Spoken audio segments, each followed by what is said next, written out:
and schools. Scots will not accept continued SNP failure on Scottish public services and will be rightly asking the SNP, where has all the money gone?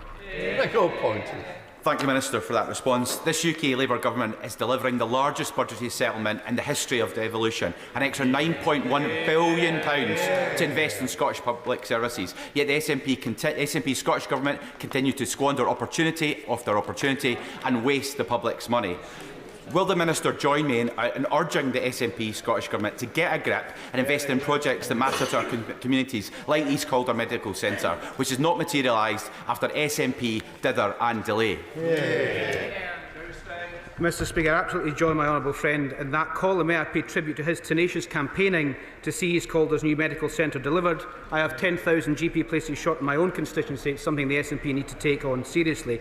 The spending review generated £5.8 billion in health-related Barnett consequentials for Scotland. The honourable member is right to stand up for his community in East Calder, and I ask the SNP, where has all the money gone? Katrina Murray. Thank you, Mr Speaker. I previously praised in this chamber the efforts of the Fire and Rescue Service in responding to more than one major incident in Cumbernauld. Therefore, both myself and my constituents are concerned that the proposed cuts to Cumbernauld Fire Station will undermine the ability to respond to incidents and put lives at risk. Can I ask the Secretary of State to make representations to the Scottish Government to invest in fire services in one of Scotland's largest towns?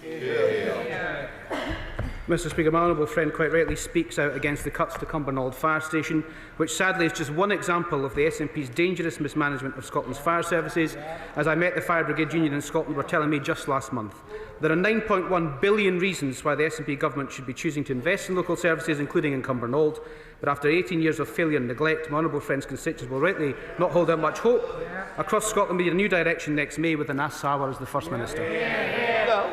Thank you, Mr Speaker. Does the Secretary of State share my view that whatever the budget that SNP Scottish Government have, they have cynically and systematically deprived funding from areas that do not support independence, leaving councils like Dumfries and Galloway and Scottish Borders and their health boards struggling to provide basic services? Mr Speaker, I also just extend that to the right honourable gentleman to say the whole of Scotland voted against independence in 2014, and it seems to me that the SNP government strategy is to starve all of Scotland's public services the vital funding that they require. Maria Cross. Thank you, Mr Speaker. Of course, the spending review came off the back of last year's autumn budget, which hit businesses in my Gordon and Buchan constituency in North East Scotland very hard. Whether it was family businesses and farms, or the changes to agricultural property leave and BPR, whether it was the extension and increase to the EPL hitting our vital oil and gas sector and investment there. So what conversations is he actively having with the Treasury to ensure that North East Scotland doesn't again have to pay the price for this government's decisions next year? Mr Speaker, I've had a minimum of 14 billion conversations with the Treasury with regards to funding in Scotland as the largest settlement ever in the Scottish Parliament's history. That's the decisions of this government in terms of the October budget, and indeed the spending review has given us the highest growth in the G7, the highest business confidence in a decade, record inward investment, 3 major trade deals, the conditions for 4 interest rate cuts, all helping businesses right across Scotland. Everything, of course, that the Honourable Lady and her party voted against. The Democrat spokesperson, Christine Jardine. Thank you very much, Mr Speaker. And like the Secretary of State for Scotland, I'd like to welcome the great news for Ferguson Marine this morning. Scottish Liberal Democrats, as he knows, secured funding for key projects across Scotland in last year's Scottish budget negotiations, including the Eye Pavilion in Edinburgh, which is so important for my constituents in Edinburgh West and his. And we welcome the additional funding as part of the spending review to help projects like this. But because almost 2 decades of SNP mismanagement has left our health service in dire need of investment and improvement, does the Secretary of State agree with me that the SNP should invest this wisely in GPs, dentists and Keir, so our constituents can see the same focus on innovation in health as was announced by the UK Government last week? Mr Speaker, the Honourable Lady does mention a good point about the Eye Pavilion in Edinburgh, which is a symptom of the whole of the strategy of the Scottish Government in terms of our NHS services. They promised a new Eye Pavilion in 07, 11, 16 and 21 in their manifestos, and is yet to deliver it. I bet we see the same process and the same promises in their May manifesto next year. Mr Speaker, you'll know that the 1 in 6 Scots are stuck on a waiting list, an NHS app that is years behind other parts of the UK, and we have the worst cancer waiting times on record. The worst cancer waiting times on record. So I'm sure the Honourable Lady and millions of other Scots know that the SNP has failed their NHS, and if they had any idea how to fix it, they'd have done it by now. Stephen Giffins. Mr Speaker, during the spending review period, the Scottish Government will have to continue to mitigate some of the cruellest Westminster policies. Had to do that under the Tories, it continues under Labour, not least on the two-child cap. So can the Minister tell us if there are any plans to scrap it? Mr Speaker, the Honourable Gentleman and his colleagues voted against the budget. They voted against all of the measures to raise revenue in the budget, and they voted against the actual spending of it. There's £14 billion extra going into the Scottish budget. From the second that this Labour government took power just over a year ago, there's £14 billion more. They need to be spending it well, and I'm sure the Scottish public will look very, very dimly on a Scottish government that can't spend it and improve our public services. Stephen Giffins. Speaker, I'm not sure the Secretary of State quite caught the question there. We voted against the two-child cap.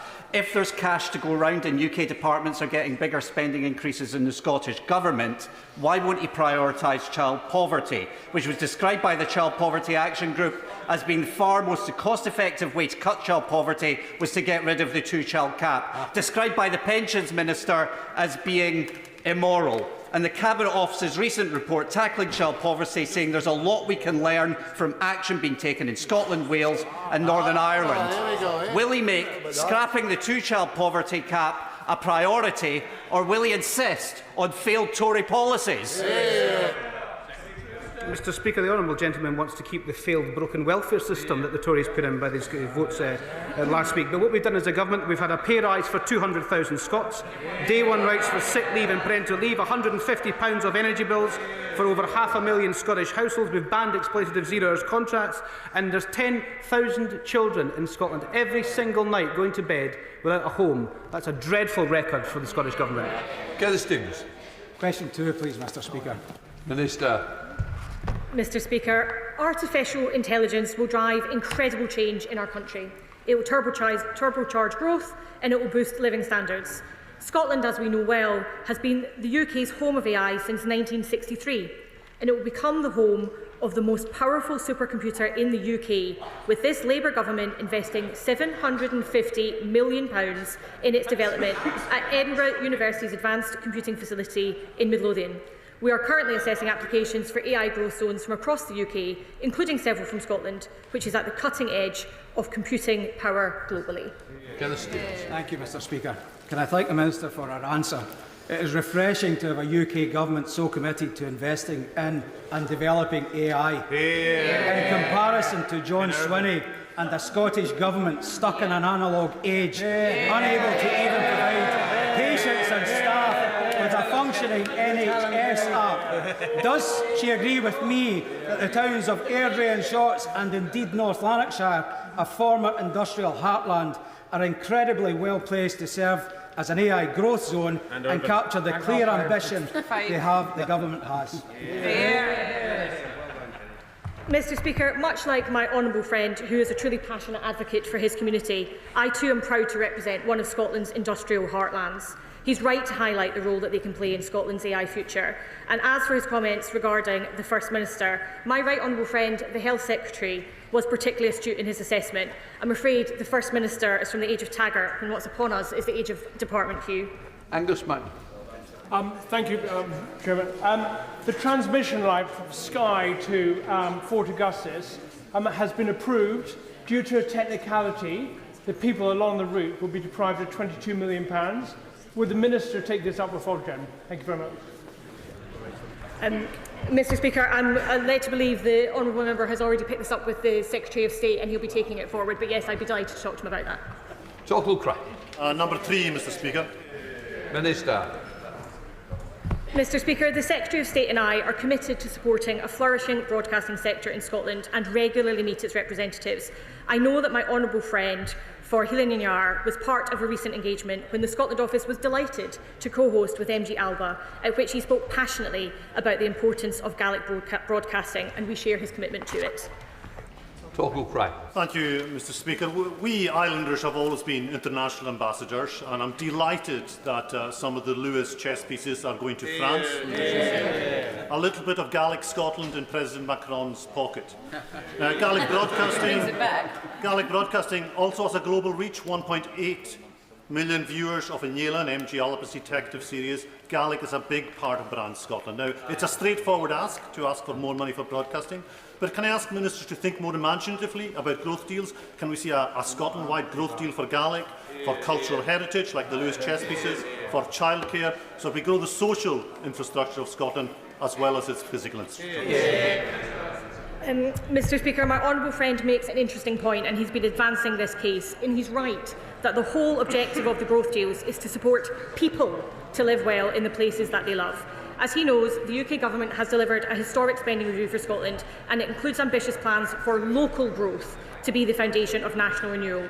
The Scotland Office will continue to engage with him and other members across the House and with Scottish local government to ensure that local growth investment supports the change that Labour promised and the change that our communities want to see. Mr. Speaker, there have been a number of co-productions between BBC NI and BBC Scotland. Would the Minister agree with me that we should develop and promote co-productions across the nations and the regions of the United Kingdom so that we can get excellence and best practice wherever it occurs right across the United Kingdom? Thank you, Mr. Speaker. I do agree with him that we should be cooperating as far as possible, but it's also important to record for the House that steps have been taken to preserve the future of homegrown content and talent already through initiatives such as the UK Government's independent film tax credit and high-end tax relief, providing a real opportunity for the industry to grow. But I'd certainly be delighted to talk to him about how the industry in Scotland and Northern Ireland could cooperate more effectively. John Brady. Question 4, please, Mr. Speaker. Secretary of State. Mr. Speaker, the industrial strategy is transformational for Scotland.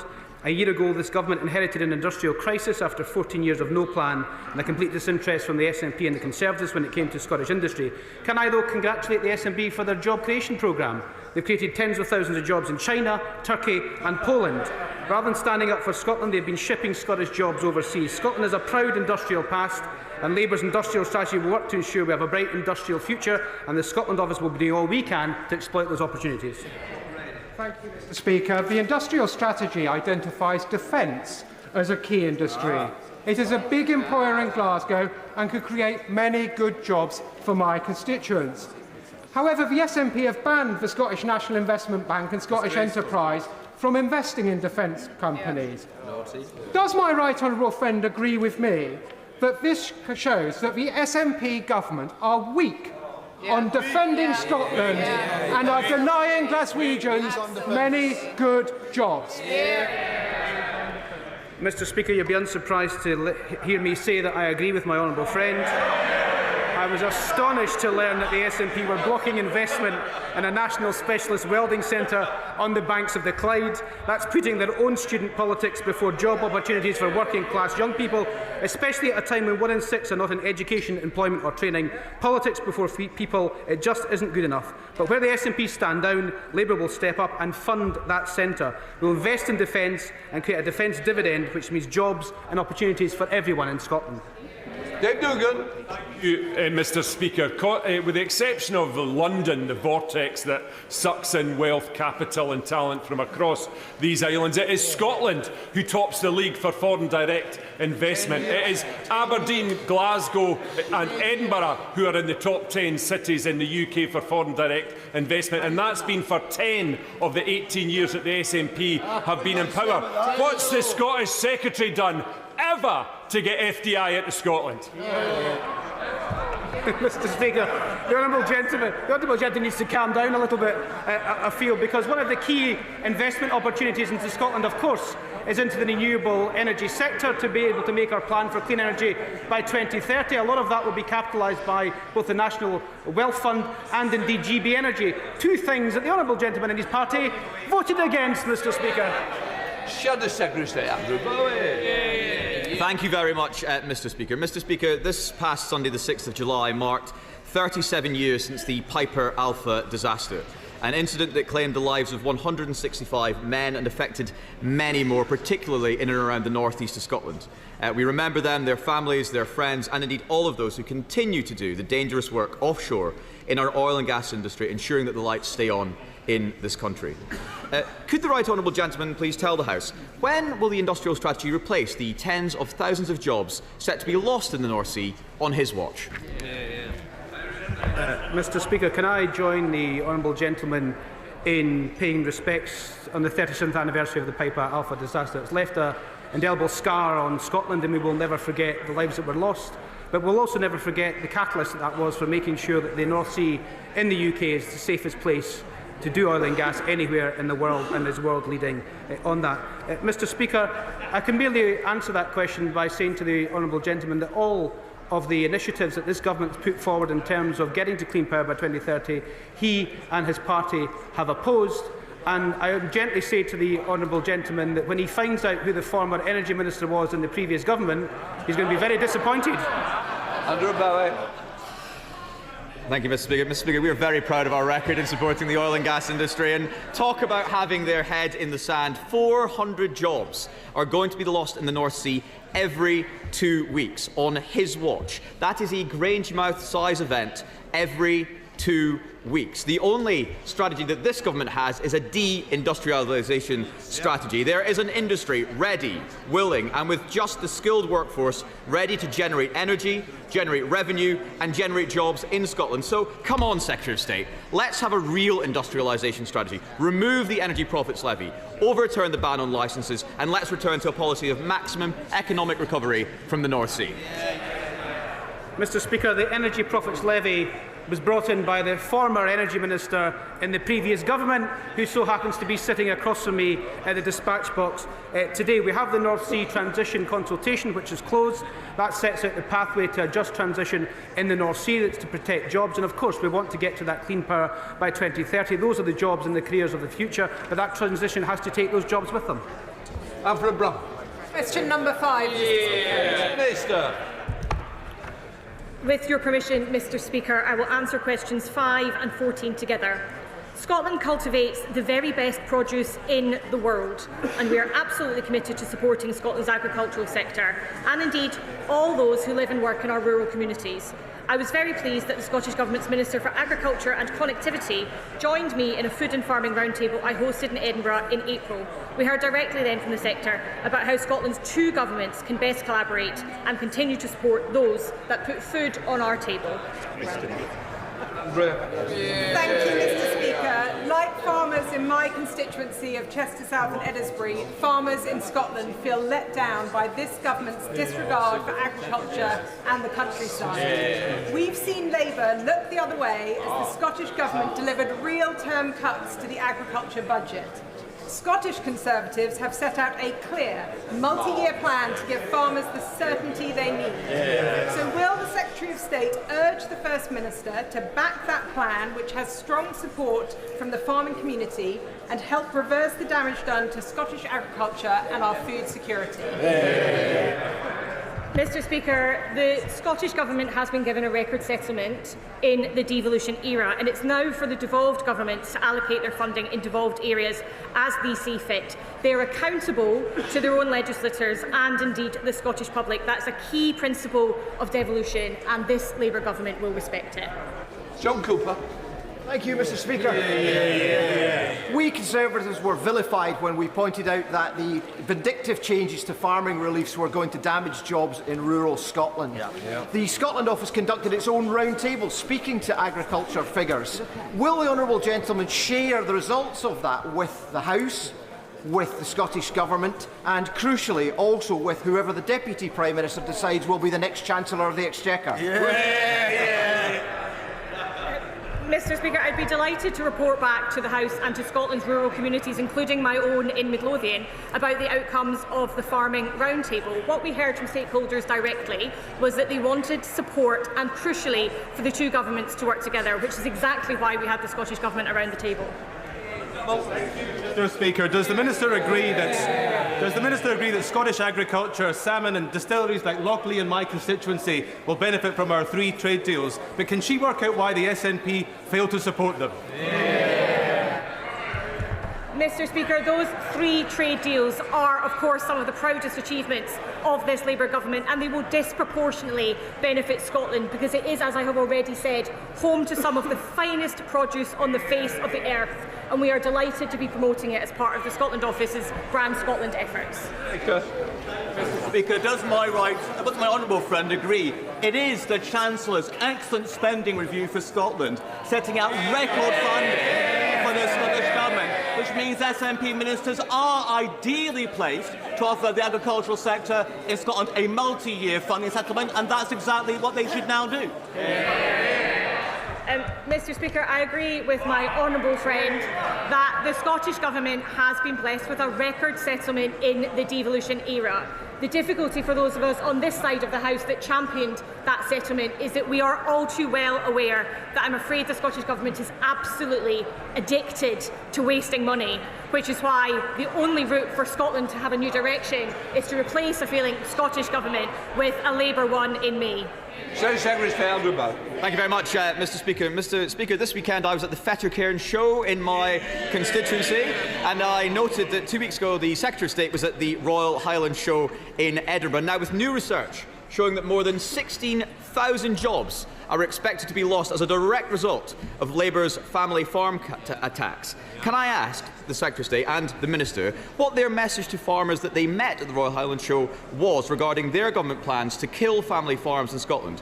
Because judging by the comments made this weekend, to me, the fear, anger and disgust at how this government has treated the agricultural sector and rural Scotland very much remains. Mr Speaker, our message to the farming community, including NFUS Scotland, with whom I meet regularly, and indeed to whom I spoke at their annual conference earlier, was there has to be fairness in the government's approach to the public finances. The latest figures from 2021 to 22 show that 40% of the value of APR went to just 7% of claimants. That is neither fair nor sustainable. To Luke Evans. Number 6, Mr Speaker. Mr Speaker, the ruling brings clarity and confidence for women and service providers such as hospitals, refugees and sports clubs. Single-sex spaces are protected by law under Labour's Equality Act 2010 and will always be protected by this government, alongside the rights of the trans community, as was stated by the Supreme Court. Luke Evans. Mr Speaker, Joe Griffin, the Permanent Secretary of the Scottish Government, in appearing in front of the Hollywood Finance Public Administration Committee, was asked about action taken relating to the Supreme Court judgment. When pushed, he said, specific actions, I can't give you that right now. So does the UK Government believe that the Scottish Government is failing to uphold the law? Mr Speaker, the application of the Supreme Court ruling to services in Scotland is a matter, of course, for the Scottish Government. It's for the Scottish Government to ensure they fully comply with the law as it stands. Imogen Walker. Mr Speaker, the Supreme Court judgment provided very welcome legal clarity on the matter of biological sex. But the Scottish Government has met clarity with chaos. Does the Secretary of State agree with me that the SNP has made an absolute mess of this in much the same way that they have made a mess of passing on the biggest settlement in the history of devolution to Scottish NHS, education and housing services? And isn't it time they got a grip? Mr Speaker, I think the F word could be used in terms of whatever the Scottish Government has done, and that is the word failure. And when it comes to the elections in May 2026 next year, the Scottish public will have to decide whether or not they require a third decade of the SNP Scottish Government or a change with Anas Sarwar as First Minister.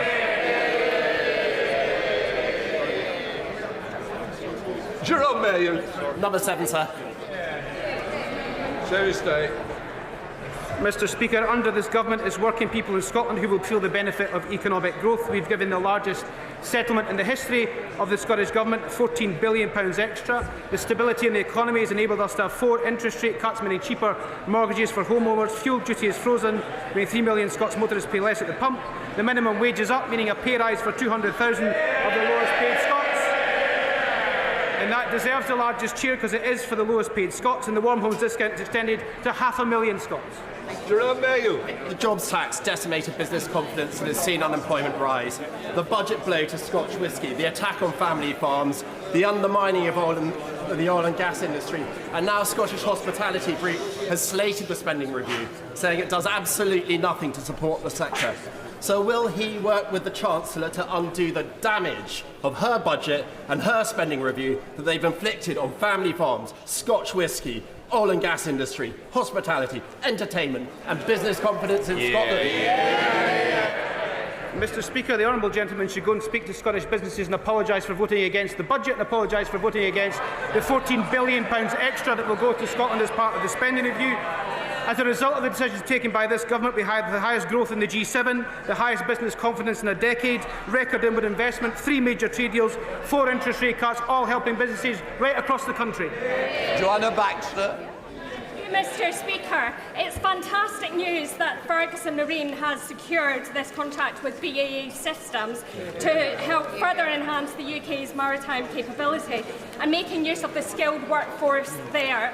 Does my right honourable friend agree that this is in sharp contrast to the student union politics played by the SNP government in relation to defence? And does the Minister agree with me that the benefits of the spending review cannot be fully assessed until the SNP are removed from power in 2026? Mr Speaker, yet again I agree with my right honourable friend, and can I pay a special tribute to both her and my honourable friend, the member for Inverclyde and Renfrewshire West, who've done so much to make sure we can get work into Ferguson Marine. But again, Mr Speaker, it won't be lost on the House, or indeed the Scottish public, that it's the defence industry that's supporting jobs in Scotland's defence industry, and that is straight into Ferguson Marine. Whereas the Scottish Government walks past on the other side, we will invest, Mr Speaker. We now come to Prime Minister's questions. Durham Paffey. Question number 1, please, Mr Speaker. Minister.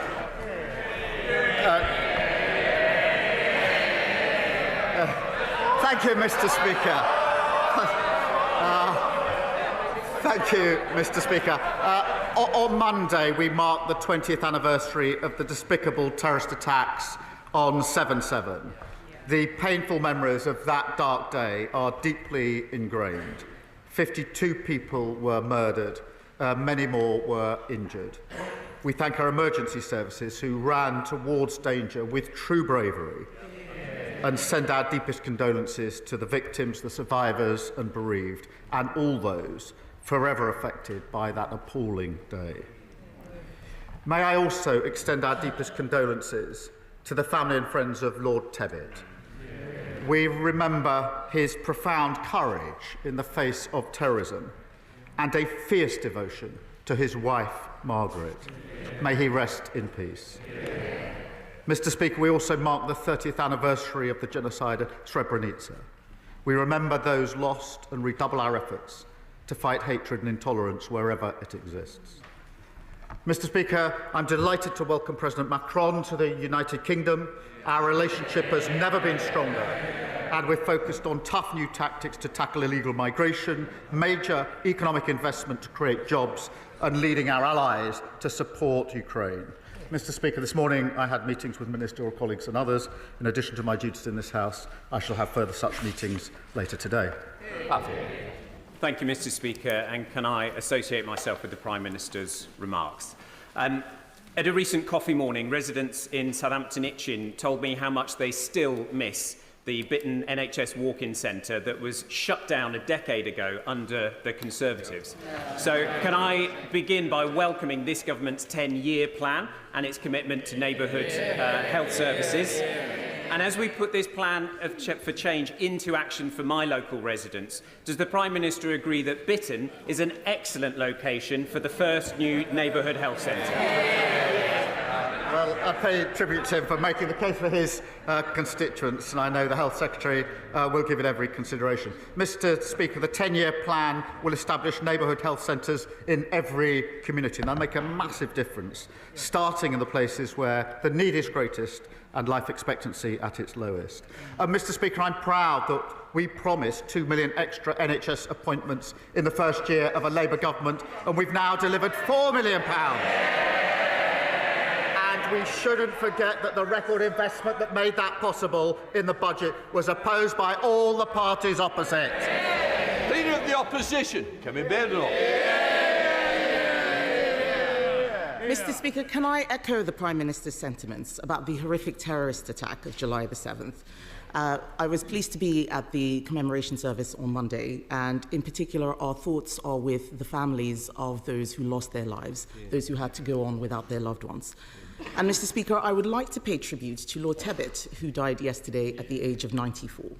He was a man of iron integrity and conviction, who by his efforts helped to save our country from the chaos of the 1970s. We all owe him so much.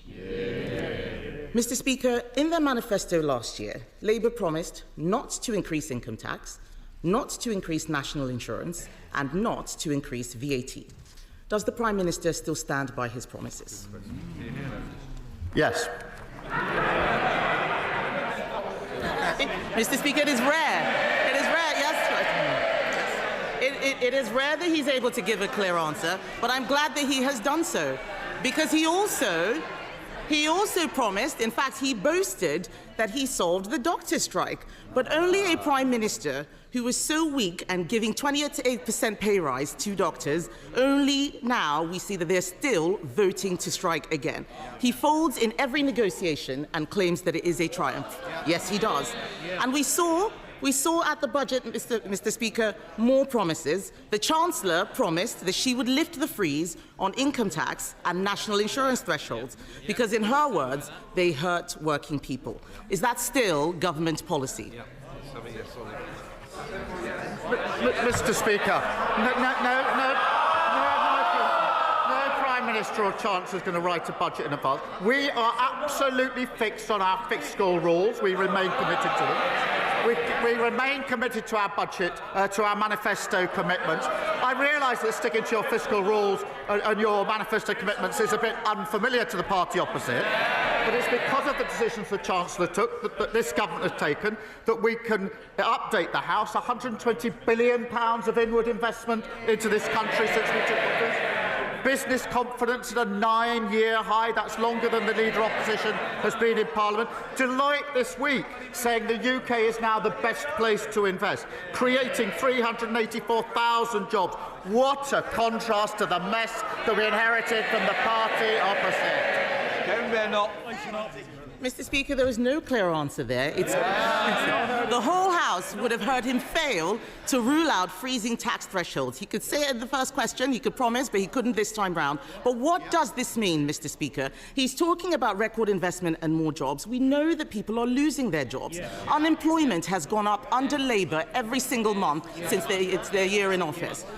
But what does it mean on this issue of tax thresholds? It means that under Labour, millions of our poorest pensioners face being dragged into income tax for the first time ever. Does the Prime Minister think it is right that struggling pensioners should face a retirement tax? Mr. Speaker, for a Prime Minister or Chancellor to say we're not going to write a budget in advance isn't a Labour thing or a Tory thing. Every single Prime Minister and Chancellor says they won't. We will stick to our manifesto commitments. We will stick to our fiscal rules. This is a language they don't understand, which is why I have to... That's what got us into the problem in the first place. And whilst she comes here every week to talk the country down, that investment, record investment, £120 billion, that will be good, well-paid jobs across the country. And this investment, Mr. Speaker, is foreign investors who can choose whether to invest in this country. They're choosing to invest in this country now because they have confidence in what this government is doing. Mr. Speaker, investors are fleeing the country. They're fleeing the country. He says he sticks to his manifesto promises. They promised not to put a tax on working people, and then we got the jobs tax. And all we have seen is jobs disappearing. Before the election, the Prime Minister promised, and I quote, "not a penny more on your council tax." The Institute for Fiscal Studies says that now council tax bills will rise at their fastest rate in 20 years. Will the Prime Minister admit that under him council tax is set to soar? No, of course it's not. It soared under the last government. But, Mr. Speaker, here she goes again, back on familiar territory. She comes here complaining about the national insurance rise every year, every week. She comes here complaining about it. And then when she's asked the question, well, would you have the courage then to reverse it? What's the answer? What's the answer? No! And I'll tell you for why. because she's too embarrassed to say she doesn't want the investment we put in. That investment went to the NHS. They want the investment, they can't say how they're going to pay for it. That is what got us into the problem in the first place. Mr. Speaker, he still doesn't understand, so I'm going to make it very simple for him. This is a mess of his own making. He shouldn't be asking how we would clean it up. The fact is, they raise national insurance through the jobs tax, and that's why they have to put up council tax. The truth is, his catastrophic budget has created a domino effect which he cannot now control. We on this side of the House know that you cannot tax your way to growth. But now he's flirting. They're all muttering. I remember that budget. They were laughing and cheering. They had no idea the mess that they were creating.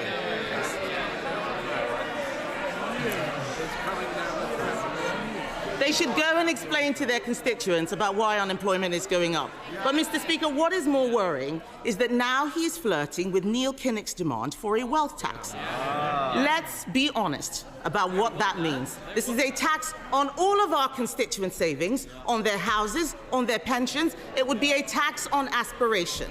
Will the Prime Minister rule this out? Mr. Speaker says we shouldn't be asking them for advice on the economy. She's absolutely right about that. We will not be asking for their advice. What we did in the budget was stabilise the economy through the measures taken by the Chancellor. And what has that led to? 4 interest rate cuts. For mortgage holders, that's hugely important. Compare and contrast what happened on the Liz Truss mini-budget. The fastest growth in the G7 in the first quarter of this year. Wages up more in the first 10 months of a Labour government than the 10 years under the Tories. So, no, we don't need lessons from them. Mr. Speaker, he says he stabilised the economy. Has he spoken to any farmers recently? Yes. It is time for him to take responsibility for the mess he is making. He has been in office for a year, and all we see is him congratulating himself on what a fantastic job that he has done. Nobody out there believes it. No, not even them. Not even them. What a weak chair. Mr. Speaker, he's congratulating himself. We can compare records. He talks about the fastest growing economy. We left him the fastest growing economy of the G7. We cut the deficit in every year until the pandemic. We got inflation down to 2%. On his watch, taxes are up. Unemployment is up. Inflation is up. And this weak Prime Minister has been forced into a series of chaotic U-turns. Yesterday, Mr. Speaker, the OBR said that our economy is being eroded under Labour. Doctor strikes, tax bombshells, the wealthy leaving in droves. Isn't the truth that under him he is dragging us back to the 1970s? Mr. Speaker, responsibility. We're responsible for 4 million extra appointments in the NHS. We're responsible for a 10-year plan on the future of the NHS after they broke it. We're also responsible for free school meals being rolled out in a way which has never been done by any government. Breakfast clubs being rolled out, family hubs being rolled out, transport across the country, and migration coming down. We take responsibility and we're proud of that. Lord Hatton. Thank you, Mr. Speaker.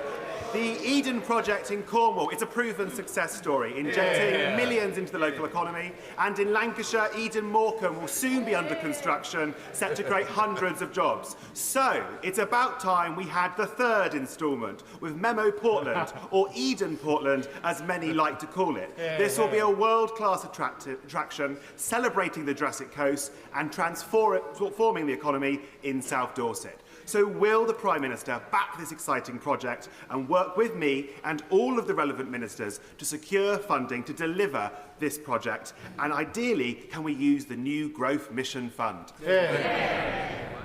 Well, look, I thank him for highlighting this exciting proposal, and he's a fantastic advocate for Portland and South Dorset. The Eden Portland is a hugely exciting project. I can't confirm funding allocations yet, Mr. Speaker, but our £240 million Growth Mission Fund should support transformative projects that give local leaders real investment to deliver real change. And I know he makes a compelling case in relation to the fund that's been set out. Sir Ed David, Leader of the Liberal Democrats. Thank you, Mr. Speaker. Can I associate myself and my party with the Prime Minister's comments about the horrifying terrorist bombings of 7/7 here in London. Our thoughts are with the victims, their families and our amazing emergency services. And can I also join in the condolences to the family of Lord Tebbit?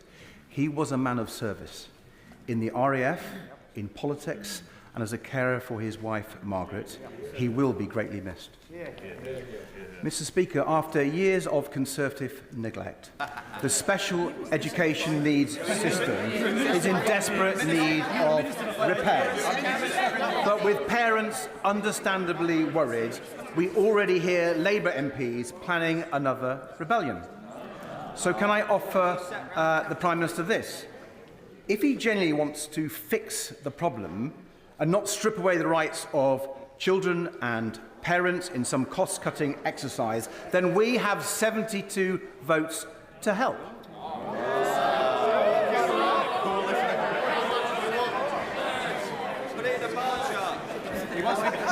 So, will the Prime Minister look at the 5 tests for SEND reform we have published today and work with us to make it happen? Well, Mr. Speaker, it's telling that when he raises the question of the broken SEND system, they laugh at the back of the Tory boxes. They laugh. That's how seriously they take their responsibility. Absolute shame. But as he knows, every week across the House, people raise this issue with me. I think it's been raised more times than anything else. And everyone knows the system is broken. And again, guess who broke it along with everything else? It doesn't work for parents, and it lets down children. So we do need to reform and change it. That's not about saving money. We've already invested an additional £1 billion into SEND, but it is about creating a new system that truly supports every child. And we're developing proposals. We want to work with parents and teachers to get this right, and I would expect him to welcome that. Sir, and David. Well, I thank the Prime Minister for his reply. We want to work across the House to fix the mess that lay live. We don't want another welfare-style mess this time. We've got to fix this properly for parents and children. Mr. Speaker, the Conservative government badly undermined the security of our borders by ripping up the returns agreement that allowed us to send migrants back to Europe. So I hope the Prime Minister can secure a new returns agreement with France that acts as a real deterrent to stop the votes. And the Conservatives also sent hundreds of millions of pounds to France and got nothing in return. Does the Prime Minister agree that any new funding to the French government must be conditional on them agreeing a returns deal and doing their bit to stop the votes? Mr. Speaker, we're working closely with the French on this issue. We'll only provide funding that delivers for our priorities. We are working closely. We share information to a much greater extent than was the case before. We've got a new specialist intelligence unit at Dunkirk, and we're the first government to persuade the French to review their laws and tactics on the North Coast to take more effective action. I'll be discussing this at meetings with President Macron both today and tomorrow. John Slinger. Thank you, Mr. Speaker. In light of recent events, could the Prime Minister update the House on the work of the COVID Corruption Commissioner? And does he agree with my constituents in Rugby, Bulkington and the surrounding villages that there should be no place in public life for people who exploited the pandemic and defrauded the taxpayer to line their own pockets? My honourable friend makes a powerful point, and I hope it was heard on the benches opposite. It's an absolute scandal that failed PPE contracts were handed out by the Conservatives at taxpayer funds of £1.4 billion. We're focused on getting our money back. I can confirm the Commissioner is now investigating fraud involving bounce back and business support loans, and we will continue to go after the fraudsters, the grifters and the con artists, no matter who they are or where we find them. Nigel Farage. Thank you, Mr. Speaker.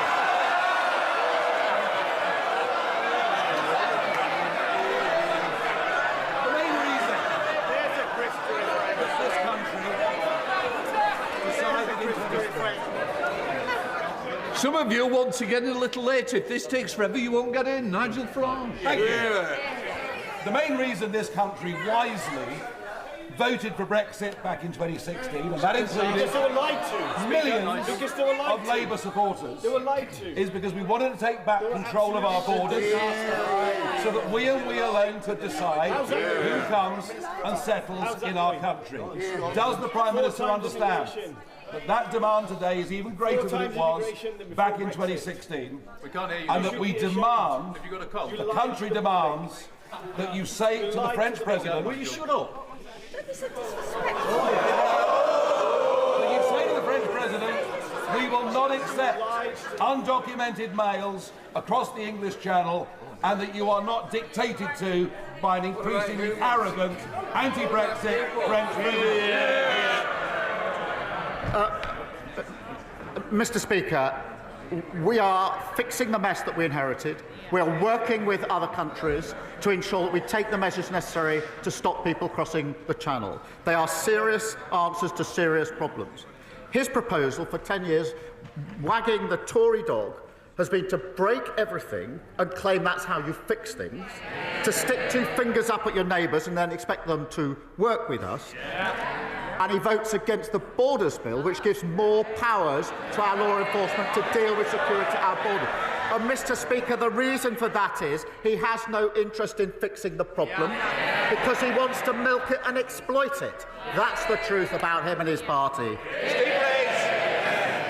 Thank you, Mr. Speaker. From homelessness to child poverty, so many of the challenges that I see people facing in Exeter can be traced back to early years. So can I welcome how this government is rebuilding on the legacy of Sure Start, so cruelly dismantled by the party opposite? And can the Prime Minister set out what difference this will make to family services in Exeter? Well, I'm grateful to him. I've discussed it with him before. He's a brilliant champion for Exeter.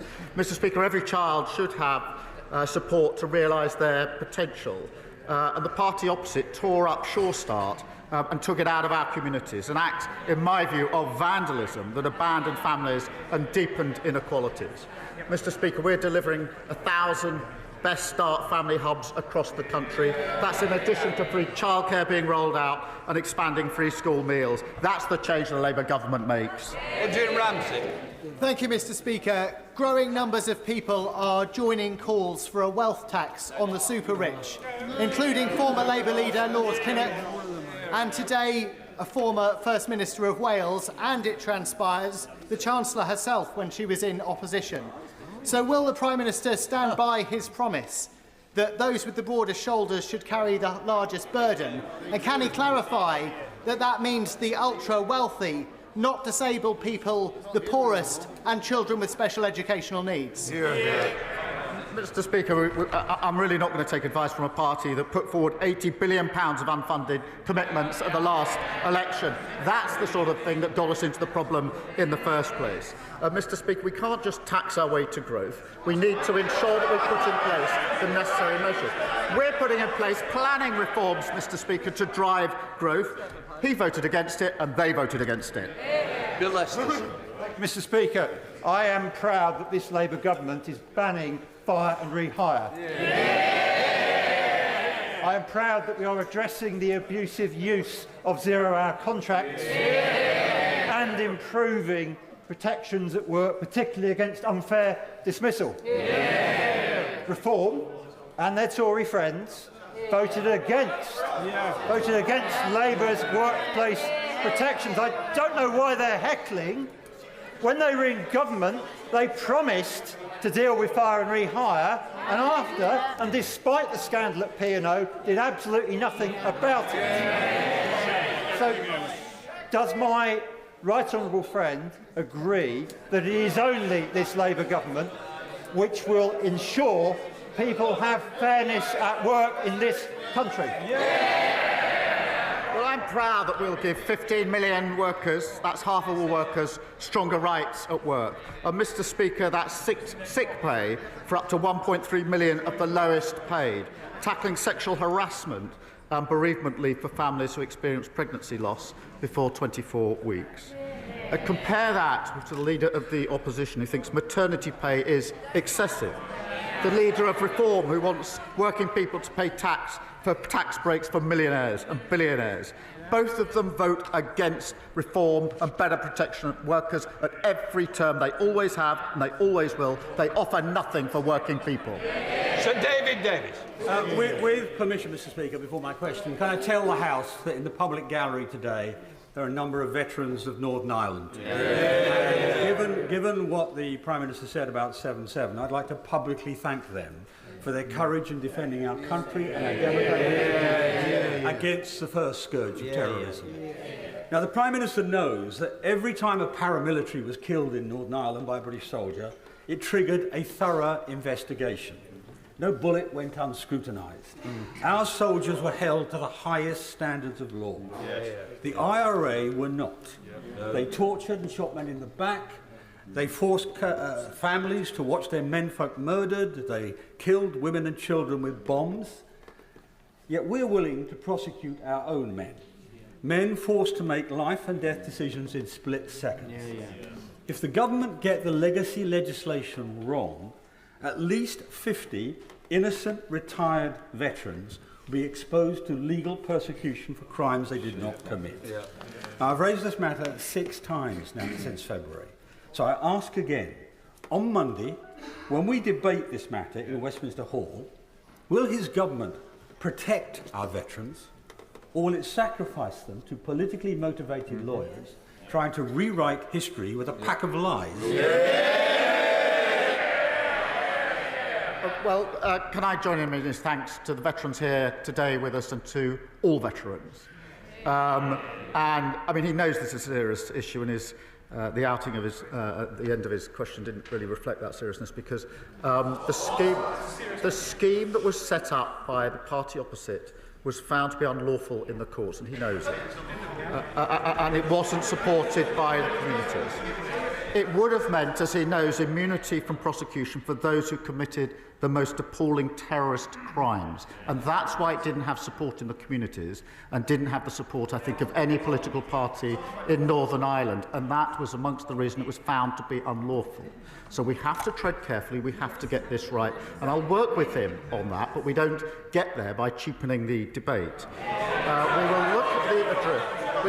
It's not about political point scoring. I worked in Northern Ireland. I've spoken to many of the people affected, and I know we must get this right, and I want to do so, and I want the House to do it together if we possibly can, because it matters. But we have to do that in a serious way, to address the issues of the past, of course, in a way that has support of victims and survivors, and that is a key test. For me, because without the support of victims and survivors, I think it's very hard in Northern Ireland to come up with something which will have the confidence of everybody in Northern Ireland, which is why we have to work in the way we do. In advance of the new legislation, the Secretary of State for Northern Ireland continues to engage with veterans and their communities to ensure that legacy mechanisms are fair, that they're lawful and they're proportionate. And I'll continue to work with him and others in the House, because the most important thing is not scoring points but getting it right. Luke Murphy. Thank you, Mr. Speaker. Last week I published a report which revealed the terrible legacy left by the party opposite on the NHS locally. Kids in Basingstoke waiting 210 days following a referral for access to mental health services, 3 times the national average. So I welcome the publication of the 10-year plan last week, led by the Prime Minister, to be delivered by a Labour Health Secretary, made possible by a Labour Chancellor. But can I ask the Prime Minister what more the government is able to do to close that gap in mental health services locally and ensure that every kid in Basingstoke has access to the very best mental health services? Well, I thank him for that. The party opposite failed to give children the support that they need. The 10-year plan that we've put forward will rewire our NHS and transform mental health services.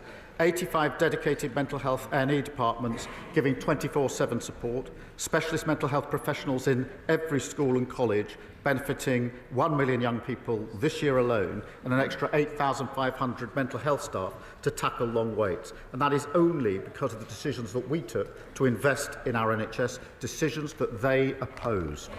Jess Brown-Fuller. Thank Thank you, Mr. Speaker. I'm going to add to the many calls that this Prime Minister has already heard about the broken SEND system.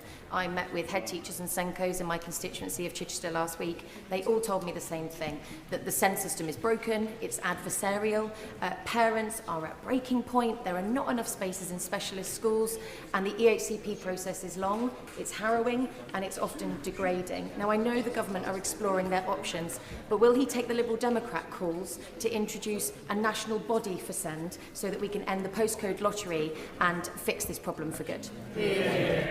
Well, I thank her for raising this issue, and I know it's of concern to her and to many people across the House. The system we've got is broken. It's not serving anyone well. We've got to reform it, and I set out in an earlier answer the steps that we are taking. We will share those with the House, and I hope that we can get the greatest support possible for the reform that I think everybody here knows has to happen.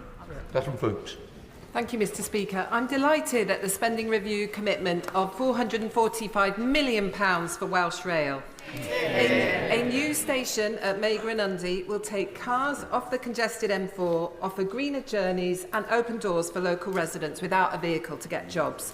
And it's great value for money due to the track and infrastructure that's already in place there. Does the Prime Minister agree with me that Meigren-Undy is an excellent candidate to be the first Burn station built so it can start serving local people? Well, it's so good to see strong Labour MPs standing up for Wales and her constituency. She makes her case. I can't confirm the plans yet, but we will consider recommendations from the Burns Commission, which includes a proposal for a new station in her constituency. And I'm delighted, Mr. Speaker, just this week we set out a major road and rail schemes across the country, the A66, Newark Bypass, Midlands Rail Hub, creating tens of thousands of jobs, new homes and better journeys for millions of travellers. Thank you, Mr. Speaker.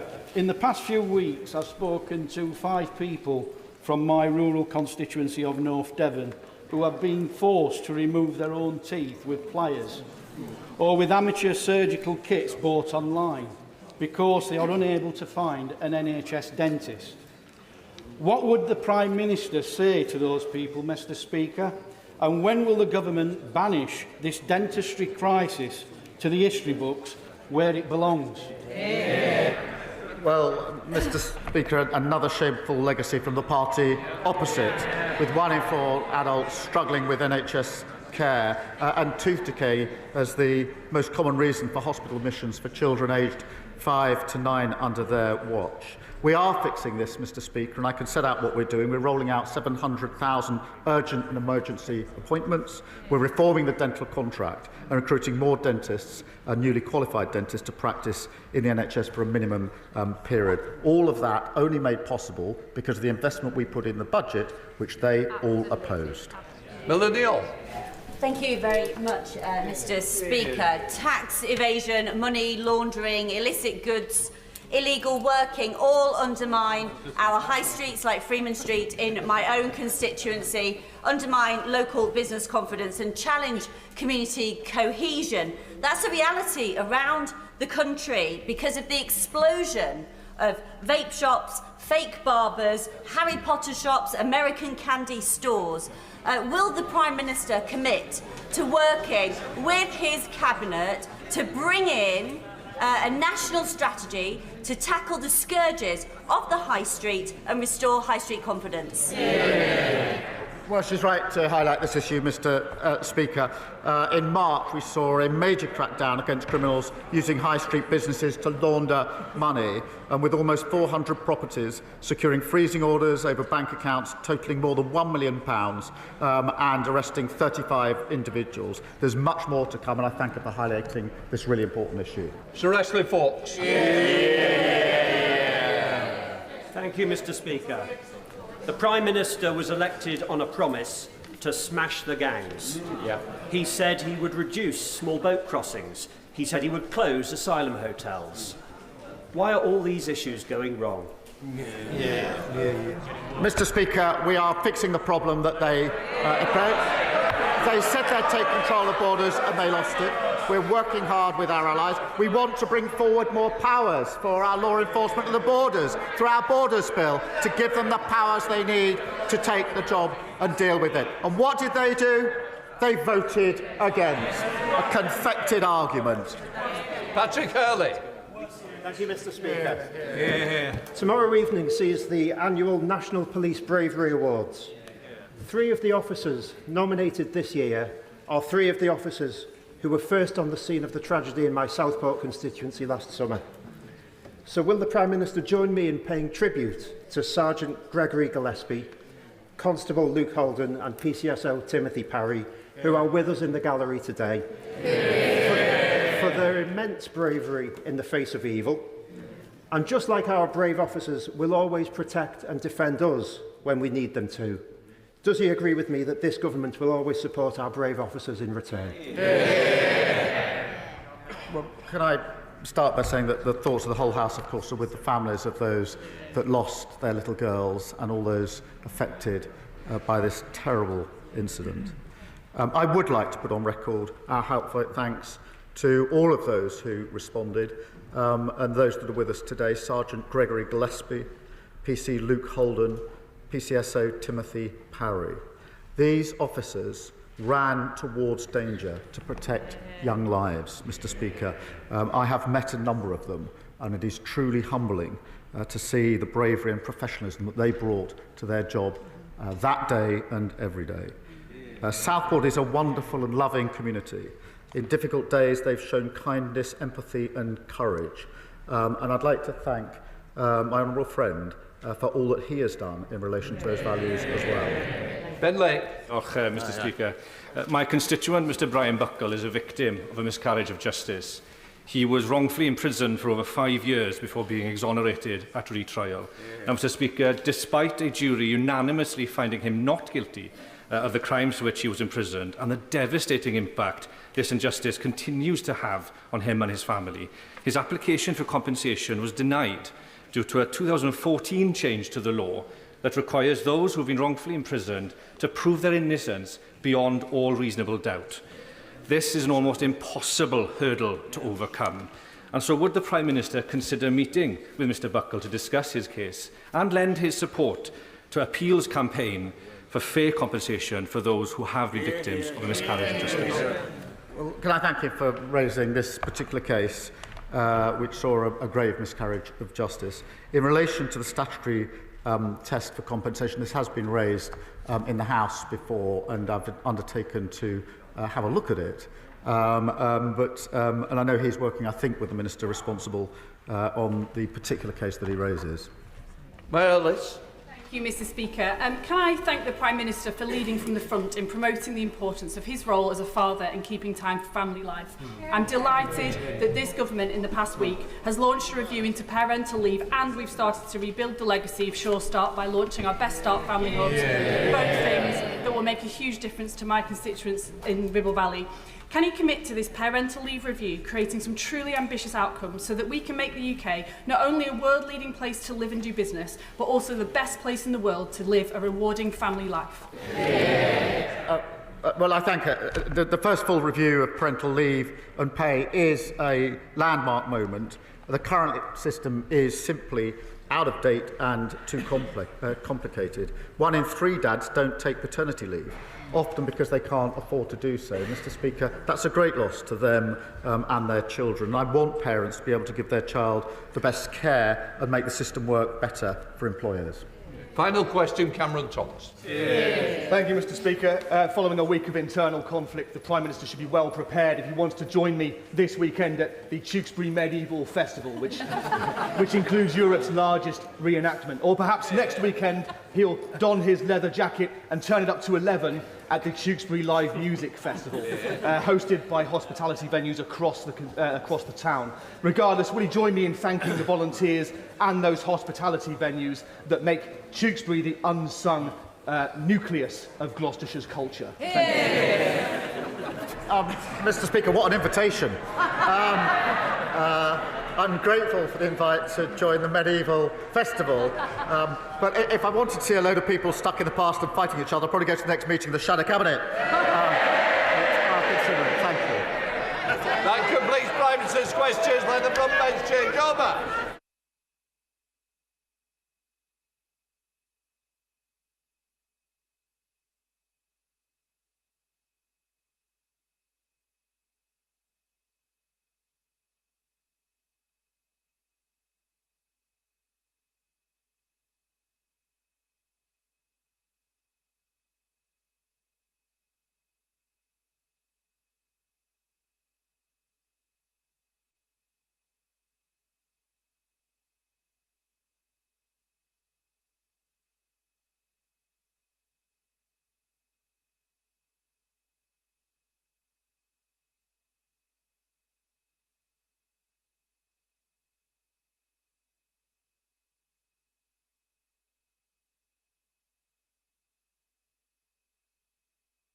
Point of order, Lee Anderson.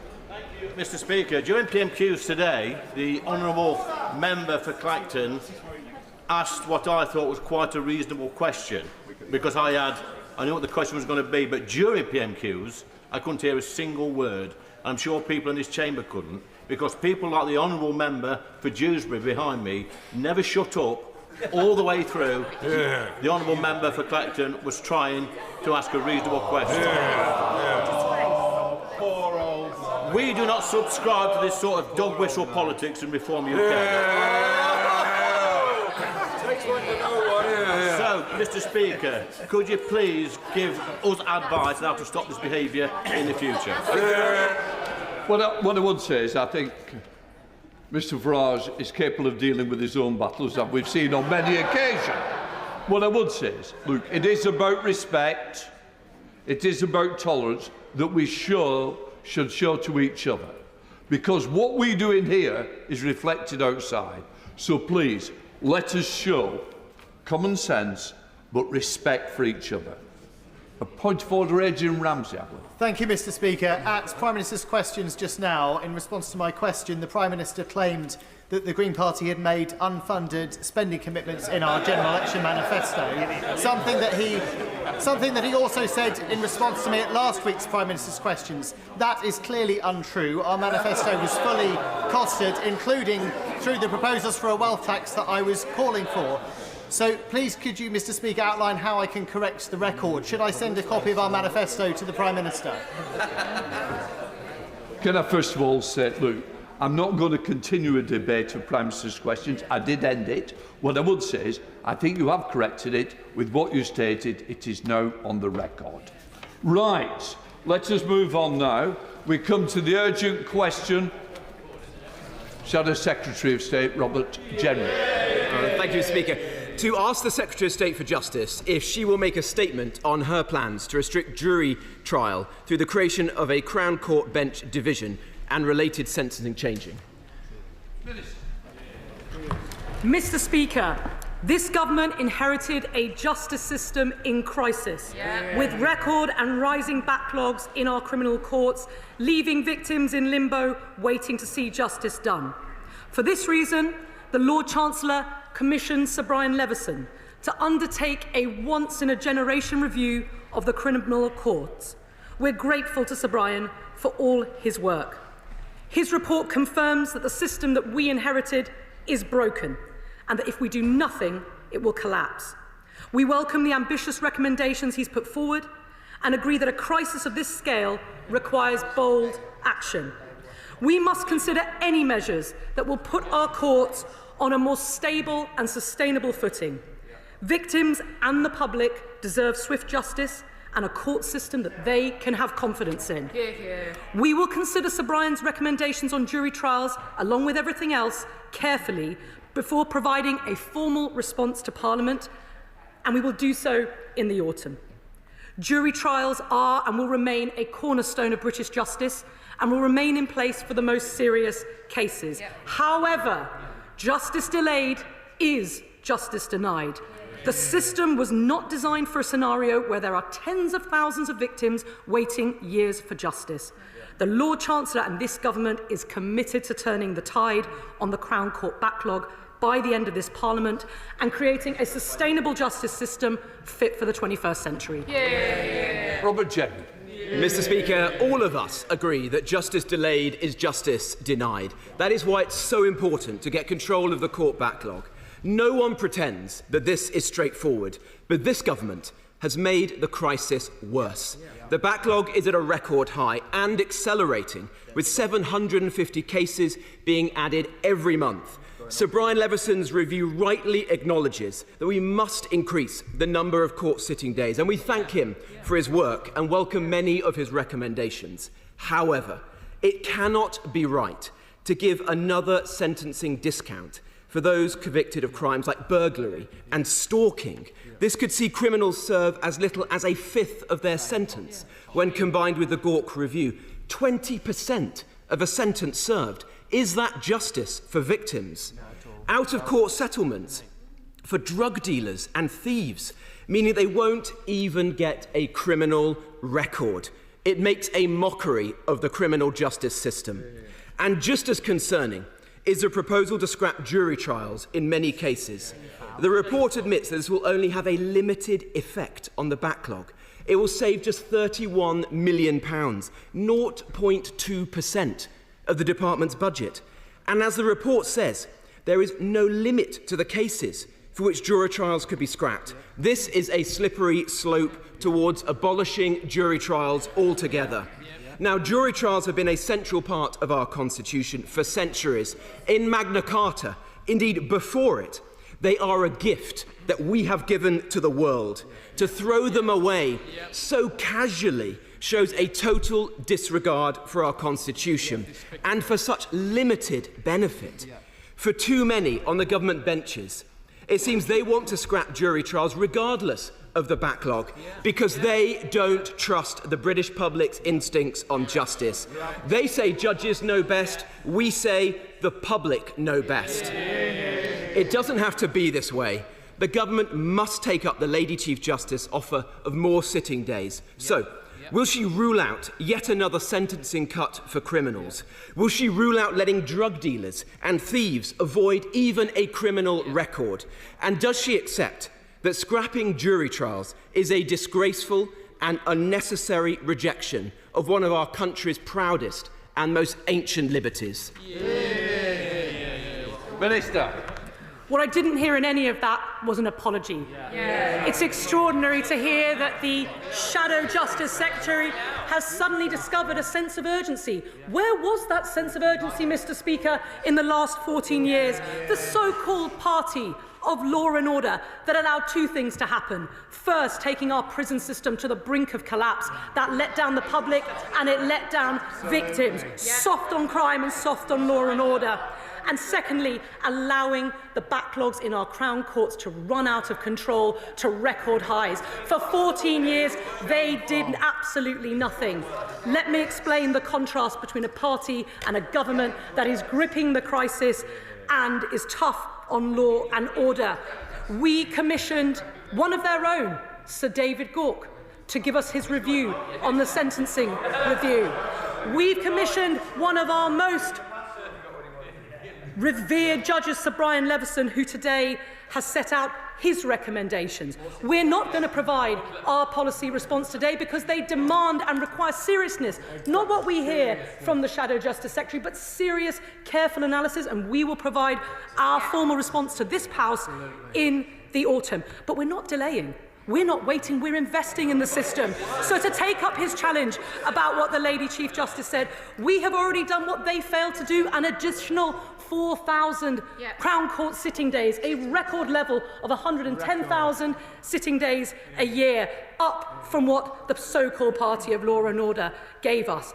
We also understand that we need proper system capacity. We heard from the Lord Chancellor yesterday, it's not just simply about adding more Crown Court sitting days. We cannot, as Sir Brian Leveson tells us, had he bothered to read the report, we cannot simply sit our way out of this crisis. We've got to build system capacity. More judges, more prosecutors, more defence lawyers, more court ushers. Of course we need to invest in the system, which is what this government is doing, with a promise for £450 million into our courts, additional to what the party opposite provided, because we are staying laser focused on our mission here, which is to provide swifter justice for victims and to restore public confidence in a justice system that was left to rack and ruin by the party opposite. He's jumped the gun. We have been very clear. We are going to consider Sir Brian's careful and detailed report.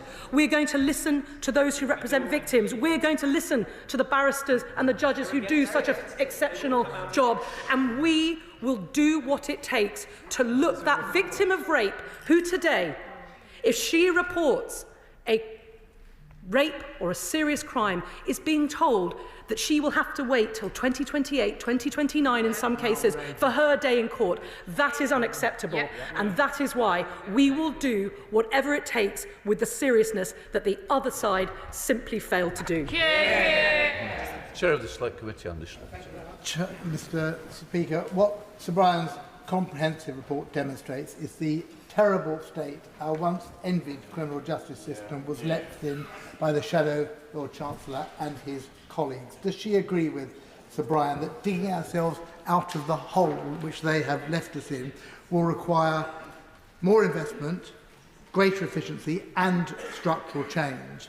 And isn't that the debt that we owe to, in particular, victims of crime, to ensure that they get justice? And it's up to this government to put right the wrongs that have been done over the last 14 years.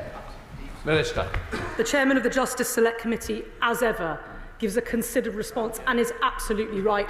What is required here is two things: a recognition of the scale of the problem, which demands investment and reform. Sir Brian, if you read the report, is very clear.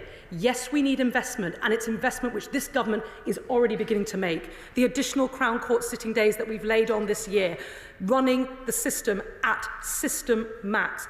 Additional funding for legal aid lawyers in criminal legal aid, £92 million to keep the sector going, both on the defence and the prosecutorial side. We are making that investment, but critically, and this is the critical thing, Sir Brian makes absolutely clear that alone will not be enough. We need to consider once-in-a-generation structural reforms that will run a sustainable, proportionate system that will allow us to deliver swifter justice for victims. Investment and reform, that is what we will be getting on with, and that's what we will report on in the autumn. Thank you very much, Mr. Speaker. And the Minister will know the high regard in which I hold her. But with that in mind, does she in her own heart believe that intermediate courts will fix the criminal court backlog? Or does she agree with the legal profession that it risks being a costly distraction from investing in the existing system? And does she agree with me that chipping away with jury trials in the name of speed risks undermining the cornerstone of British justice? Minister. Well, as I said in my opening statement, jury trials will remain a cornerstone for British justice for the most serious cases. But as Sir Brian Leveson evidences in his careful report, juryless trials can be swifter trials. And the fact is, we need to put this into some context. 90% of criminal trials in this country are currently heard without a jury. That is how our criminal justice system currently functions. And whilst, of course, it's right that we listen to those who participate in the system, who represent whether they are prosecuting or defending those in the system, it's also right that we listen to those voices that have welcomed today's report. The head of the Met Police, former Lord Chancellors, former Lord Chief Justice, and the Victims Commissioner. Yeah. Their voices matter in this too. And I think, just as Sir Brian has done, we need to consider a package of measures capable of alleviating the acute crisis in which we find ourselves in. Mr. Speaker, does my right honourable friend agree with me that trial by jury is and will always remain a fundamental concept of our British justice system? But we also need to ensure that we restore victims' faith in the system and to do what we can to ensure that justice is not denied by justice being delayed. Minister. He's absolutely right. The Shadow Secretary for Justice quotes Magna Carta, but the state's obligation is to ensure a fair trial, and essential to a fair trial is timely justice. In circumstances where some victims of crime are waiting 2-3 years for their day in court, that's not fair.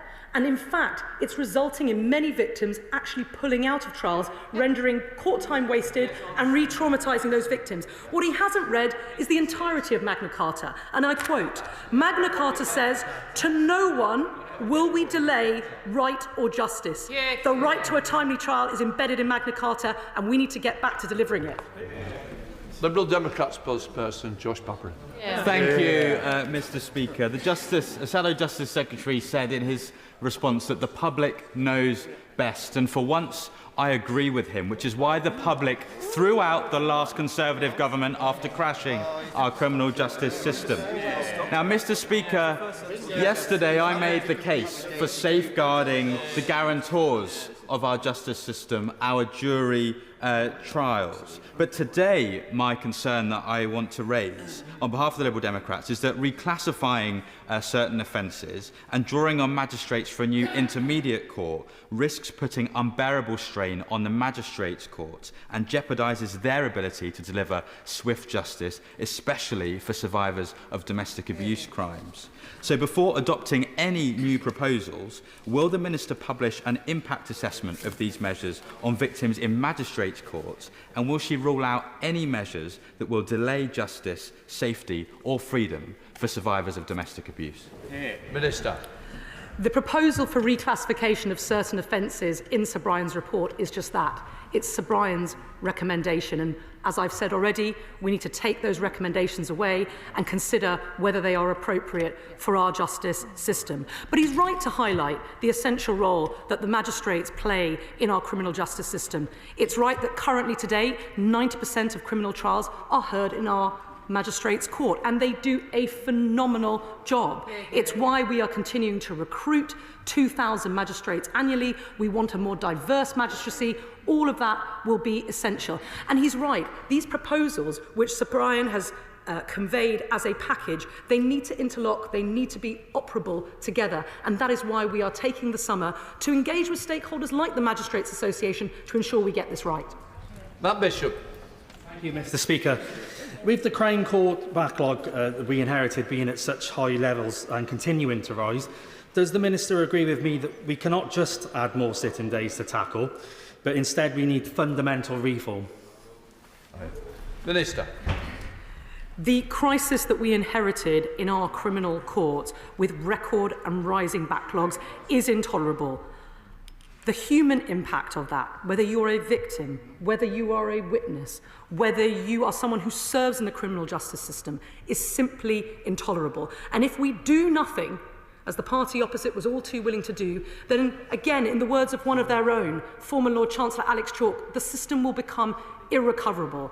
It's not enough to sit our way out of this crisis. We have to have radical structural reform as well. That is the abiding lesson of Sir Brian's report, and we will take it on board. Sir Ashley Fox. Thank you, Mr. Speaker. We should thank Sir Brian for his report and carefully consider his recommendations. But criminals already get a one-third discount for an early plea of guilty. And the idea that that should be increased to 40% risks undermining trust in the criminal justice system by victims. And jury trials are a centuries-old cornerstone of the British justice system.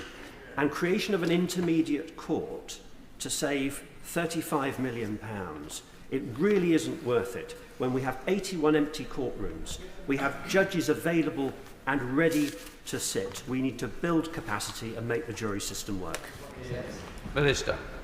Well, I agree with him that I think we all owe a debt of gratitude to Sir Brian Leveson and his team for the comprehensive review which they've undertaken and which the government will be giving due consideration to over the summer before we formally provide our response. We've also got to ensure that whatever proposals and package of proposals that we take forward, that knits together with the recommendations from the Gork review and indeed the outcome of the spending review that we in Ministry of Justice have received, with a commitment to make an additional investment of £450 million into our courts.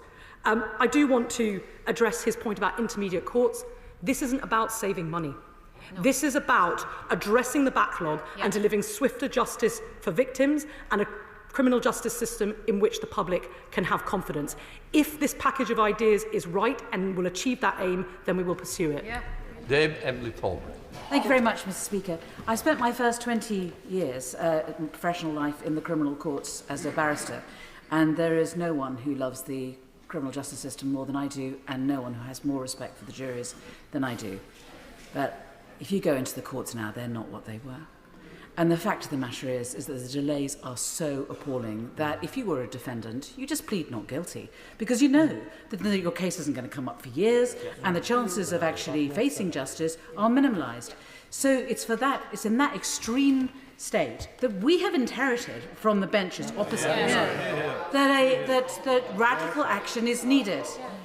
And I would ask, therefore, the front bench, who I know feel as I do about the criminal justice system and want it to work, that will they, when considering Sir Brian's recommendations, will they consider a sunset clause? Because if his recommendations work, there will become a time when we can increase the amount of jury service again. Minister. She speaks with a huge amount of authority and personal experience of how our Crown Courts operate.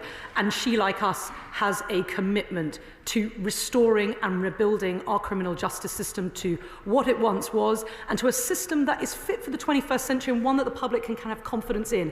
And that means adapting our methods, taking on new technologies, becoming more efficient.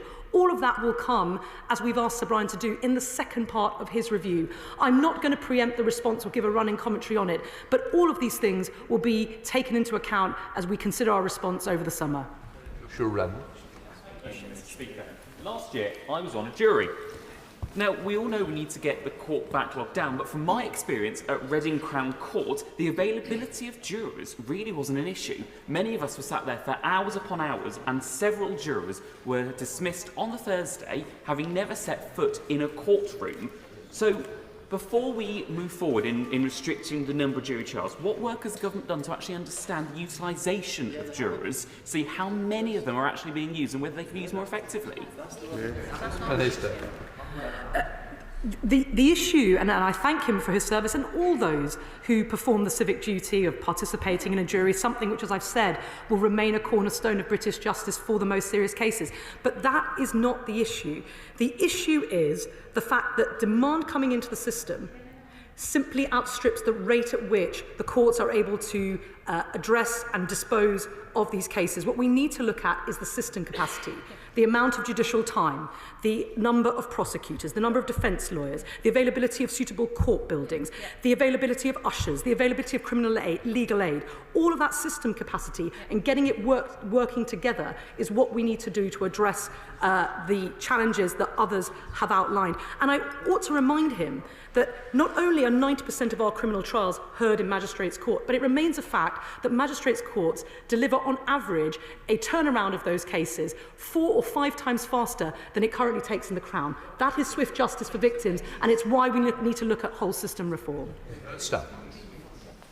Oh, thank you very much, Mr. Speaker. My constituents have a very simple view of the criminal justice system. They want to know that the victims of crime will have their day in court, and they'll want to know that the perpetrators of crime will have a punishment commensurate with the crime that they commit. And that underpins their faith in the system, so they come forward to report crime. So whilst the party opposite seek to talk down the justice system, can the Minister set out what her and her department are doing to ensure that victims of crime feel confident enough to come forward to report crimes, hopeful that they'll get the outcome that they want? Minister. When he speaks so passionately on the part of his constituents, I think what the public asks is something really simple. That if you're unfortunate enough to be a victim of a crime, you expect to have your day in court in a timely fashion, not to be told that you are going to be made to wait for years, that you get your day in court only to find that the trial has become ineffective and put off for yet another year. That undermines people's faith in the system, and that is what's so detrimental about the effect of the neglect and underinvestment of the other side, of the party opposite, because it's been so corrosive of trust in the justice system. It's not simply that we're not delivering swift justice for victims, it's that the public risks losing faith in what has been, to date, one of the glories of this country, which is our justice system. Sir Julian. Does the Minister agree that one of the worst features of the US justice system is the extreme process of plea bargaining, which gives such a huge differential if you plead guilty that it creates a perverse incentive to do so even if you're innocent but not confident that you'll be acquitted? Can she guarantee that we are not going down that route with a combination of a 40% discount for pleading guilty coupled with early release for other reasons? Minister. The English common law and our commitment to rule of law with our independent judiciary is part of what makes this country great. We're not going to ape the American system or any other system. The fact that Sir Brian Leveson report contains recommendations, including around aspects such as the use of Goodyear indications, is something that we will look at carefully. But we know that our law is robust, and provided we have a justice system that is up to the task of enforcing that law, that is what we are really focused on. Mr. Speaker, under the Tories last year, 60% of rape victims dropped out of their cases because they were left waiting years for justice.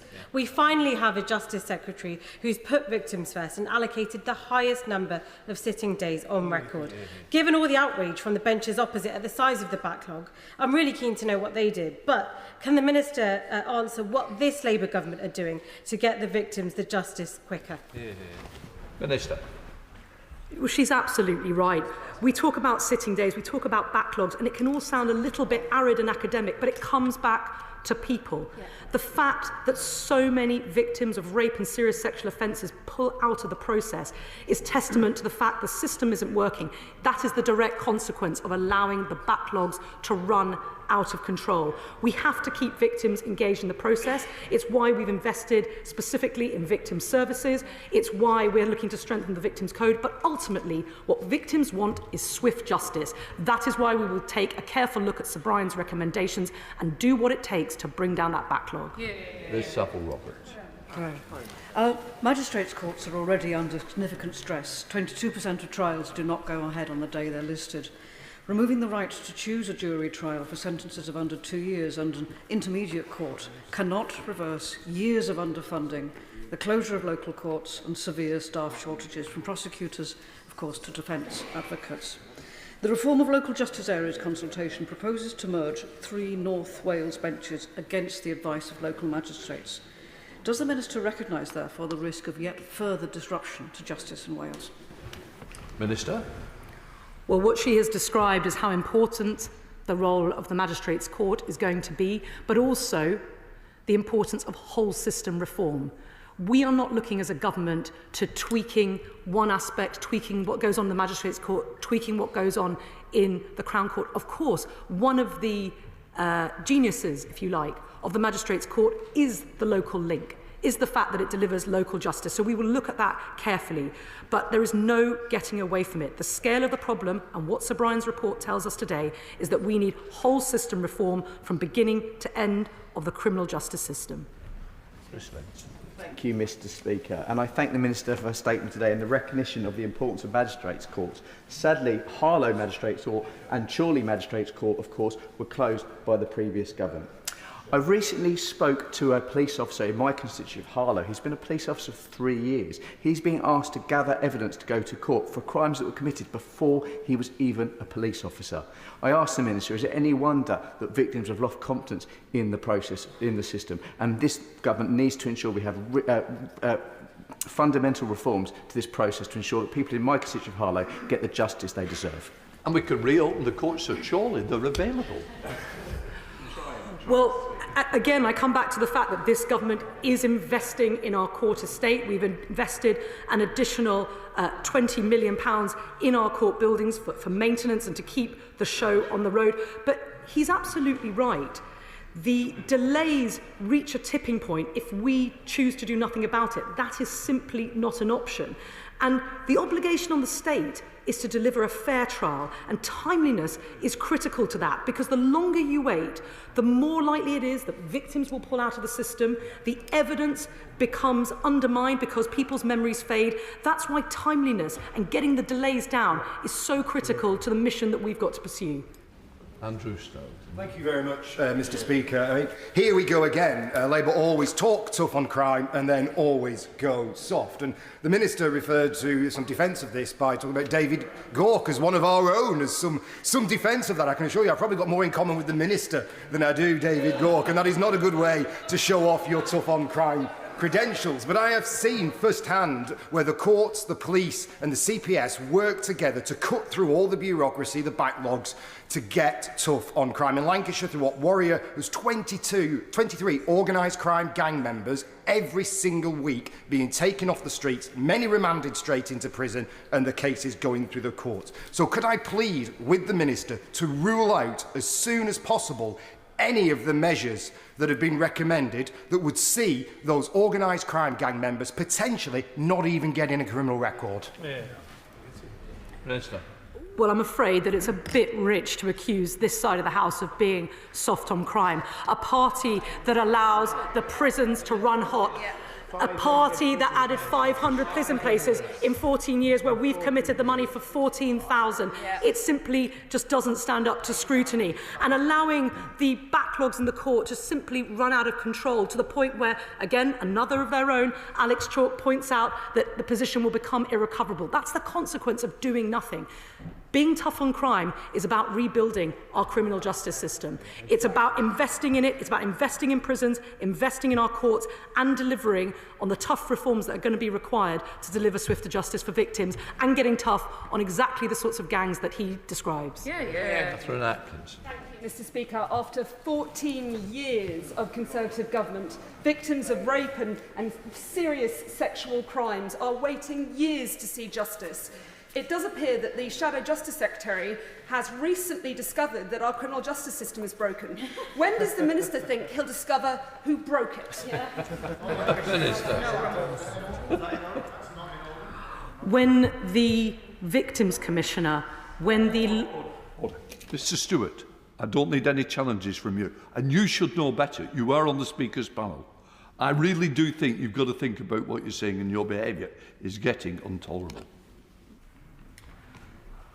When the Victims Commissioner, the London Victims Commissioner, those who engage and support victims through victim services, tell me that we have to take this opportunity for once-in-a-generation reform because we are letting victims of crimes down, I take that more seriously than any other pleas for change. It's absolutely obvious that the delays of running a system with such record and rising backlogs, the failure to invest, it has consequences on real people's lives. People are pulling out of the system, pulling out of the process because they've simply lost faith in it. And I will be thinking of their voices, of the victims, in every day that we look to consider these proposals and as we drive them forward. Failure is not an option. Tessamant. Thank you, Mr. Speaker. I have that caution about stripping back jury trials. So I'll ask the government to commit to tackling court backlogs by investing in more court capacity, particularly in Bristol and the West Country, and supporting rehabilitation to stop reoffending and people coming back into the system so quickly.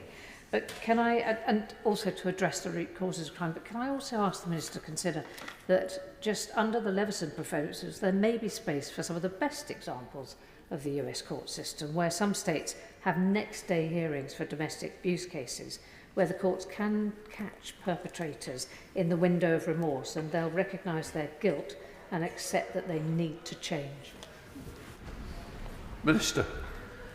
She's right that as we take forward and when we are ready to announce the package of reforms in response to Sir Brian's review, that we consider how we can take forward the best of our existing system and indeed learn from other systems. So whether that's intensive supervision courts, where we've seen some really good results, tackling the root cause of what lies behind crime and engaging in preventative measures, we should be doing all of that. And this is our opportunity. We've reached a point of crisis.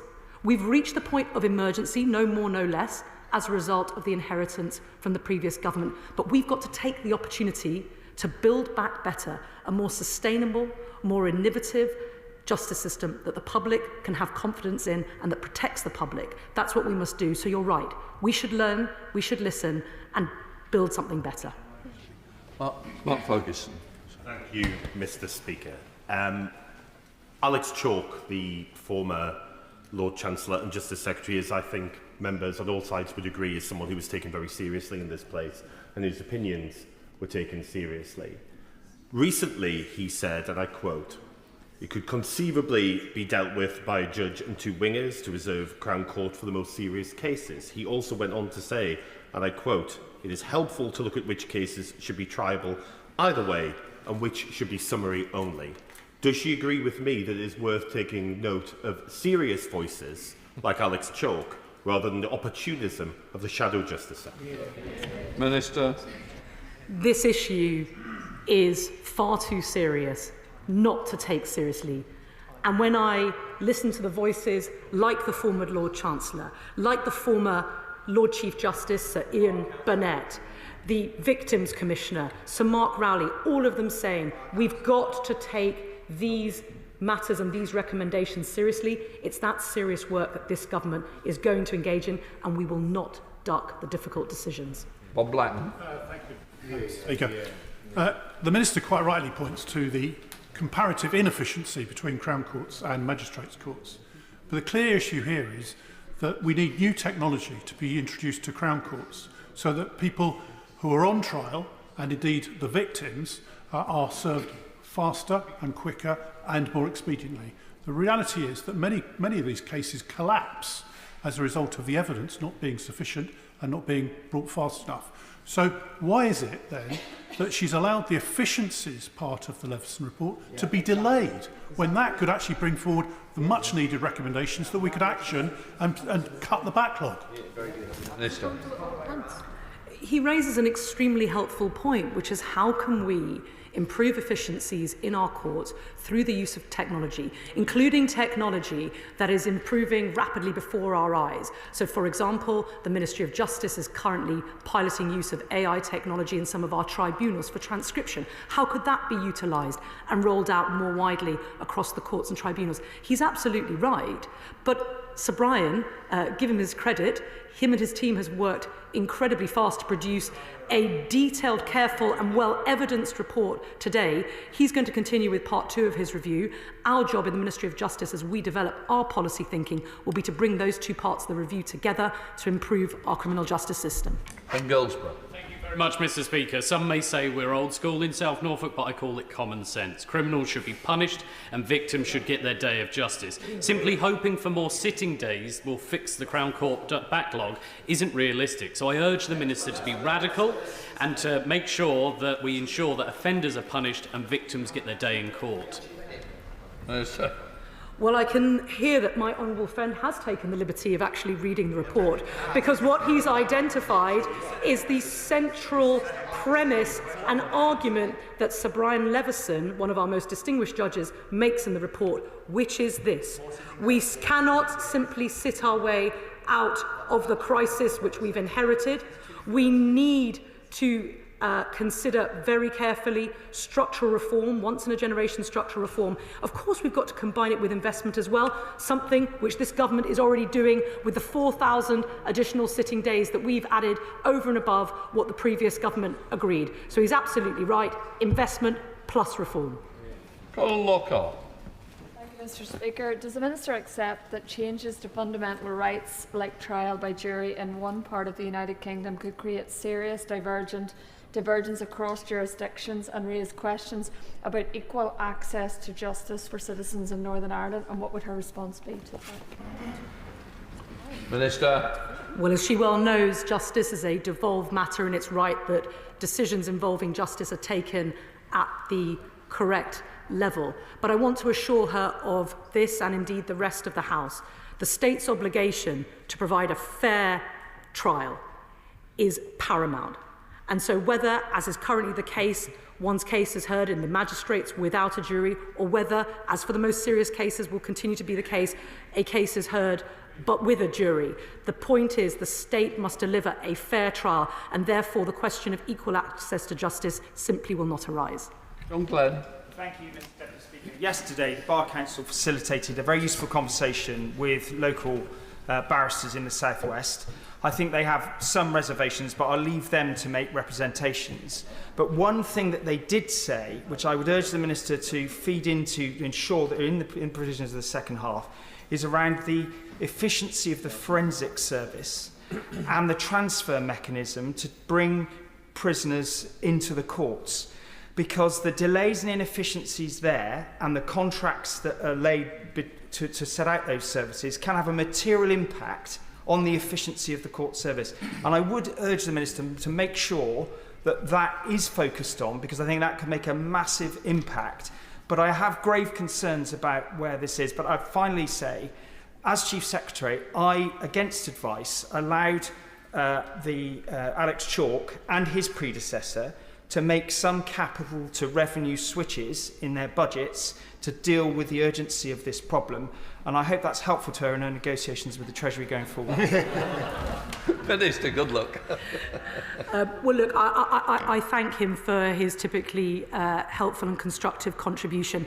We're talking here about a system, and there are so many moving parts in that system, which is why we're not going to give an instant response to Sir Brian's review or indeed to some of the points he raises. But it's clear that we've got to get the whole system working. And in that vein, let me address our professions, our criminal bar, who do a sterling job. I too have engaged closely with the Bar Council, with the Criminal Bar Association. We need to do this in collaboration with them.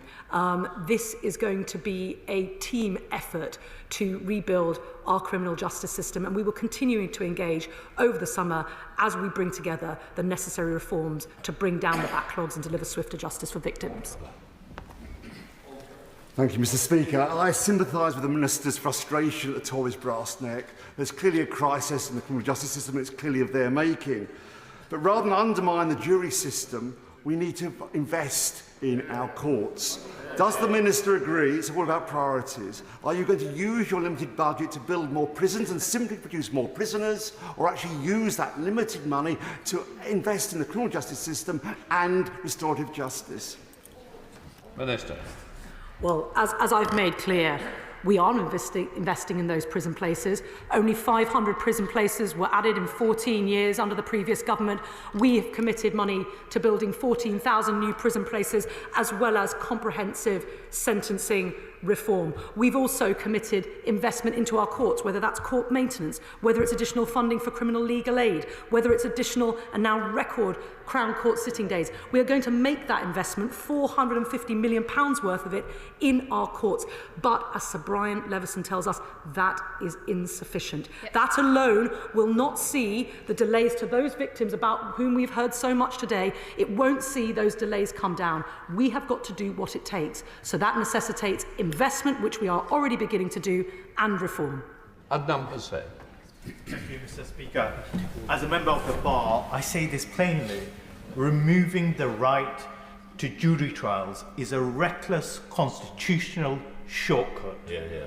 And as the Criminal Bar Association puts it, it is a reform, it's retreat. Does the Minister agree that the right to choose between a jury or judge-led trial must never be denied, and that the real solution lies in investing in the system we have and not dismantling the very foundations? Minister. Well, I respect him as a fellow member of the Bar, but I also respect the views of Sir Brian Leveson, of the Lord Chief Justice, previous former Lord Chief Justice, Sir Ian Burnett, and many august legal minds who themselves have done so much to preserve our fundamental constitutional principles. And what they understand is this: 90% of our current criminal trials don't happen with a jury. But what really is unfair and what really does undermine fundamental constitutional rights is a failure to deliver a timely trial. If you are asking victims of crime, or even those accused of a crime wrongly, to clear their name, to wait 2-3 years of their day in court, that, I believe, is a denial of a constitutional right. Graham Stewart. Thank you, Mr. Speaker. I'd like to thank Sir Brian for his work and applaud all efforts to speed up the system. But what reassurance can the Minister give to my constituents who will see a reduction in access to jury trial as the beginning of a slippery edge to ever greater erosion of one of the fundamental liberties and glories of this country? Minister. Well, today we're not setting out our policy response to the specific recommendations in Sir Brian's review. What we are recognising is his central thesis, which is at the moment the victims in your constituency are being thoroughly let down by the delays that were allowed to accrue by your own party. And with that in mind, it's clear that what we have to do is make the record investment that we are making, continue to make that investment, but combine it with structural reform, a package of reforms which will drive both efficiency but also fundamentally deliver that swifter justice for victims, which actually I believe we all wish to see. Caroline. Thank you. Mr. Speaker, I share concerns about delays to justice. No rape victim should ever have to wait 5 years for their day in court, but I am seriously concerned about limiting trial by jury and how that could dent confidence. So I ask the Minister, as you look at these reforms over the summer, please will you consider more serious investment in rehabilitation and resettlement work? The Landworks project in my constituency has a reoffending rate of 5%. If we could roll out this type of work, we would reduce crime, which would relieve backlog on the courts, and then everyone could have their day in court more quickly.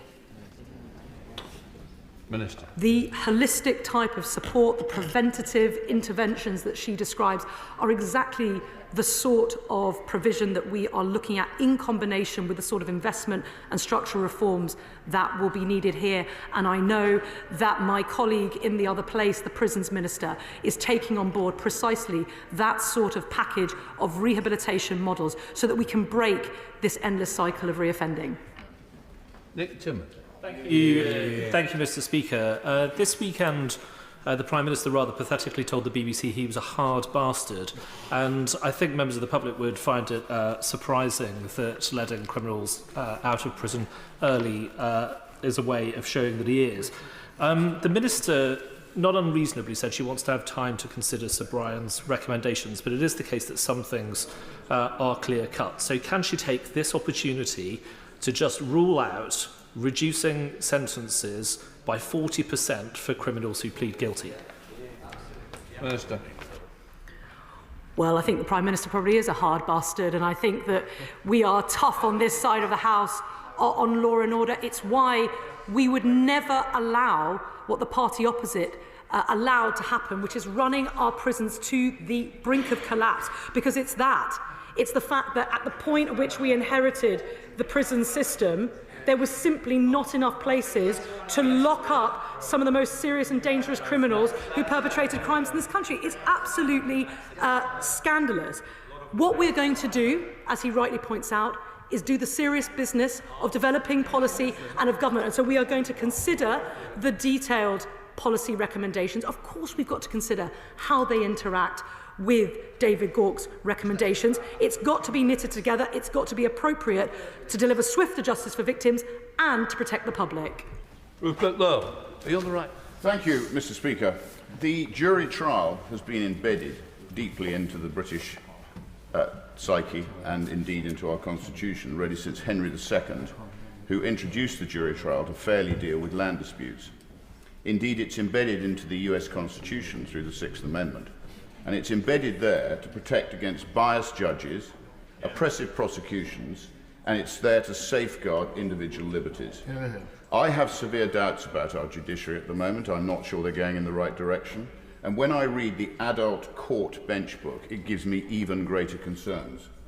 The jury trial is already under threat, as you probably know, in defamation cases. So I have three questions. Why does the government appear to be so terrified of decent British people sitting on juries? Are the government intent on further undermining the jury trial? And if they are, in any way, will they please undertake to have a full debate in this House before it happens? Minister. Well, first of all, if you'd heard my earlier answers, I made clear that the jury trial will remain a cornerstone of British justice for the most serious cases. Sir Brian Leveson, in his review, talks about whether it's appropriate and proportionate to have a jury trial, for example, in some of the most complex fraud cases. He also considers whether it's proportionate in cases where, say, for example, someone steals a bottle of whiskey. Is it appropriate to have a full jury trial with all the cost, expense and delay, which means that somebody who perhaps is a victim of rape is waiting 2-3 years for their day in court and means that that day will never come. But what I can undertake, as I said in opening, is that when we are ready with our package of reforms and response to this review, we will return to this House and a full debate can be had.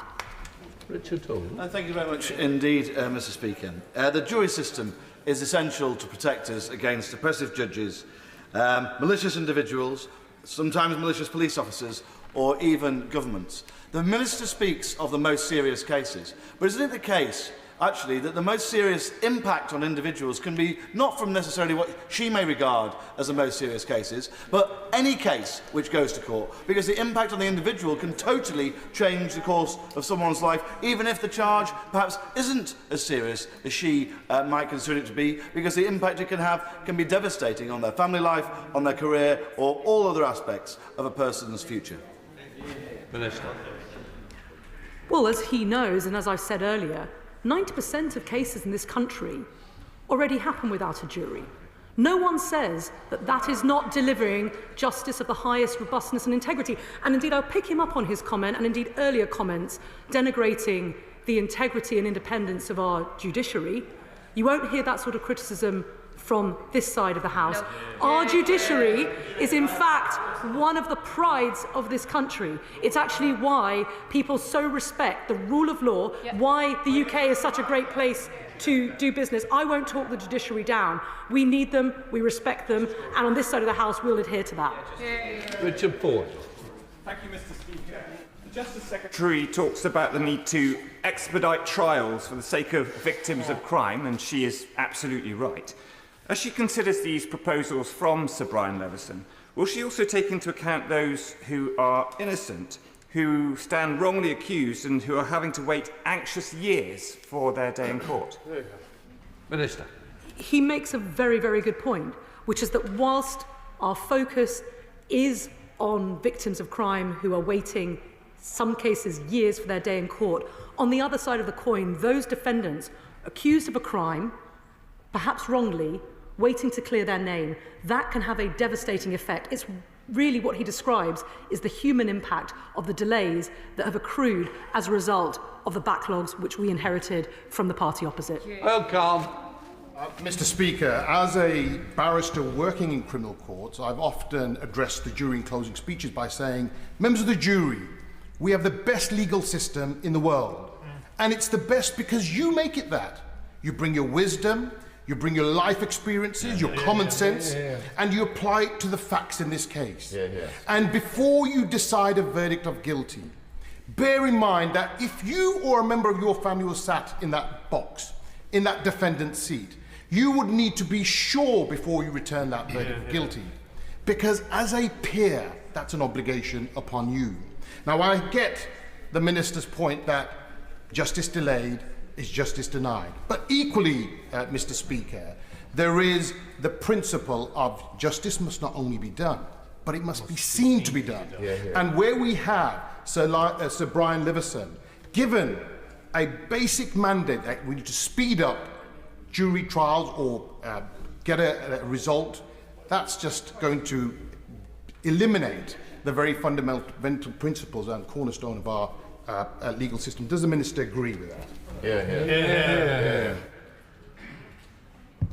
The jury trial, as I've said, will remain a cornerstone, a pillar of our justice system for the most serious cases. But what Sir Brian Leveson tells us in his report, in the opening pages, is that the current system is broken, and he uses the word essential. He says reform of the system will be essential because whilst we rightly take pride in the principles that underpin our criminal justice system, the fact is, at the moment, it simply is not working. It's letting down those whom it's intended to serve and those who serve within the system.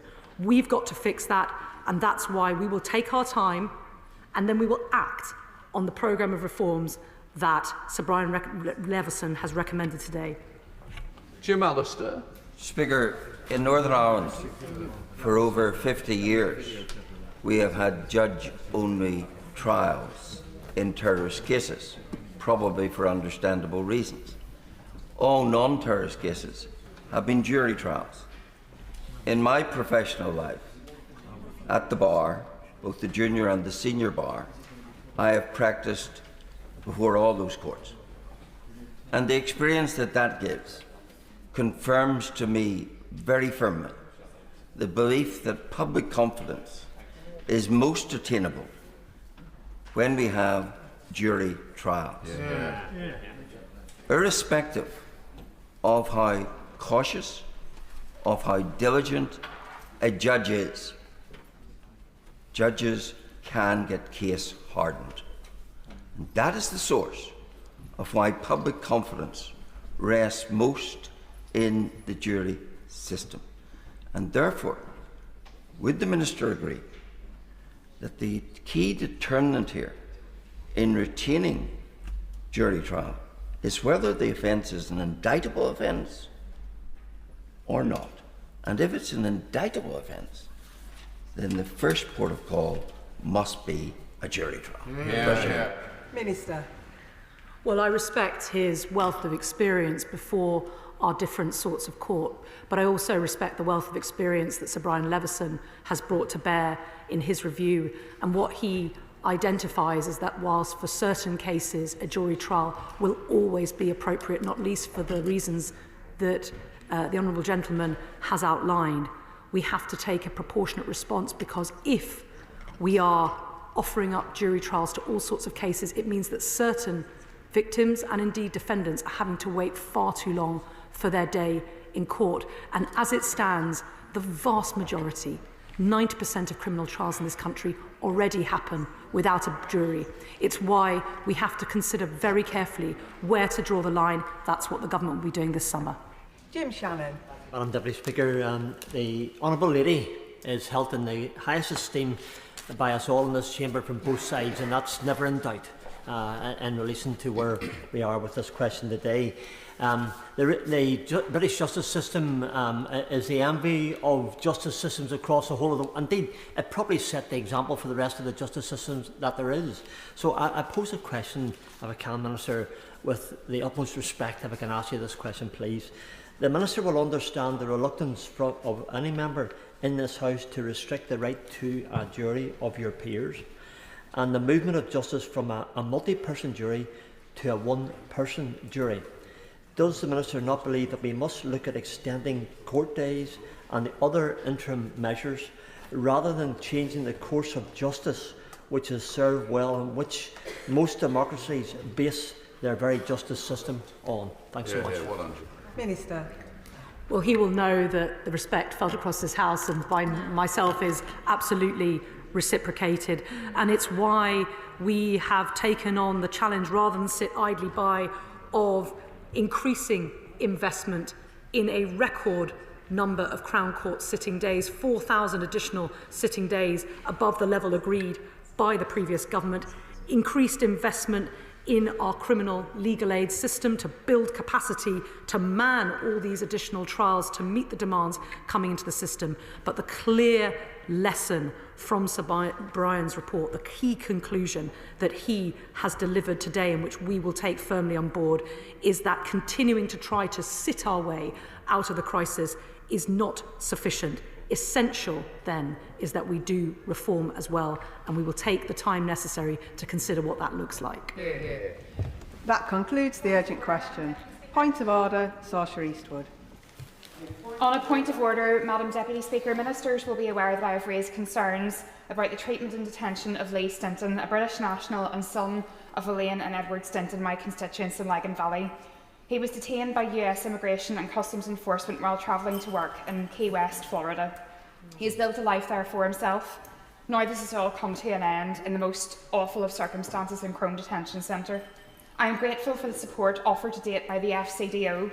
Are you aware of ministers seeking to make a statement on this matter? Thank you, Madam Deputy Speaker. I am grateful for notice of that point of order, but I have not been made aware of any request for a statement. The honourable member has put her concerns on the record. We now move to the 10-minute rule motion.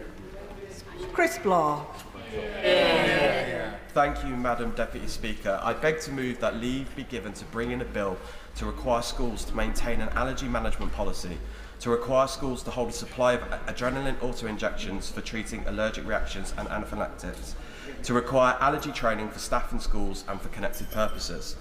Madam Deputy Speaker, I'm grateful for the Minister for being in his place and his constant dialogue on this issue.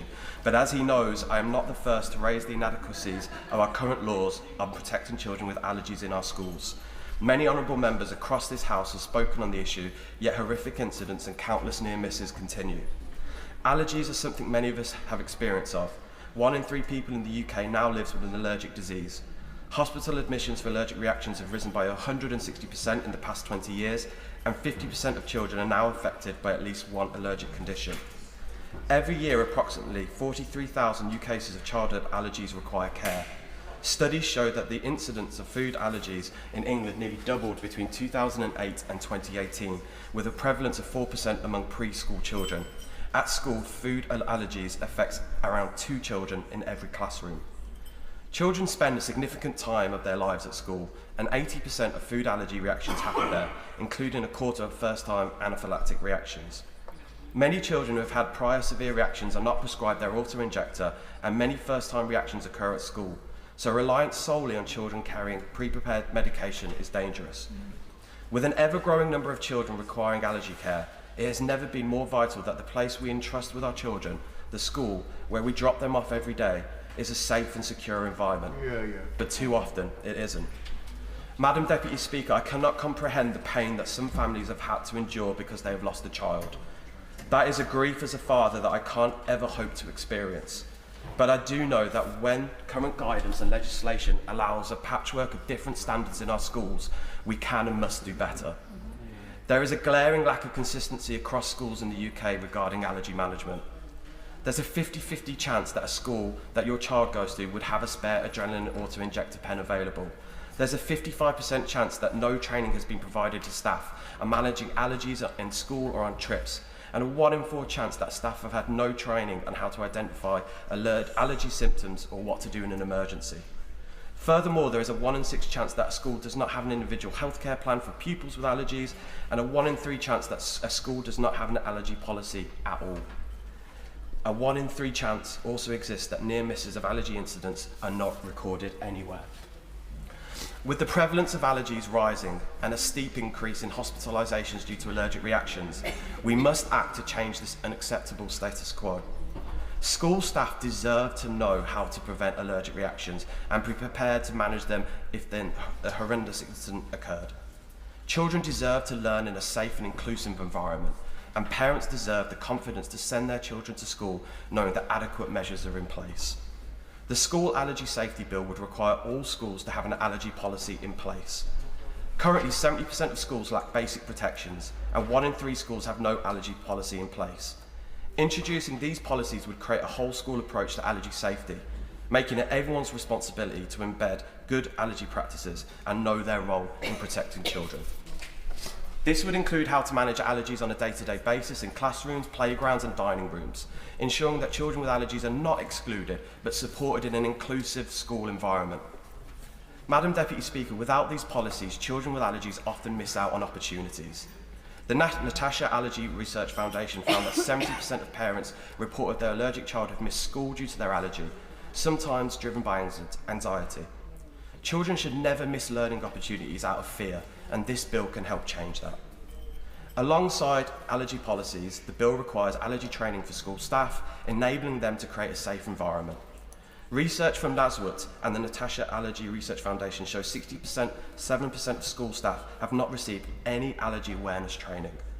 The bill would provide guidance on adapting classroom practices to reduce risk, ensuring safe and inclusive activities, understanding the mental health impacts of food allergies, and how to respond in those emergencies. The bill also mandates that schools carry spare adrenaline auto-injectors so that if a reaction occurs, staff have both the medication and training to take swift action. When every second counts, this simple step could be life-saving. Auto-injectors should be treated like defibrillators. They should be accessible and accompanied by a trained member of the staff. Although there are examples of good practice without a national framework, it is a postcode lottery whether a child will attend a school with adequate training, policies and vital medication. This inequality leads to missed school days, unnecessary emergency visits, bullying and lower attainment. Providing spare pens, training and policies to every school removes that lottery. Safety should not depend on a child's location or their family's income. Current legislation is insufficient. Schools in England follow statutory guidance such as supporting pupils with medical conditions at school and the early years foundation stage, but neither explicitly mandates safeguards for pupils with allergies. The Benedict Blythe Foundation highlights that this lack of clear expectation leads to wide variations in allergy safety across this country. Madam Deputy Speaker, the 3 pillars of this bill, staff training, allergy policies and spare adrenaline auto-injectors, can save lives. These recommendations come from coroner's reports after tragic incidents. We must learn and fill these gaps to create a fairer, safer school experience for all children. Too many teachers lack the knowledge they need, don't have the support they deserve, and too many children with allergies are still not offered a safe, fit-for-purpose environment to learn. I hope today, after an awful lot of talking, we can get on with the doing. Yeah. The question is that the honourable member have leave to bring in the bill. As many as are of that opinion say aye. Aye. Of the contrary, no. I think the ayes have it. The ayes have it. Who will prepare and bring in the bill? Tahir Ali, Sarah Coombs, Kat Eccles, Sarah Edwards, Amanda Hack, Becky Gittins, Jodie Goslin, Lee Ingham, Alicia Kearns, Dave Robertson, Gareth Snell MP, sorry, and myself.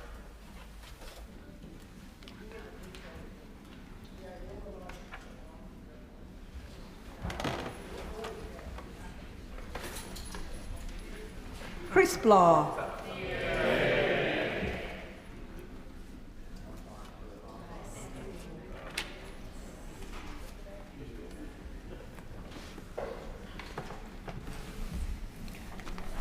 Schools Allergy Safety Bill. Second reading what day? Friday the 12th of September. Friday the 12th of September.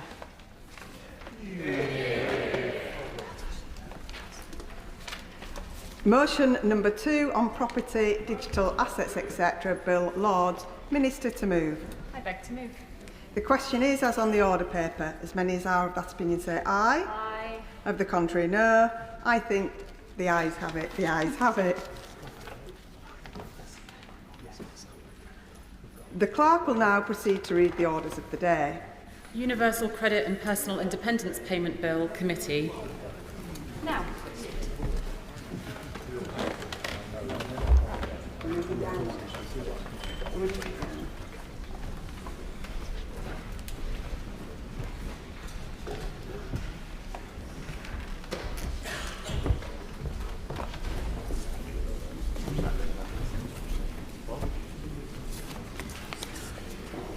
Order. Universal Credit and Personal Independence Payment Bill. I remind members that in committee, members should address the chair as should not address the chair as Deputy Speaker. Please use our names when addressing the chair. Madam Chair, Chair, Madam Chairman, or for Sir Roger, Mr Chairman are also acceptable. We begin with amendment number 39 to clause 1, with which it will be convenient to consider the existing provisions of the bill and all amendments and new clauses that have been selected. I call Sian Berry to move amendment 39. Thank you, Madam Chair. When 1 in 5 people receiving universal credit and disability benefits have used a food bank in the last month, when the disability premium laid out by Scope has reached £1,095 per month, here in Parliament we must do better than this bill before us today. Madam Chair, when the Pathways to Work Green Paper has terrified so many of our constituents, and when the basic rate of universal credit cannot cover the basic essentials, here in Parliament we must do better than this bill before us today.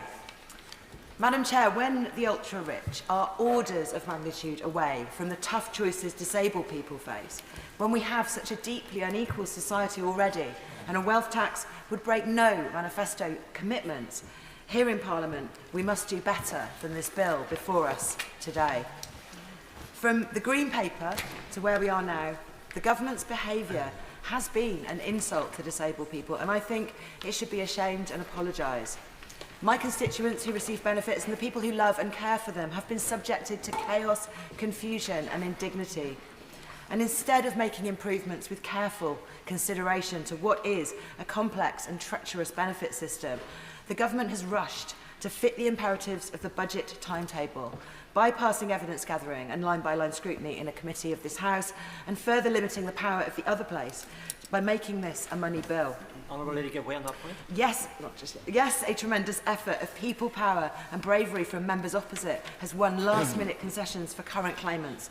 But still, the government should scrap this unfair and harmful legislation due to the harm it will do to future people who find themselves in need of support. On that very point. This bill is not a tough decision. It is the wrong decision. Here in Parliament, we must do better than this bill before us today, and I will give way to my Can I commend the Honourable Lady on what she's bringing forward, and I think that the day is probably the crux of where we are in relation to this bill. But does the Honourable Lady accept that the reason people get more money when they qualify for the health element of universal credit is because their illness means more expenditure, perhaps even a certain diet, a need for a warmer home, etc. And does the Honourable Lady not then accept that to half that amount down to 217 months will detrimentally affect the most vulnerable of people, the very people the Honourable Lady says we should be trying to help? I thank the Honourable Member for giving those examples of the vital things that additional payments are used for and why they are so necessary, and it's so necessary not to cut them. My Amendment 39 affects Clause 1, the only at all positive clause of the bill as it stands now. This clause currently uplifts the rate of increase in the standard allowance of universal credit beyond inflation by 2.3% in the year starting April 2026, rising to 4.8% for 2029. My amendment, quite simply, sets the uplift percentage at 4.8% for the whole period. This sustained rise in the basic rate of universal credit is much needed, setting out the case for an essentials guarantee. Trussell and the Joseph Rowntree Foundation say the basic rate of universal credit should at least cover the cost of essentials like food, household bills and travel, but it is not currently set according to any objective assessment of what people need. My assessment 39 goes some way towards this, and the joint briefing to MPs from 20 charities, service providers and disabled people's groups highlights it in its recommendations. Now, I realise that the question on many people's minds at this moment is how can the country pay for this boost to universal credit and the removal of cuts to PIP? And the answer lies with the Chancellor, and something my Green colleagues and I have called for many times, and especially on this issue, ever since the Secretary of State introduced the Green Paper. On that day, the 18th of March, I asked why impoverishing disabled people to the tune of £5 billion is a higher priority than a simple wealth tax. And the Honourable Member for Eltham and Chislehurst, the Honourable Member for Liverpool Riverside and the Honourable Member for Liverpool West Derby also spoke up for that same measure that same day. Many Honourable Members have also asked these questions in the House. But it isn't just MPs suggesting this. And it isn't just charities like Oxfam and the Equality Trust, and it isn't just campaigners like Tax Justice UK and Green New Deal Rising. And it isn't just patriotic millionaires who say their polling shows 85% of people who have more than £10 million would happily pay 2% of their wealth to support a better society and public services. No, it is also two former leaders of the Labour Party who are now talking about this as a serious option. There are, I should say, other ways to look at taxing unearned wealth as a wider package than this simple proposal that is making unlikely allies of Greens, millionaires and Labour leaders. But when fairer taxes on assets that absolutely can work and should work for the nation are finally being put into the budget, I think that the view of this House is clear, that the cuts target in the spreadsheet for the Department for Work and Pensions should be the first to go, including the two-child benefit cap as well. So that is how we should pay for the improvements needed to this bill. I would happily give it. Well, given I'm a great believer in a wealth tax rather than taking money from disabled people. Simple as, bottom line. Would my honourable friend say how the Greens, what the wealth tax would look like as far as the Green Party is concerned? I thank the honourable member for that question. Indeed, I've referred to the patriotic millionaires, and they have done some extensive work on this with their considerable resources, and they have set out a 2% wealth tax on people with more than £10 million in wealth. And they also have polled this with the general public. They have found that 75% of the general public hugely support this measure as well, not just as an alternative to cuts to welfare, but also as a general principle. Someone else should pay. Madam Chair, Clause 1 would be made into a genuinely good policy by Amendment 39, but this change alone will not make it a bill this House should pass. And removing Clause 5, as Amendment 4 from the Government proposes, will not be enough either for a bill this House should pass.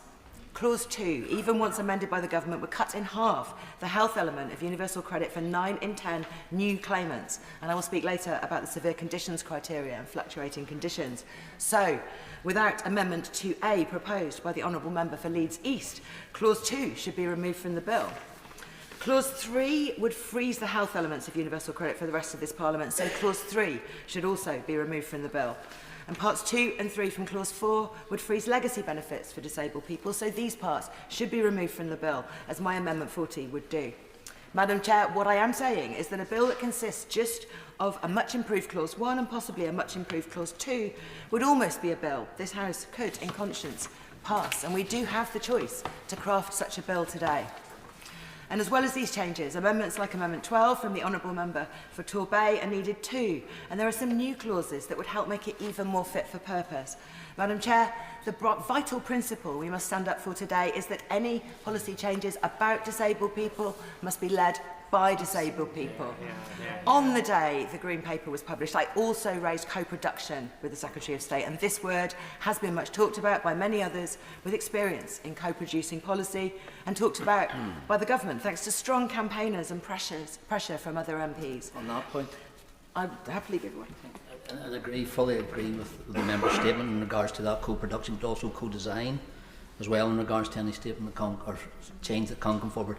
But would the member agree with me that it's crucial that young people are also included because of the conditions that they face as well, and especially that challenge when they move from children's DLA into PIP and the transition there that the Minister still hasn't addressed? I thank the Honourable Member greatly for that intervention. Indeed, when I've gathered together young people in my own constituency, the issues they face are quite unique and their voices absolutely must be heard. So now the Government has said it is committed to co-produce the TIMS review with disabled people and disabled people's organisations. But disabled people's organisations like Disability Rights UK have told us that such promises are hard to trust.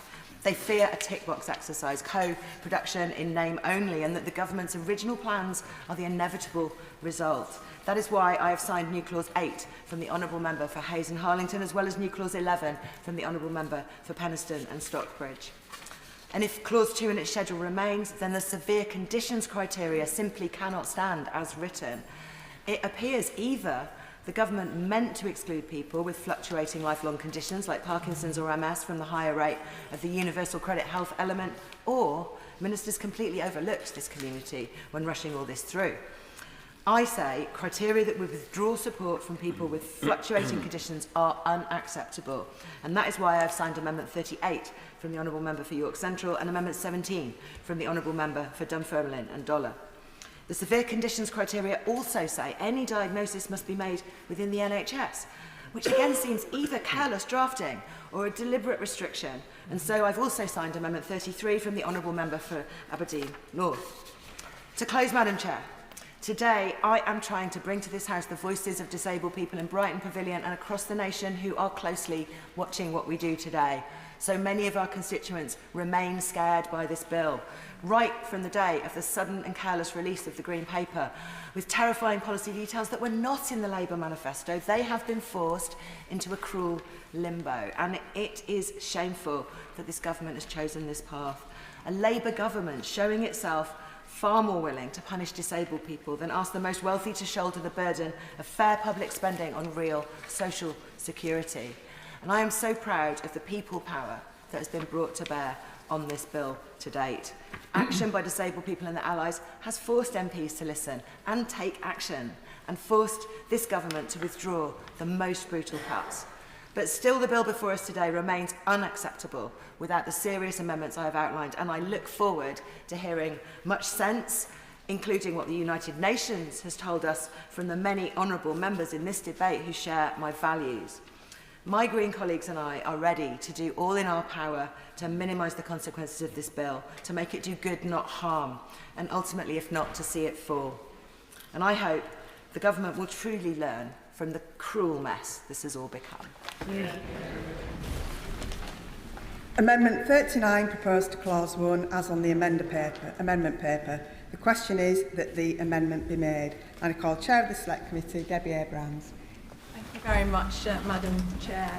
I'd like to speak to my amendment 2B and the amendments associated with this. But before I get into the substance of this, I'd like to thank the Bill Committee clerks for their valuable advice and for the amendment drafting expertise as well.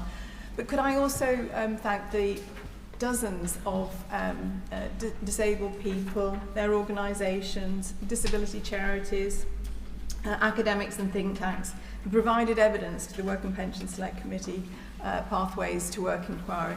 And of course I'd like also to acknowledge the clerk's team, and particularly the Deputy Clerk who has led that inquiry. The importance of select committees in improving government policy is of immense importance and cannot be underestimated. As I said last week, there is general recognition that the social security system needs reform, but reform shouldn't be equated to cuts and support to vulnerable people. There are many positive measures in the Pathways to Work Green Paper and the Get Britain Working White Paper, which I believe will have a significant and positive impact on people's lives, helping people into work and stay in work. But there's also evidence of the impact other government departments will have on getting and keeping Britain working. For example, increasing NHS capacity and the funding allocation to areas of high health need will have a direct and positive impact on health status, their participation in the labour market, and ultimately productivity in these areas. The 2018 Health for Wealth report estimated that increasing NHS spending by 10% and targeting this at areas of high health need would reduce economic inactivity by 3% and increase productivity by 13.2 billion a year. But although we have launched the NHS 10-year plan and the many positive measures in this, the additional targeted NHS capacity won't come on stream until April next year. Similarly, Sir Charlie Mayfield's review on keeping Britain working will hopefully set out how we can realign our labour market to address the disability employment gap, including retaining skilled workers who become sick or disabled. But that won't be published until the autumn of later this year. It will take a lot longer than 6 months to make the cultural changes needed to address the inequalities in employment many disabled people face. According to the Joseph Rowntree Foundation, for each disability confident role across the country, there are currently 121 people on incapacity benefits such as UC Health. In more affluent areas, more jobs are available, but in more deprived former industrial areas, it's much worse, with one job for 333 disabled people. That's why my Amendment 2B and the associated amendments are seeking to delay the introduction of changes to UC Health from April 2026 to November 2026 at a cost of £141 million. That would be in terms of the reduction in savings that the government has previously estimated for. This is to allow for the NHS capacity to ramp up and to ensure funding follows health need, so that people with newly acquired conditions or impairments can receive early treatment, a better aligned labour market that will enable them to return to work quickly. Without this, there is the risk that 45,000 more newly disabled people and their children will be pushed into poverty. I acknowledge and thank the government for the concessions that they made over the last couple of weeks, and which allowed many of us to support this bill at second reading. Just to clarify, Madam Chair, these concessions include the protection of existing PIP claimants and the removal of the reference for new PIP claimants needing to achieve 4 points at their assessment through the deletion of Clause 5, that's the government's 4 amendment. Instead, from November 2026, new claimants will take part in a new assessment, an outcome from the TIM's PIP review, which will be co-produced with disabled people and their organisations. I will do. And thank you very much. I know that one of the things that I get, and probably other MPs in this House get, is the issue of decisions made on PIP applications, universal credit applications and ESA applications, all the applications, and they tell me continuously that there's a harshness in how the decision is made. Does the Honourable Lady share my concern? And my concern is that those harsh decisions, they should have experts looking at it and should be compassion and understanding when it comes to making those decisions. Does she agree with me? That's the sort of system we need for the people we represent. I'm very grateful to my honourable friend for his intervention. I do agree we need a more compassionate system, but I also believe that we need to have a system that's co-produced by the people that are actually going to be affected by a new assessment process. So I think, yes, a more compassionate system, but I think that will be built in by the people that undertake the co-production of that new assessment. If I could continue, I was a to set out the co-production of the review by putting it on the face of the bill. And I hope the Minister can address that in his remarks. As such, I'm supporting new Clause 11 in the name of my honourable friend, the member for Penistone and Stockton. In addition, the Government has also agreed to protect people on UC Health with severe conditions or a terminal diagnosis, both existing and new claimants, and ensure that their awards will be uprated annually in real terms. I will. I'm very grateful to the Honourable Lady, and like her, of course, I also welcome some of the concessions that were given at the last minute last week. But does she not share my concerns, in particular the point around UC Health? There is still £2 billion in cuts that will still impact over 700,000 people, meaning they will get £3,000 less, and these are some of the most vulnerable people. Well, let's be clear. This is applying particularly to newly acquired conditions, and my argument is, by delaying it, we can ensure that people with a newly acquired disability or a condition can receive the treatment and care quickly if we ensure that the NHS ramps up its treatment process. So that's my argument.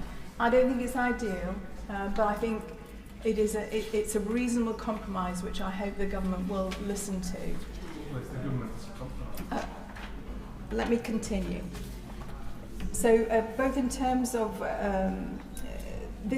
in terms of severe conditions, that people with new and existing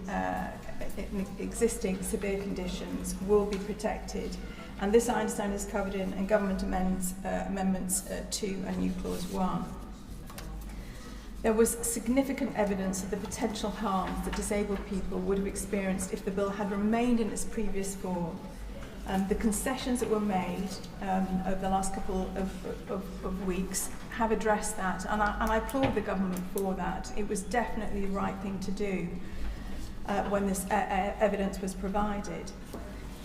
When our fiscal rigidity, though, is set to cause harm and undermine what we're trying to do in the longer term, it is right that we think again, and I do urge the Government to consider my amendments. But there is also strong evidence that the Government will make savings in social security spending in the long term. In terms of case flows, case off flows will be achieved naturally, as I've mentioned before, in terms of the additional capacity in the NHS, the realignment of the labour market, and of course the bringing forward of employment support. Thank you. Graham Stewart. Thank you, Madam Deputy Speaker. It's a pleasure to take part in this debate. The bill, as you know, is being rushed through by a Labour government desperate to paper over the cracks of an economy which it itself has brought to a shuddering halt. And so many of the questions that are coming before the House at the moment result from that economic flatlining and the flailing of a government which casts around desperately to see how it can get itself off that economic hook. Put simply, this bill is unaffordable. The Prime Minister's latest concessions to his unruly and now happy and victorious backbenchers has left the Exchequer with a £5 billion gap to plug. And this inevitably means higher taxes for hard-working families already feeling the pinch. And far too few of those voices will be heard today, too often in this House. The whole debate is consumed with how more spending is a better thing, how it can always be afforded, and no responsible decisions need to be made. That was the decision of the backbenchers of the party opposite. It wrested away from the front bench control of one of the flagships of this government's agenda and leaves the government now like some great, massively endowed as it is with members of Parliament, like some gigantic ship that has lost all power and propulsion, sitting listing at sea, waiting for the next wave to come along. And as we know in this chamber, that the next wave that comes along and buffets from the left this Labour government is all too often the Honourable Lady, who I'm happy to give way to now. I thank the Honourable Gentleman for giving way. I hope he's not suggesting in his comments that those hard-working families who use PIP to be able to get to work are not voices that we should hear in this chamber. Yeah. Well, I would absolutely agree with the Honourable Lady that we should consider people like that. I think of the lady who came to see me on Saturday at my street surgery, who's concerned about the PIP process and, from her point of view, the brutality of it and the way she and her husband, who has a degenerative progressive disease for which there is no cure, are put through the ringer in order to justify, which to anyone with any common sense could see is a situation which clearly deserves support. But the Honourable Lady will be aware of the mushrooming in the claims by those with various levels of mental health challenges, far greater than previously. And ultimately, we must balance looking after people with degenerative progressive diseases in a humane and civilised manner by also making sure that we have a system which cuts out fraud, which seeks to minimise those who don't need aid, seeking it and getting it. And if only we could have a system in which people didn't claim for money which they don't deserve and need, we would be able to look after the people which I think, in one area of commonality between the Honourable Lady and myself, both she and I would want to see fairer and more generous treatment of people in that position. I will happily give way to the Honourable Gentleman. I thank my honourable friend for giving way. Would my honourable friend agree with me that the reduction in investment in the NHS and in the mental health service support for the people of our country has led to an epidemic of people who've had to wait for support for sometimes nearly 2 years, which increases their condition and makes it harder for them to recover and go back to their normal daily life at work. And that also has increased demand on PIP. I thank the Honourable Gentleman for his contribution. We, on this, I should say, side, and these days corner of the House, as Conservatives, we know that throwing money at a problem without proper safeguards is not leadership, it's not generous, it's not kind. It is in fact an abrogation of responsibility, and it is economic negligence. So let me be clear. This bill in its current form locks in billions of pounds of additional welfare spending year after year. Under the current Chancellor, we've already seen Britain's debt interest forecast soar and the bond market's jittery, more than jittery, charging far more than after the mini-budget to which members opposite so love to refer. And inflation, of course, has proven stubbornly high. Now we have yet another unfunded spending commitment, with no plan to pay for it except reaching deeper into taxpayers' pockets. The Chancellor might not say it outright, but families in Beverley and Holderness and across the country know exactly where this ends up, with them paying more. Madam Deputy Speaker, the Prime Minister can indulge in his favourite hobby of U-turning and U-turning his way throughout his time in office. But that is not governing in the national interest, which is exactly what he promised to do. It is the latest example of the Prime Minister bending to pressure from the left of his party, so well represented on the benches opposite today, desperate desperate as he is to shore up support for a drifting government which has lost now all propulsion. Instead of fixing the underlying problems in our economy, which was promised, the foundations, if you remember those phrases so oft repeated, Labour has chosen the easy political route for it. Higher spending, higher borrowing, and inevitably higher taxes. Not on some mythical class of super rich people, which the Greens like to propose. No, on ordinary men and women. People who get up in the morning, work hard, and look after themselves and recognise personal responsibility as a central tenet of their lives, and that needs to be a central tenet of our political lives. That, Madam Deputy Speaker, is why I've tabled 2 amendments to this bill. The first, Amendment 41, ensures that Parliament retains control over future annual above-inflation increases. It means that the House of Commons must explicitly approve continuing these rates beyond 2027 to 2028, protecting against open-ended commitments that we cannot afford. The second, new Clause 9, requires the Government to report on fraud and error arising from the provisions which we are debating today. Given the scale of welfare fraud we have seen in recent years, it already costs the taxpayer more than £8 billion. It's only right that we get a proper handle on where taxpayers' money is actually going. Together, I would happily give way if there were members opposite who had an interest in controlling the public finances. If there were members opposite who wanted to show responsibility with the public finances, not running up the national credit card irresponsibly, which is their want. And those efforts by the front bench opposite have now come to naught. They have given into their backbenches and they no longer have any control or say on the direction of this government. Together, these straightforward safeguards to protect the public purse will be there and help reduce waste and misuse. Now, I have no doubt that the Secretary of State will stand up today and try to paint this as a fair and measured bill. And members opposite can shout and scream in frustration, but they will have their time to speak, Madam Deputy Speaker. But in reality, this is not a fair and measured bill. It achieves nothing but a 2-tier benefit system, unfunded spending commitments, and ultimately higher taxes for ordinary working people.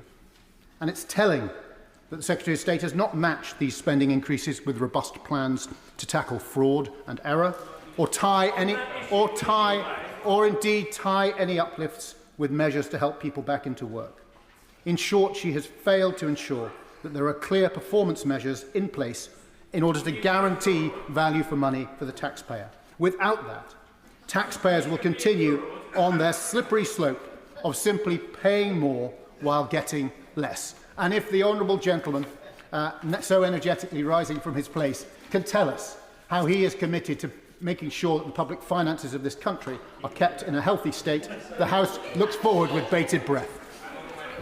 I'm really intrigued, Madam Deputy Speaker, because the honourable member suggested that he has a concern about tackling fraud and responsibility in public finances. Can he tell us where he was under the last government when fraud in the benefit system hit its highest level ever seen in the history of the UK social security system? Where are his references in Hansard? Where was he on bill committees and in this House when that fraud was soaring? And where was he when this government began passing legislation to tackle that horrific level of irresponsible fraud in the benefit system?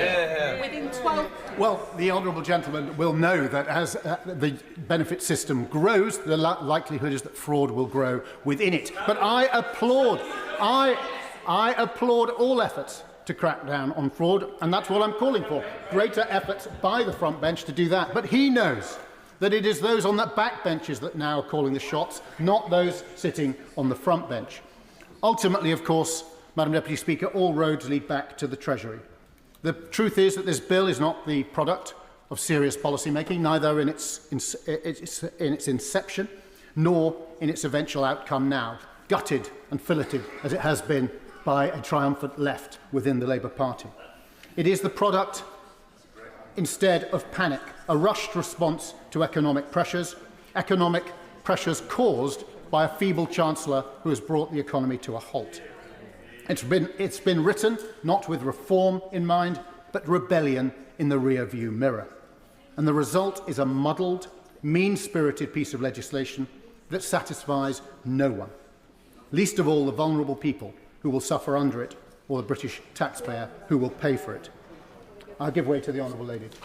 I thank the Honourable Member for giving way, and he's right to bring it back to the vulnerable people who would be impacted. The Honourable Member will know that the devastating impact of cancer on many families, 1 and 2, face the reality of a cancer diagnosis. Young cancer lives via cancer have said that it costs on average £700 a month in costs and £6,000 loss in annual income. Would he agree with me that this current bill will ensure that these people don't get the high-rate universal credit health element, and that will be devastating for many cancer patients right across this country? Well, the Honourable Lady is absolutely right to highlight the plight of cancer sufferers and the need to have a system which is more generous to those who genuinely need it, but is also tougher in making sure that the funding goes there, to the places where it is most required. Under this Chancellor, as we know, Madam Deputy Speaker, Britain risks a return to the same old Labour habits. Spend today, tax tomorrow, and leave the mess for someone else to clear up. We saw it under Gordon Brown. We're seeing it again today. The public deserve better than another Labour tax and spend spiral that leaves less money in their pockets and less resilience in our economy. The bill in its current form is a short-term fix with long-term costs. It fails to tackle fraud, fails to address getting people back into work. Despite all the protestations that came from ministers that it had anything to do with that, it does not. Fails to guarantee value for money and fails working families by paving the way for inevitable tax rises. If Labour wants to be taken seriously on economic credibility, it needs to start by showing some discipline on spending, not indulging in a spending spree that Britain simply can't afford. The Prime Minister promised a serious government. Remember that? A grown-up government. Yet here we are debating a confused, divisive bill whose main achievement so far is to split the Prime Minister's own benches. If the Honourable Lady wants to tell me this isn't confused, it isn't divisive, and it hasn't been driven by the ructions on the backbenches, I look forward to hearing from her. Thank you, Madam Deputy Chair. The Right Honourable Gentleman, or the Honourable Gentleman, will understand that it's for me to decide what my intervention is. Here. My intervention is to say that I was very pleased to hear him sticking up for people who really need help. So which clause of his amendment actually makes it better for people who need help? Well, the Honourable Lady should recognise that looking after the public finances, minimising fraud and ensuring that this House keeps control of public expenditure is exactly in the interests of the most vulnerable, because who will it be, Madam Deputy Speaker, who will pay the highest price as this economic spiral goes downwards? Who will it be? It'll be who it always is under a Labour government. Ordinary working people, and then the increasing numbers of the unemployed and vulnerable and disabled people. They're always the one that pay the price for a Labour government. When the Labour government last left power in 2010, youth unemployment was up by 45%. 45%. That was the record of vulnerable young people who are more vulnerable to the negative impacts of unemployment than anything else. And it is them who are always let down by a Labour government, and always let down most of all by a Labour government which isn't run by those with some sense of public finance control, but by backbenchers who are out of control. I'll happily give way to the Honourable Lady. Thank you, Madam Deputy Speaker. And would you not agree with me that it's 14 years of a Conservative government that led us to a 29% disability employment gap, a 17% pay gap, 4 million disabled people in poverty, and the UN telling this government over its first half of that decade that it failed almost on every single commitment in the Convention on the Rights of Disabled People? Well, I thank the Honourable Lady, who I respect a great deal. She will be aware that the last Conservative government saw millions more disabled people coming into the employment market. I think around 2.5, possibly as many as 3 million more disabled people entering the employment market and having the dignity of work. Madam Deputy Speaker, the Prime Minister and the Chancellor of the Exchequer have no credible plan to get our economy growing. Hard-working families in Beverley and Holderness and right across the country deserve better than another Labour government chasing short-term headlines at the cost of long-term economic growth and stability. I call Rachel Maskell. Thank you, Madam Chair. Last week's chaos in Climbdown has been overshadowed by events of the last 48 hours. The impact assessment of last night shows that £2 billion is still to be stripped for up to 750,000 sick and disabled people by 2030 through slashing the health element of universal credit in two. By the end of this Parliament, someone will lose around £3,000 a year because these reforms, and also those with fluctuating conditions. If that were not bad enough, the UN Human Rights Office of the High Commission has waded in to protect disabled people, where this Labour government has not. I believe that international laws and conventions must be upheld, but this government is now under investigation for breaches. No matter what spin, to pass the bill tonight, this will leave such a stain on our great party, founded on values of equality and justice, that the only way out is to withdraw clauses 2 and 3, so breaches of the UN Convention on the Rights of Persons with Disabilities are upheld. Their contention is my contention. Sick and disabled people have not been consulted. If someone has a fluctuating physical or mental health condition like multiple sclerosis, schizophrenia, cystic fibrosis, or a recurring musculoskeletal condition, if following a period of remission and work, then relapsed and returning to universal credit, unless unequivocally stated, they will return onto the pittance of £50 a week for their health element. I'm happy to give way. In my constituency of Birmingham Perry Bar, we have some of the highest unemployment, 17%, 4 times the national average. Many of them get this health element. Does the honourable member agree that if they were to be stripped of financial support, that may have an enormous impact on their mental health, which would cause a further drain on the NHS? Well, I thank the honourable member for his intervention, but we know that when people's mental health declines because of the stresses and strains, it also pushes them further away from the labour market, which is not the objective of Pathways to Work or this government. So it will be detrimental to that person, but also to our ambition.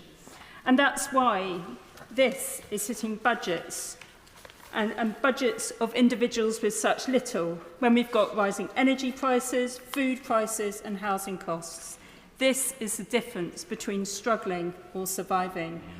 Or all they could expect is poverty to bite harder, stress to spread wider, and hope to fade faster. For many with fluctuating conditions, stress exacerbates symptoms. What a way to live.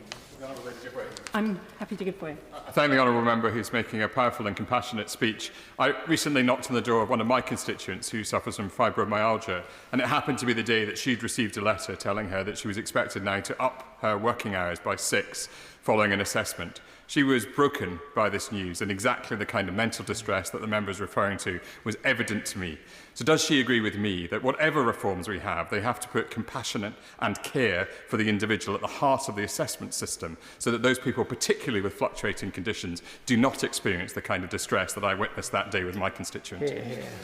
The honourable member has advocated so powerfully for his constituent, but also all those with fluctuating conditions. You never know with a fluctuating condition, perhaps because of the season of the year, how you will fare. For some people, they may develop more chest infections over the winter, but the rest of the year be well, and yet they will be returning on just £50 of health element, not the 97. Or perhaps I'm happy to give way. I'm grateful to her for giving way. Will she recognise how the bill protects people in exactly the situation that she describes? Those who receive the Universal Credit Health Premium at the moment will be fully protected once they go into work. They're likely to continue to receive universal credit, and so their protection will carry on. If their income exceeds the universal credit level, then they'll be 6 months further when they're earning at a significant level, in which if they come out of work after, they'll come straight back onto the position that they are in at the start. So there's very strong protections for exactly the people that she's describing. I'm grateful for the honourable member, and this is where this gets incredibly technical, because there can't be an assumption that all the people are on low wages. Many of them have worked all of their lives as their condition has developed, and therefore it's at the later stages of their career, perhaps where their salary does exceed those thresholds. And of course, as we all know, with many of those conditions which I have listed and so many more, you could have a period of remission for 8, 9, even more months, and therefore you will not be able to continue with that 6-month support. It means you exceed that, and therefore you will be back, according to our previous discussions, you will be back being seen as a new claimant and therefore drop to £50, not remaining on the 97. And that's where my amendment will come in to protect those people. And also people with cancer. You could recover, get back to work. Then the news comes. It has returned or metastasised. You lose your job. And then are you back on £97 or £50 each week? Can you eat or can you not eat? As if life was not hard enough, and then you receive that shattering news, my amendment would be a remedy for those people, well, for as many that need this support. But without such guarantee, I worry that with the single assessment as well, to be co-produced by the TIMS review, according to Pathways to Work, that today we do not know either whether the eligibility criteria for qualifying for the UC health element, because of its association with PIP, will be more or less stringent than it is right now. The bill doesn't say, because again the sequencing in this bill is wrong. The cart before the horse, the vote before the review, and this omnishambles of a bill, these people with fluctuating conditions not knowing where they stand, and for that, nor where any of us stand by the end of today. It's wrong to leave sick and disabled people with such uncertainty, and for that, my amendment will make life just that little bit more certain. But in reality, unless clauses 2 and 3 go, or this bill is withdrawn, or the UN Human Rights High Commission exposes the truth, sick and disabled people will be further stressed. And as the charities and DDPOs warned last night, there will be tragedy. And that's why I can't support the government today. So here we are again. No agency, no co-production, and no idea how this tragic tale will end. I just ask that it ends tonight on the right side of history, and through my amendment, at least for those with fluctuating conditions. Nancy Blackman. Very much, Mr. Chair. We're at a really interesting point in this. I think a year's worth of politics happened last week, and it feels like there's more to come. Mr. Chair, I'd like to do as the Chair of the Select Committee did and begin by thanking all of those, particularly disabled people's organisations, who have worked incredibly hard and who have assisted in winning some concessions. And no matter where we end up, I think they need to be incredibly proud of the amount of work that they have put into this, and also the fact that those disabled people who are already receiving PIP and universal credit have continued to fight on behalf of those future claimants for PIP and universal credit, limited capability for work, even though they had no selfish need to do so. I think that absolutely shows the strength of the community and the amount that disabled people care for each other. It is unfortunate that disabled people need to come together in that group to fight what is supposed to be a Labour government. It should not be the case that the change that was promised by the front benches is a change that firstly attacked older people by cutting the winter fuel payment, has refused to take action on child poverty, bringing forward the child poverty strategy, and now is balancing the budget by cutting money from disabled people. This is not the Labour Party that I wrote about in my history hires, and wrote about the rise of the Labour Party and what it was founded on, and the whole point about it being supporting people and the principles on the left. This is not what I imagined a Labour government would look like. I had hopes that that would actually deliver for some people. I hope that it would deliver for disabled people, for those people that the Tories have spent 14 years marginalising, and yet it is choosing to make those cuts. It's choosing to make the easy cuts to disabled people. I don't think those are the easy cuts. I don't think they are the right cuts to make, and I agree entirely with my Green colleague who suggested there are much, much better ways to balance the budget, and actually the fiscal rules are self-imposed anyway. Specifically looking at some of the issues that there are in this bill, I agree with my colleague from Brighton in relation to the Essentials Guarantee and Amendment 39. I would say that making people poorer will not magically improve their health. When it comes to the co-production, when it comes to the new clause 11 on co-production, I fully agree with that new clause and would urge the Minister to take action around co-production. For the Minister, we have in Scotland created the adult disability payment. If you look on the Social Security Scotland website, it says social security is a human right. Any of us at any time may need this support. We centred the decision-making around dignity, fairness and respect. Now, I'm not saying for a second that adult disability payment is perfect. Absolutely, there are issues with every single system, but the way that that was co-produced and the lessons that we learn from those co-productions are things that I would absolutely urge the Minister to look at when he's planning the co-production of the PIP assessments. I'm massively concerned that when we come to the TIMS review, I'm not clear of what basis the TIMS review is being done. What is the point of the review? I understand it's to review the PIP assessment process. I've got that bit, but I don't understand why. What is the government's aim with it? Is the aim to cut billions of pounds off the PIP payment bill? Is that the aim? Is the aim to make the assessment process more humane so that people with chronic conditions don't have to fill in the same form over and over again explaining what it is that they can't do? Is it to reduce the number of mandatory reconsiderations? Is it to make the system better, centering dignity and respect? Or is it to make the system, basically, what is the point of that review? Some clarity from the government on that would be incredibly helpful. I'll give way. Giving way. Obviously, I'm sure she's familiar with the terms of reference for the TIMS review, which very clearly set out the purpose is to make sure that the PIP assessment is fair, fit for the future, help support disabled people to achieve better health, higher living standards and greater independence. And I hope that she will agree with me that the Right Honourable Stephen Timms is very well placed as the Minister to lead this review in co-production with disabled people. The honourable member clarifying that. It'd be great if from the dispatch box the Minister could clarify that it's not about saving money, that there's no requirement on him or his review to save money when he goes forward with this. I mean, if the member is able to give that commitment on behalf of the Minister, then that's great. But has the Treasury asked him to give to reduce the bill?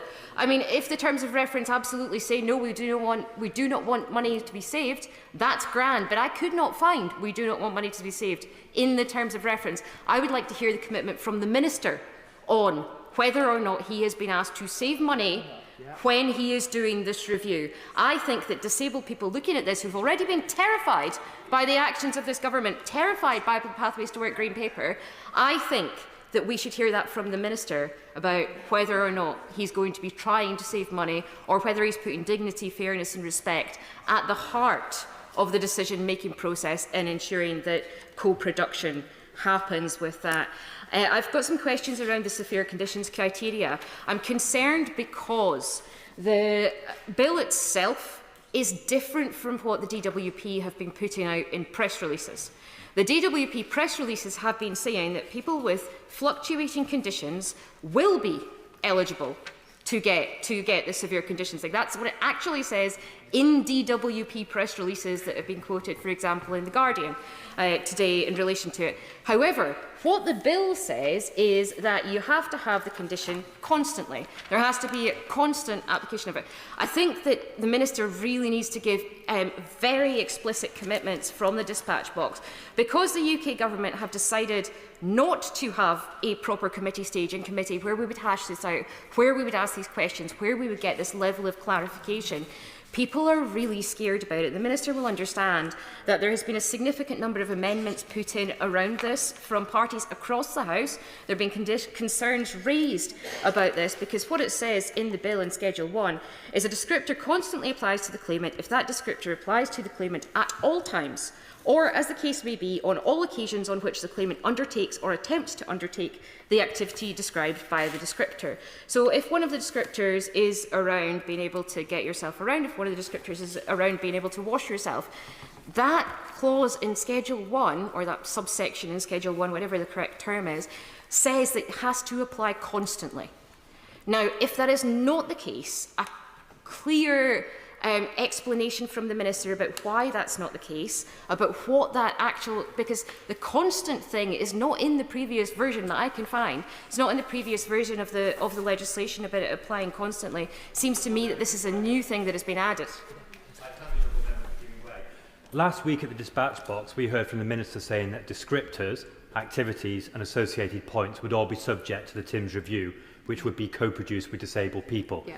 Was she listening to that statement from the Minister? Does she accept that as fact given at the Dispatch Box? No. TIMS review is about personal independence payment. This is the descriptors in relation to the limited capability for work. They're totally different things.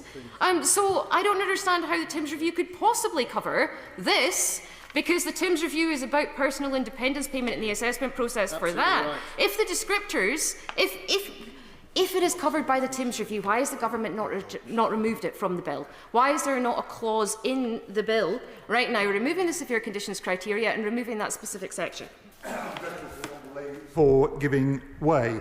The form of words in the bill, including the word constant, is in fact exactly replicating the way the severe conditions criteria is applied at the moment.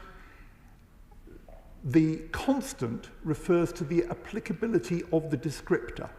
So if somebody has a fluctuating condition and perhaps on one day they're able comfortably to walk 50 metres, the question to put to that person by the assessor is, can you do so reliably, safely, repeatedly in a reasonable time? If the answer to that question is no, then the descriptor still applies to them. So the question is, does the descriptor apply constantly?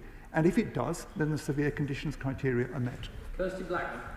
That is what I was asking for, was that clear information from the dispatch box. I think that will give people a lot of comfort that they have heard that. And as the Minister will be aware, a commitment from the dispatch box will be looked at when it comes to any sort of legal challenge in relation to the descriptors. So if people are not now asked whether they can do it on other days, whether they can't do it reliably or whether they can do it reliably, then I would expect that disabled people's charities would be using that comment that the Minister has made at the dispatch box when they are bringing mandatory considerations or challenges, to say that, well, the Minister was utterly clear that I have answered this question correctly in line with what the legislation is, and I would very much encourage them to do so.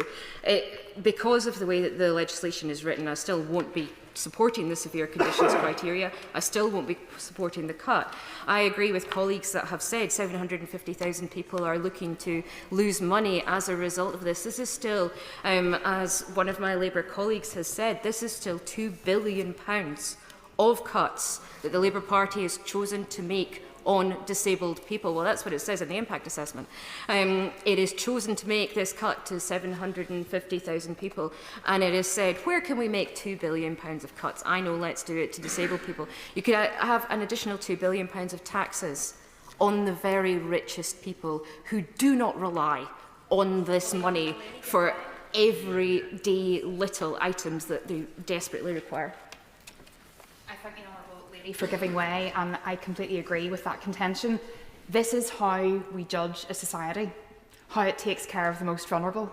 And actually, as you say, it does appear on the face of it, not to discredit anybody at all, but it does appear on the face of it. The people have simply decided to say, this is where we'll go, when in actual fact there are other avenues that can be explored. And people want us to do that before we get into any of this. I thank the honourable member for what she's saying. She's been a real champion for her constituents in this, and I appreciate that she's absolutely correct. This is not the first place that I would expect any MP to be looking to save money. This is especially not the first place that I would be expecting a supposedly progressive government to be looking to save money. I am deeply disappointed that we have ended up in this situation, and unlike what the honourable member said, I don't think there are victorious faces on the back benches here there. I think people on that side of the House are absolutely heartsick, no matter what side of this debate they are on, because they wish that the government front benches had not put this forward. They wish that they were not in the position that they were having to pick a side on this, because it should never, ever have come down to a Labour government choosing to make cuts on older people, children in poverty and disabled people as their first matter of business.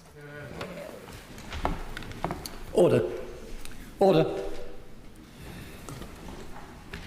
The wind-up speeches will have to start at 5:30. There are some 37 members standing on both sides of the House. I am not in a position I'm not allowed to impose a time limit. Were I doing so, it would be about 4 minutes. It is up to colleagues whether or not they choose to allow their colleagues to speak, or whether they choose to take up more of the time, in which case it is quite clear that not everybody is going to get called. John MacDonald. Thank you, Chair. I'll do my very best. I just want to address new Clause 8, which is in my name. It's a procedural clause. I don't think it's particularly contentious. Before I do, can I just say I'm still getting emails, and I'm still being met on the bus and at community events at the moment of people who are extremely distressed about this legislation going through. And I just wanted to put on record for my constituents that, as I've always done, I will not vote for any legislation which cuts the benefits to some of the poorest constituents I represent. I just can't do it. I just want that underlined. Ironically, just to put it in context, some of you may have listened today to an interview on the Today programme with George Osborne. He's the chair of the British Museum now, and he's talking about the Bayeux Tapestry coming to this country. I remember when he introduced the cuts to benefits in this way before with disabled people, and there was another tapestry brought to this house, and it was a tapestry with the names of the people who committed suicide. Can you remember? It was one of the most distressing things I've ever seen in my political life, and I wept that day. And I don't want that to happen again. But I have to say, look, let's be honest, as sure as Night Father's Day, if cuts go through on this scale, people will lose their lives. They will suffer immense harm. So let's all understand that. And that's why I've moved new Clause 8 partially, is because I thought that last week in the debate, people say very pompously, oh, the best of the House and all that sort of thing. But actually it was a good day for the House, because people on all sides expressed their views. The government responded, not as far as I wanted to, but it was the House holding government to account. It's not often you see that, but it happened. And the reason it happened is because we were dealing with primary legislation that honourable members could amend, debate and amend. And the reason I put this amendment forward is to say if the government's going to do anything, they should do it on the basis of primary legislation, not delegated legislation which goes on in committee. You don't get the chance to amend, and it's often rushed through on a vote with no debate whatsoever. That isn't the way, when it's so important, that isn't the way we should operate as a House. So, honourable members here, on all sides of the debate, showed how democracy should work in this chamber last week. And that's why my amendment says, it says to the government, bring forward primary legislation in draft form so we can all see it. It says no bouncers anymore. Do not do it under delegated legislation because we will not have the chance to amend it, properly discuss it. That's all I'm asking for. And to be frank, it's not contentious. I would expect the government just to accept it. It's the normal process of democracy in this chamber. And I want to be able to go back to my constituents when it comes forward and say, I argued your case, I tried to amend it, I won on some, lost on others. That's democracy. I support the honourable member's motion on new clause 11 as well. Peniston, I think it's an excellent setting out of how co-production could work. I think that's true.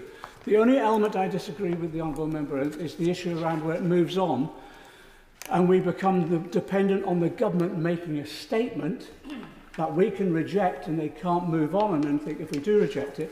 And the problem with the statement thing is exactly the same as the delegated legislation. You can't amend a statement.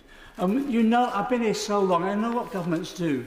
They bring forward a statement and they'll include some good stuff in that we can't vote against, but also there'll be some bad stuff that we disagree with. And if you can't amend it at that stage, it's all or nothing.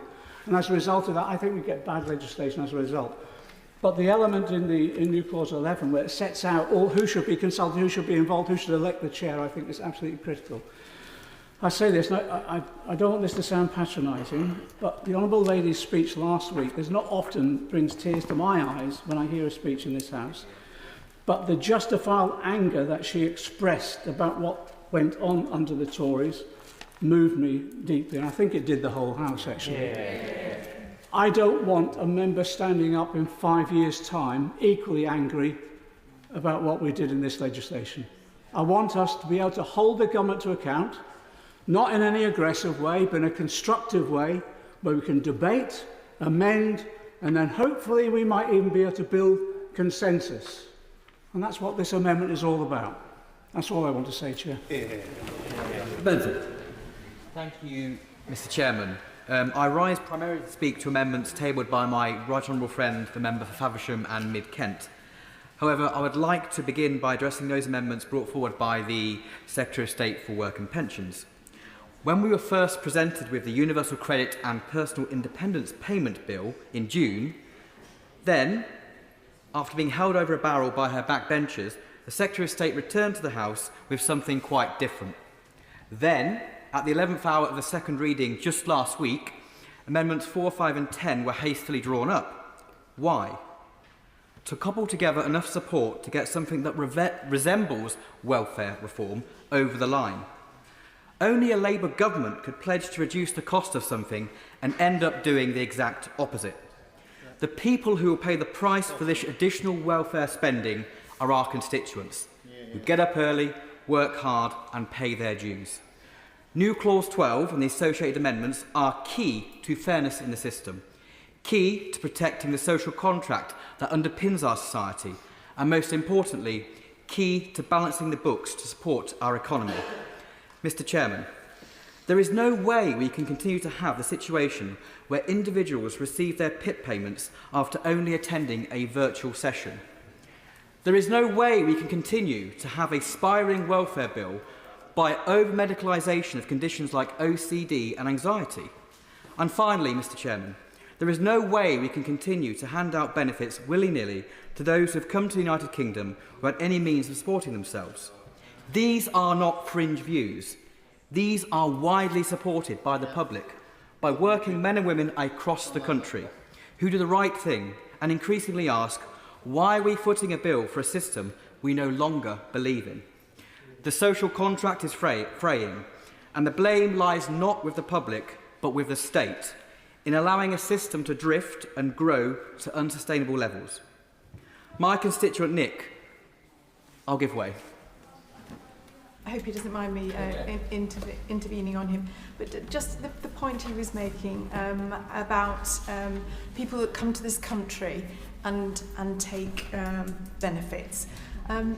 Was he aware that during the pandemic, for example, that people who had leave to remain weren't able to avail themselves of any social security support, as they don't have recourse to public funds, and they were left destitute, absolutely destitute. So to suggest that that happens, I think, I hope you will withdraw that remark, because it's just not true.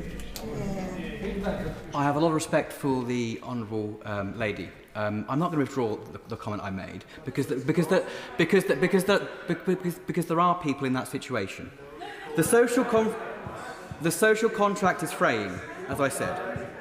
When my constituent Nick, who works hard for the money he earns, pays into the system, walks through his town centre, he asks himself, what is the point? Why am I working harder than ever when the system rewards those that often don't? These amendments matter. They are not unfair, they are principled. They ensure the welfare system remains strong for those who truly need it and fair for those who fund it. The hard-working British public expect us to act, and unfortunately, if the government does not support our amendments today, they will be letting them down. Yeah. Dr. Marie Tidball. Yeah. Thank you, Chair. I rise to speak to new Clause 11 and Gov Amendment 4. The face of this bill is transformed from second reading. I welcome the government's significant changes and hard work. I said that I could not support measures which had remained on the face of the bill last week that would have pushed 150,000 people into poverty. Nor could I accept proposals for a point system which, under previously proposed descriptors, would exclude eligibility for those who cannot put their underwear, prosthetic limbs or shoes on without support. Towards the end of the second reading debate, the government promised to remove Clause 5 on personal independent payments, including the eligibility criteria. I wholeheartedly support Gov 4, the amendment which achieves this today. I am pleased to hear the new impact assessment by the Department for Work and Pensions has found this bill will now lift 50,000 people out of relative poverty by 2030. This matters, both to fulfil the government's obligations under the Equality Act and our commitments to the UN Convention on the Rights of Persons with Disabilities. In 2016, when the UN produced its inquiry report on the UK's treatment of disabled people under the Conservative government, they said the government at that time must ensure that any measures of welfare reform upholds the human rights model of disability and does not disproportionately or adversely affect the rights of disabled people to live independently or access employment. Further, I thank my honourable friend for giving way, and I do welcome the amendment. But does my honourable member agree with me that co-production needs to go beyond oversight if we want to build a trust and engagement with disabled people and their organisations? And we need to commit to the principles of co-production as outlined in my speech at second reading last week. I do indeed agree, and I'll be getting to those points shortly. I thank the honourable lady for her intervention. Further, the UN said voices of disabled people must be at the front and centre of this work, and the UK must actively consult and engage with disabled people and their organisations, and to give due consideration to their views in any legislation which is related to these rights. Therefore, Gov 4 is a significant step forward in removing those measures which were not consulted on. It also prevents the risks I highlighted in my speech last week on previously proposed eligibility criteria, particularly on future recipients. I am also pleased that the Minister confirmed last week that legislation on changes to PIP eligibility and descriptors will not happen until the completion of the TIMS review. Which leads me to new Clause 11. I am grateful for this amendment being selected. It's important to have a debate on it as a probing an amendment, and above all, I'll be seeking reassurances from the Despatch Box, from the Minister, that the government will get the detail of co-production right. I am grateful that the measures in this amendment were co-produced and supported by Disability Rights UK and the Spinal Injuries Association, as well as through discussions with a broader group of disabled people's organisations and charities. My new Clause 11 sets out key measures to deliver on our excellent manifesto commitment to champion the rights of disabled people and to the principle of working with disabled people to ensure our views and voices are at the heart of all we do. Yeah.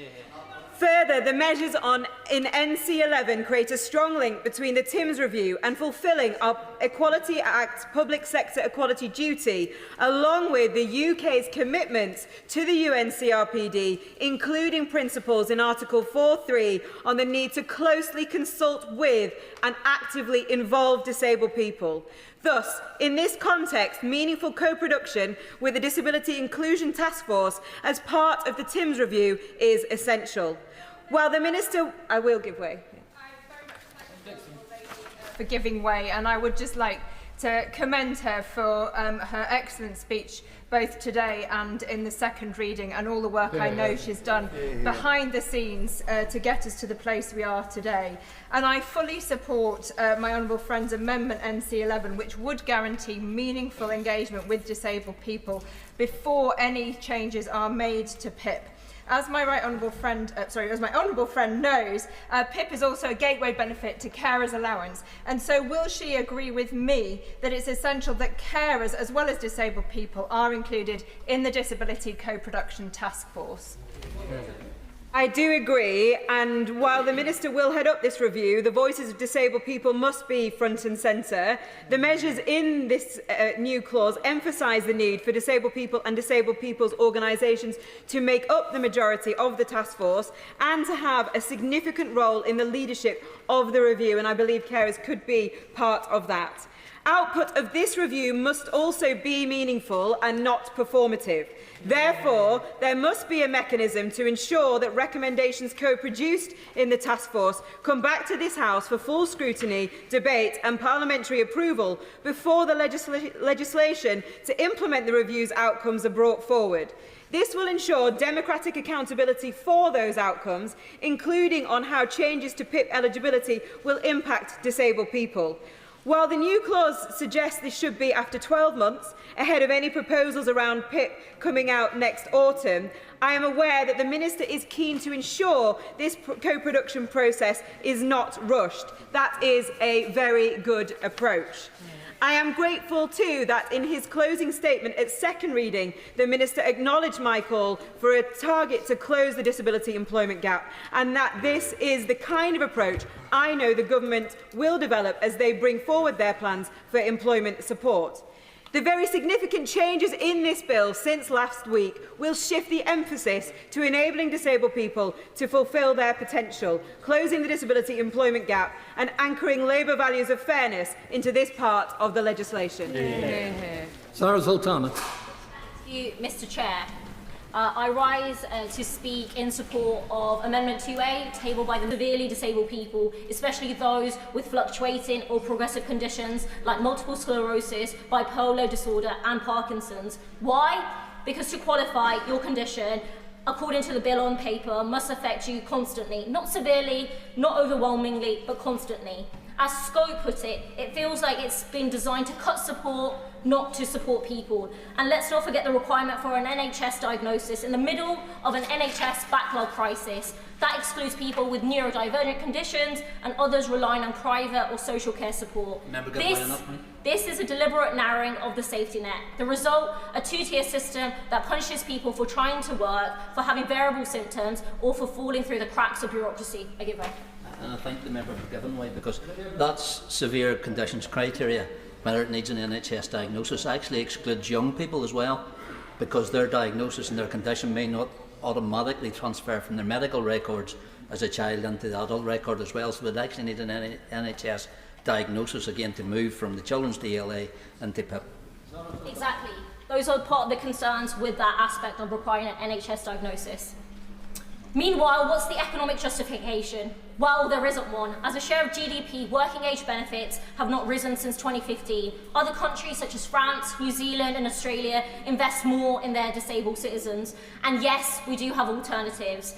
a 2% tax on extreme wealth. Just 50 families in this country own more wealth than half the UK population, and 3/4 of the public, according to YouGov, support a 2% tax on those with wealth more than £10 million.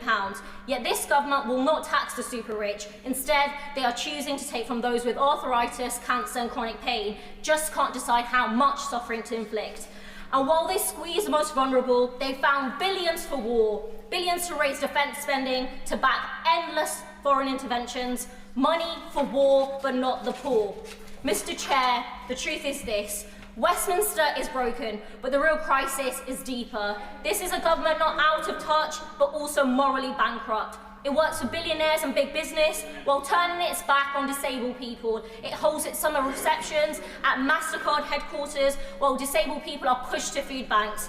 It impoverishes the sick and the elderly to satisfy spreadsheets, and then dares to speak of tough choices. But the public see through this. 81% of voters believe that disabled people should receive support for basic living costs. That is not a niche opinion, that is mainstream Britain. And disabled organisations from DPAC to Disability Rights UK are united in their opposition to Clause 2, because if this cut passes, the consequences will be felt everywhere, especially in our constituency surgeries. The emails, the letters, the desperation, the suffering, all of it avoidable.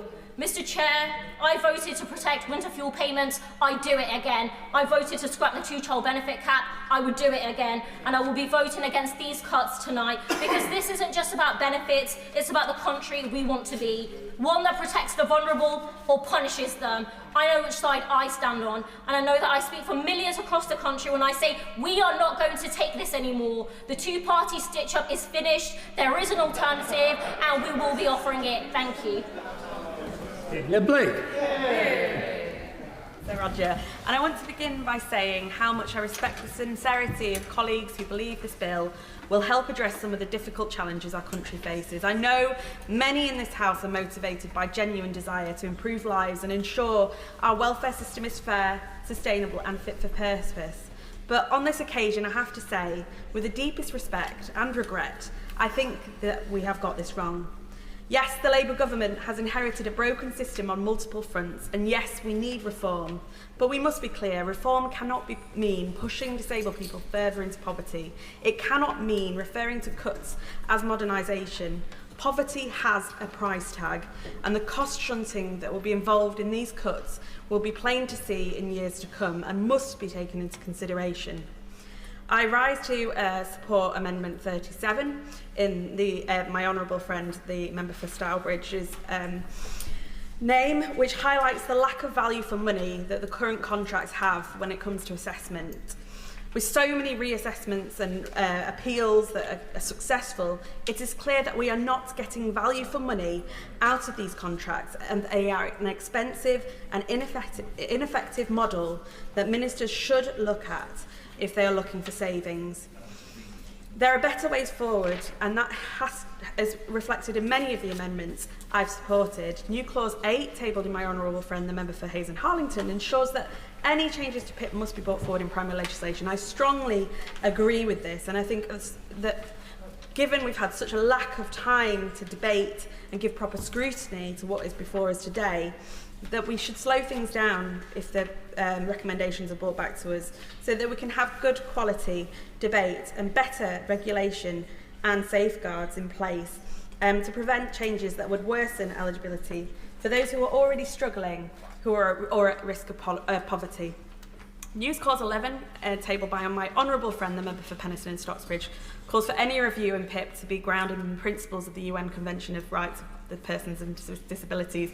In a sense, I'm disappointed that such a clause might be needed, but I think it really points to the fact that we need more transparency, independent oversight, and crucially, co-production with disabled people. There can be nothing about us without us, and I really hope the government are listening to that amendment. And Amendment 38, tabled by my honourable friend, the member for York Central, acknowledges fluctuating nature of some medical conditions, which can be unpredictable and debilitating. This amendment would ensure that instead of being left vulnerable, the process is responsive to this and serves its purpose of being a safety blanket to those who need it most. Countless organisations have reached out to me and many others to raise their concerns about this. With conditions like MS, Huntington's, cancer and schizophrenia, people are concerned about how these changes will impact them, and I think they need to be heard in this place. These amendments don't block reform, I think they strengthen it. They ensure the bill is evidence-led and rooted in fairness. I would also like to briefly point to new Clause 12, which seeks to prevent people with indefinite leave to remain, refugees and victims of trafficking from accessing PIP and elements of universal credit. Whilst there is no shock that the opposition will use any debate for an excuse to have a game of migrant bashing, I'm very disappointed to see that this has made its way into a proposal. But what they won't tell you is that most migrants in the UK are already excluded from accessing PIP and universal credit due to no recourse to public funds. This restriction acts as a blanket ban on the access of the social security system for 3.6 million migrants. For those who have spent years living and working in the UK, paying taxes, astronomical visa fees, and have finally secured indefinite leave to remain, do we really think that it is acceptable to deny them access to PIP or other social security based on their nationality rather than their disability? This amendment threatens the fundamental principle of our immigration system, that those granted indefinite leave to remain should have access to many of the same rights as British citizens. There are other better choices that we can make and that we can find money that we are being told that we need to find. We could scrap the outdated marriage tax allowance that's costing us £590 million a year, a gimmick from the Cameron government. We can close unjustifiable tax loopholes like the carried interest loophole used by private equity bosses, which would raise £500 million. We can apply national insurance to investment income, raising over £10 billion. A modest 2% adjustment to the £207 billion handed out in non-structural annual tax reliefs would raise £4 billion each and every year. And let's talk about those reliefs. There are roughly 1,180 tax reliefs in the UK. 815 of them, HMRC has no idea what benefit they bring to the public.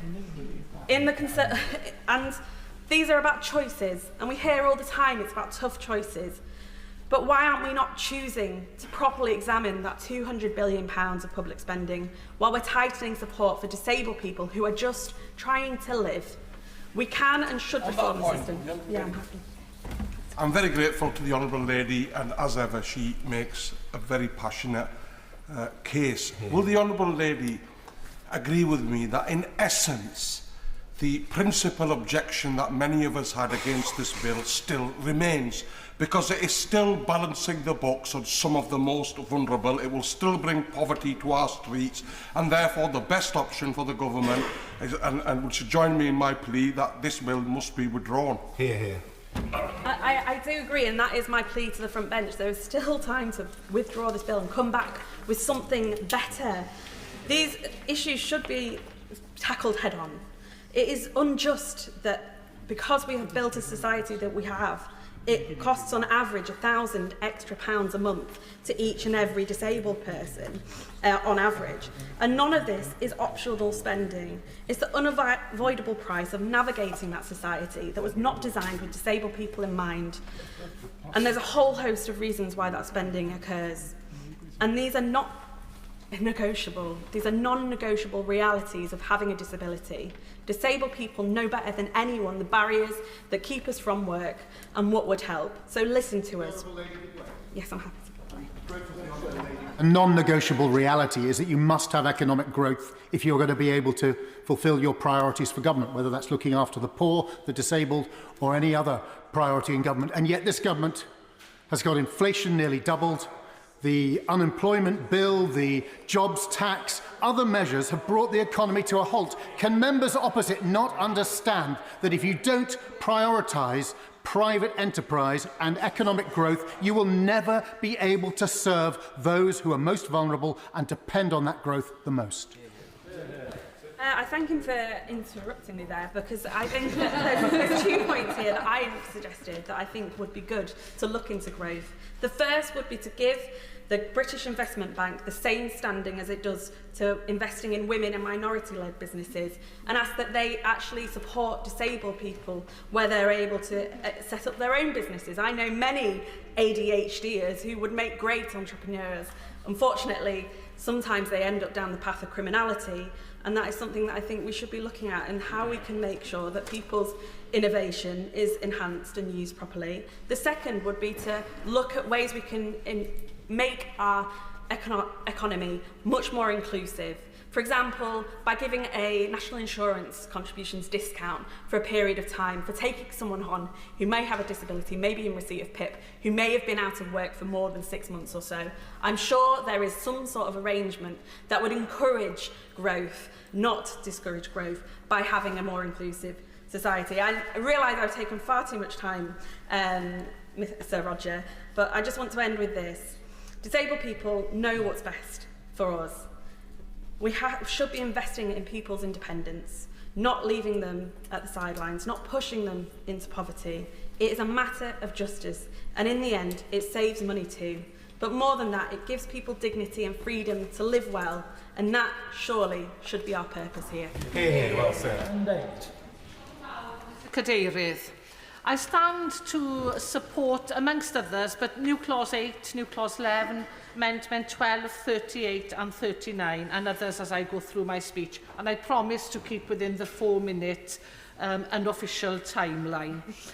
A week after the cruel Universal Credit and Personal Independent Payment Bill and its arbitrary eligibility cut-offs was first discussed, we are today being asked to amend and pass this deeply flawed bill in a couple of hours. Of course, it's now a completely different bill than it was the first time it was put forward, and even the title will be changed. I'm not alone in welcoming the removal of Clause 5 of the bill, meaning no person will lose vital personal independence payments so that this government can save some money. However, unlike other honourable members, I don't believe the UK government's concessions makes this bill now worthy of becoming legislation. When the government has conceded that placing an arbitrary cut-off date for PIP eligibility is unsupportable, why on earth does it continue to do exactly that for claimants of the health element of universal credit? I commend the honourable member for Leeds East for his Amendment 2A, which calls to continue the level of universal credit health element at £423.27p for all new claimants, rather than lowering that rate for people unlucky enough to require that support after 2026. Because this measure alone will cause hardships once again. And the Joseph Rowntree Foundation estimates that without further changes, over 700,000 disabled people will still face a cut to their income of up to £3,000 per year by 2030. So, Mr Cadeirydd, we don't know the data that has informed this approach, nor the impacts for the great people in Wales. An assessment of the specific impacts on Wales has been necessary since this UK government first announced their welfare cuts months ago. And now their plans have changed considerably. That impact assessment is all the more crucial. People in Wales need transparency and certainty about how these changes will affect their lives. And Mr Cadeirydd, in which functioning democracy does a government bill get fundamentally altered in the middle of the first debate on that very bill, and elected representatives only given a few hours to scrutinise it before it's passed? We need time to fully scrutinise and effectively scrutinise this bill fully. We need time to co-produce it with the constituents whose lives this affects. This is chaotic and shameful state of affairs, especially considering the substantial impact this bill will have on thousands of disabled people on the lowest incomes. This bill, just coming to the end, if you don't mind, I'm keeping to my 4-minute timeline, if you don't mind. This bill should be scrapped. It's not fair, nor is it compassionate welfare reform. It's not fit for our constituents. Graham Downey. Thank you very much, Mr Chair, and I will speak this afternoon to Amendment 17 in my name and supported by 62 members from across the House, which would ensure that whether a person has a fluctuating condition such as Parkinson's or MS would be considered as a factor in receiving the severe claimant criteria. Mr Chair, I've been working with Parkinson's UK, and as the new chair of the APPG on Parkinson's, I have heard concerns from those living with the condition and their carers and family about the problems they already face accessing support through the welfare system because of some fundamental misunderstandings of the fluctuating nature of the condition. Mr Chair, these concerns have been exacerbated by this bill, and in particular Clause 6 of Schedule 1, which says that in order to meet the severe conditions claimant criteria, at least one of the descriptors constantly applies. Someone with Parkinson's or MS, ME or other conditions may be able to carry out one of the descriptors, such as walking for 50 metres or pressing a button in the morning, but may not be able to do so by the afternoon. By my initial reading of the legislation, that meant someone with Parkinson's could never be a severe conditions criteria claimant because they might not be able to meet the descriptor constantly. And Mr Chair, I would like to thank the Minister and his team for the extensive engagement they have had with me on this matter, but the language used in the bill has caused concern and fear for those with Parkinson's. As the Minister has said very helpfully, and as he explained to me prior to discussion today, much of the explanation I have received centres around the existing guidance that a person must be able to undertake the descriptor repeatedly, reliably and safely, and if they cannot, then the criteria will be applied constantly as they would be considered a severe conditions criteria claimant. I'm more than happy. Can I thank him very much for all the work that he's done on this, very helpfully highlighting this concern. I think it might just help if I read very briefly to him from what the current training material for people that are applying the severe conditions criteria says about the point the level of function would always meet LCWRA. It says this: although this criterion refers to a level of function that would always meet LCWRA, this does not in any way exclude people diagnosed with a condition subject to fluctuation or variability. The key issue is that the person's condition is not subject to such variability that their function would ever be significantly improved from the LCWRA category identified. I hope that, together with my earlier intervention, gives some reassurance to our honourable friend. Thank you, Mr Chair, and can I very much thank the Minister for his intervention. I think that will provide an extensive amount of reassurance to those with Parkinson's and other conditions as well. I do remain somewhat as a watching brief, shall we say, on this as this progresses, because I'm aware that Parkinson's UK have just today received their own legal advice indicating that the application of this might not be quite as clear as I think the Minister intends. And I would say that my other concern comes around the perhaps overdue burden that this places on the guidance, as well as the perhaps unfair position it puts an assessor in that could lead to an inconsistent application of the guidance. I'm very grateful to my honourable friend for giving way. He'll know, as many in the House will do, that my father-in-law died from Parkinson's 2.5 weeks ago. So this is both a very personal issue for me and my family, but also many of the constituents have written to me in recent weeks about their concerns about the lack of clarity. And I wanted just to add my support to his calls for clarity, and I'm grateful, whilst grateful for the Minister's intervention, we need to make sure we get this right and get this right soon. Thank you, Mr Chair, and can I thank my honourable friend for his intervention, and I know that the thoughts of people in this House across are with him and with his family. I know how challenging a time it has been, and the fact he has been able to carry on his duties, I know extensively, representing his constituents, is to his credit, and something I know his family will be incredibly proud of as well. Mr Chair, as I say, the Minister has been very generous with his time, and I absolutely do not believe for a moment it is his intention to restrict access to severe conditions criteria for those with Parkinson's, and those words from the Despatch Box are indeed incredibly helpful. I would, however, just ask him to continue to make sure he keeps a very close eye on this situation, to make sure that the application... I'm happy to give way to the honourable gentleman. The honourable member knows I co-signed his amendment as well in regards to that, but could I just caution him before he accepts the Minister's very kind guidance? Can I just clarify, it is guidance, it's training documentation that is subject to change. It's not contained anywhere within the bill, it's not contained anywhere within amendments, so it is simply training guidance that he has read to the House. Mr Chair, can I thank the member for his intervention. Again, through my very helpful conversations with the Minister, my understanding is this is taking existence guidance and applying it to law. However, I do understand his concern, and actually my final point before I close my remarks is to ask the Minister to keep this under active review, and if there is any new evidence that does come to light that shows that the primary legislation is acting as a barrier to ensuring that the government's actual position is being reflected in reality, that he will consider opportunities to make sure that is corrected in due course. We all would really hope to see that the government's clear intention is that people with Parkinson's and other conditions are in no way. I'm happy to take one final intervention. Thank you. I'm very grateful, Mr Chair, to the member for taking a further intervention and also as a signatory to his amendment.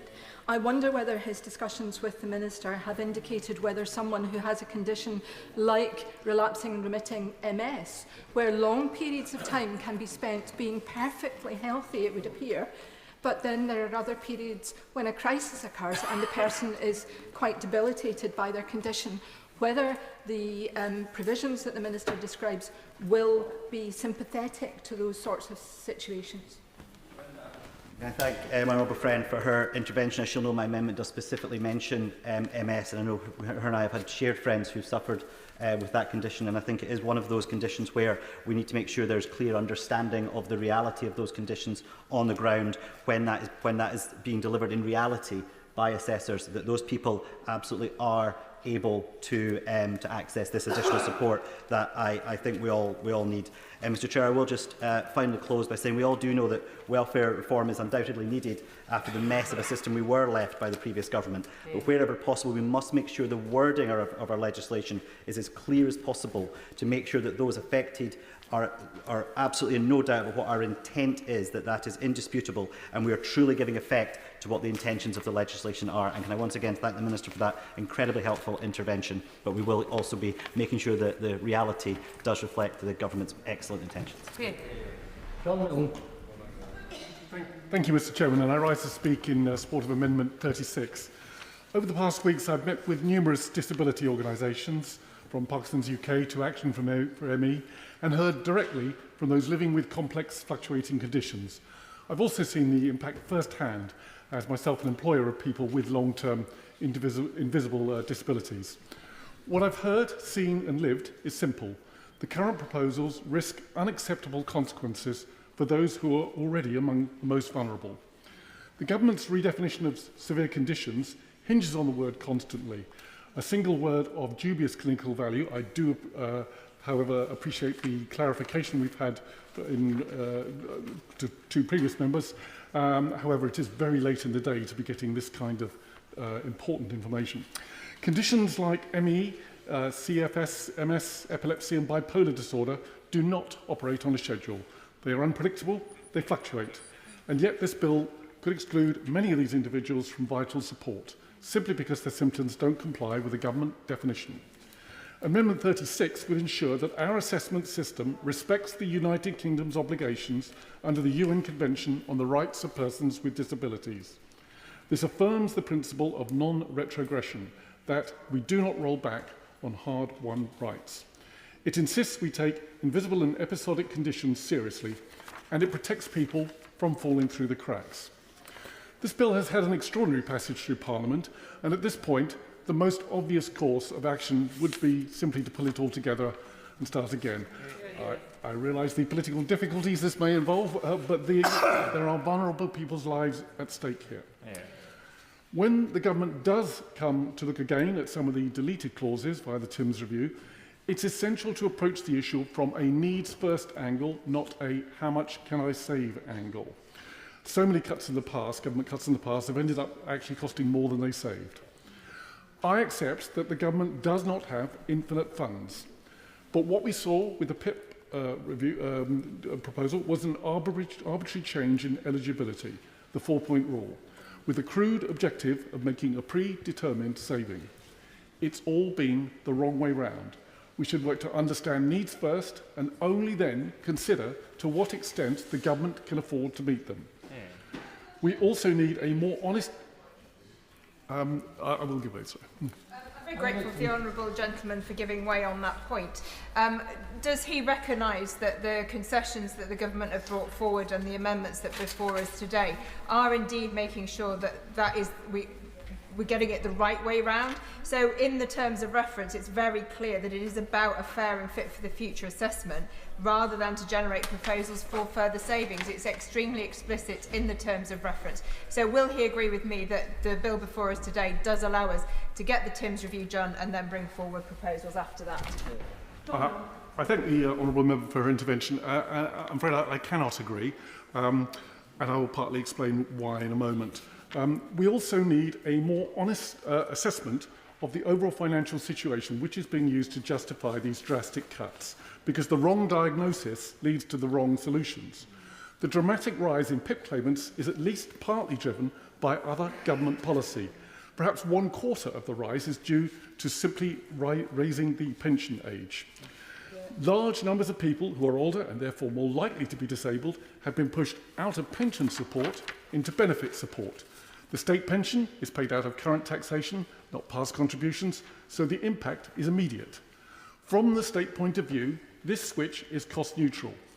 In fact, since state pensions are usually much higher than PIP payments, perhaps double, then the state has made a significant saving. When you also consider other factors, such as greatly increased NHS waiting lists post-COVID, then it's clear that the rise in PIP demand, while still significant and worrying and worthy of attention, has been overstated. Will he give way? I will. He just mentioned the NHS and the waiting list. Does he share my concern about the severe conditions criteria and the requirement for the diagnosis to be made by an NHS professional in the course of their NHS duties when people may not have access to that? And also the requirement for the condition to be considered lifelong when NHS professionals or health professionals may be unwilling to say that schizophrenia or bipolar disease, for example, are lifelong because they don't want to tie people down to that. I thank the Honourable Member for her intervention, and yes, I very much agree that is an additional concern. The implication has been, both by this government and the previous ones, that much of the rise in claims is down to benefit chasing and people simply exaggerating their conditions. This is an assumption that needs serious interrogation because it looks to be substantially untrue. For all these reasons, and more, the best course of action would be to pull the bill now and make a fresh start. Denying adequate support today will only shift the burden tomorrow to social care, to emergency services, to our already overstretched NHS. We've been warned by the UN not once but 3 times that our welfare system is failing disabled people. Amendment 36 is a chance to show that we are listening. Thank you. Neil Coyle. Thank you, Madam Deputy Speaker. I'm concerned about some of the amendments before us today, in particular those that call for delays to legislation. I think we are 1 year into a 5-year term. 20% of this Parliament is gone, and the public need to see progress, not further delay. And I'm mindful that ministers have done a huge amount of heavy lifting already to rebuild trust with disabled people and disability organisations since the election. We should all recall that in July 2024, the Department for Work and Pensions was under formal investigation by the Equality and Human Rights Commission for unlawful treatment of disabled people. And I think we have made, this government has made considerable progress since then in trying to rebuild trust, including through measures in this bill and linked to this bill, like abolishing the work capability assessment. It is something, I have been here 10 years, some say it might feel longer, but I campaigned as chair of the Disability Benefits Consortium before entering this place to abolish the work capability assessment, and I know that disabled people and their organisations are very much grateful, and I'm thankful for their support for that measure being included in the wider package that the government is bringing forward. I'm also mindful, and it seems to have been lost in some of the debates we've had on this, that in my own constituency, claimants of personal independence payment will rise in this Parliament, and the spending on their support will continue to rise in this Parliament, and that the 12,700 universal credit claimants in my community in Bermondsey and Old Southwark will get an additional payment under this government's plans, the first ever above inflation rise on universal credit. There is much to gain and much that is supported by disabled people and organisations in the package that the government has brought forward. And I particularly welcome the government's commitment to support more disabled people into work. And I think we need to challenge ourselves a little more in this place about some of the language of vulnerability. Vulnerability and being automatically vulnerable because of having a health condition or impairment is not in line with the social model of disability. It's something that many disabled people find patronising and offensive, and we need to update our system, just as we updated our system thanks to previous Labour governments, where we had the first ever blind Secretary of State in David Blunkett, now Lord Blunkett, at the time when the benefit system said blind people were not required to participate in work-related activity. The benefit system is not a static beast. It is an evolving creature that needs to be updated to reflect changes in assistive technology, changes in medication, changes in adaptation and advances in technology. And we must not end up with a system where people are written off, where people are parked in a system because it is too difficult to get them into work. That is not a Labour solution. We are the party of full employment, and full employment must and should include disabled people if we are committed to disability equality and if we are the party of progress. And can I just chip in that this party takes no lectures on what is progressive from nationalists, whether they be Scottish nationalists or the populists in the Reform Party.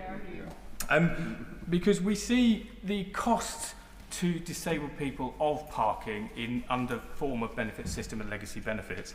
The longer you're out of work, the more ill health you experience, including mental health and depression, the more costs you incur for the NHS. There are state benefits, but there are individual benefits for getting the right support. And I speak from rather too much personal family experience. Mum's schizophrenia, dad having a stroke in his 40s and being told by Job Centre, this is what you'll get, now basically sod off. We do not want to see you, we do not expect to provide you anything. He found his own way back into work through going to university as a mature student, well not that mature, to Newcastle University and then graduating in the same year as me. The wider picture of full employment is something we should look at, and I particularly welcome the government's broader aim of reducing the disability employment gap. This was something that was deeply neglected for 14 years, and that transformation of job centres from a benefit administration centre that has been failing, not because of a lack of will of frontline staff, some of whom are absolutely excellent, but simply because of the job they were given to do had changed from being about supporting people into work into simply administering a failing system that, as we were discussing earlier, had the highest fraud levels ever seen in the UK social security system. Most of us, I don't think, do believe that disability equality is measured in the amount of benefits individuals received, but in the shared opportunities and access to life chances that are open to all in our country. And that is something that I'm deeply mindful of, because whilst we had a lost generation under the 14 years of Conservative and Lib Dem coalition government, we had a previous government that was deeply committed to these issues and published a report called Improving the Life Chances of Disabled People 20 years ago today, with an implementation delivery date that was meant to have provided those opportunities and equal access by 2025. And it is those, sadly, the coalition and Conservative years that have set back the clock. This is a report that's still available to all those who want to see it, that talked about pathways to work and dedicated employment programs being necessary, like the New Deal for Disabled People, programs that were largely demolished by the coalition. It talked about the importance of the role of the NHS, GPs, occupational health and rehab. Again, a Labour government now fixing the wider NHS problems to make those aims and objectives deliverable today. A Prime Minister's Strategy Unit report that committed to changing the system so it tested functionality and ability to contribute rather than writing people off. Again, something that this government has had to come back to after a lost decade. and a report 20 years ago that talked about the necessity of a better equipment system and the need to improve access to work, something that ministers are committed to today and are beginning to transform with faster assessment processes and delivering the kit that's needed. And the report talks about the importance of engaging with employers and the positive role that Job Centre Plus could play in engaging employers early in the process. Sadly, we've seen such a long delay in delivering those improved life chances, but this is a Labour government this is a Labour Party backing government trying to deliver disability equality and improve the life chances of disabled people, and the measures in this bill are integral to that aim. And as I say, I'm concerned about some of the amendments before us. I also have some concerns that it needs to go further around tackling barriers to work for disabled people, the benefit structure, including in a supported accommodation. It's great that we've got the right to try, but more is necessary. And we need to go a bit further with employers, including around reasonable adjustments and making sure employers do not accept resignations based on ill health immediately, but look at the package of support that might be necessary, as well as working with employers to tackle discrimination. And particularly the FSB, who've done work on this before, would be a really useful partner to have going forward. Thank you. Before I call the next speaker, could I perhaps remind all members that this is the committee stage and we could have some focus on the amendments that we're debating this afternoon, not wide-ranging third reading speeches, because at this rate there will be very little time for a third reading. Iqbal Mohammed. Thank you, Madam Chair. I rise today to speak in support of Amendments 2A, 37, 39 and new clauses 8, 10 and 11. Without going into a third reading speech, I think it's important to just highlight that we are debating a bill that will have a profound and in many cases devastating impact on thousands of families across our country. As the Resolution Foundation puts it, this bill represents an income shock for millions of low-income households that should give every member in this chamber pause. What's particularly troubling is that the areas hardest hit are the very communities this government claims to support. Places in the north of England, in Wales, including my own region of Yorkshire. These are proud working class areas being failed by a government tightening the purse strings on the most vulnerable. In Dewsbury and Batley, 7.9% of people claim personal independence payment, and I've had over 150 constituents contact me terrified about what these cuts mean.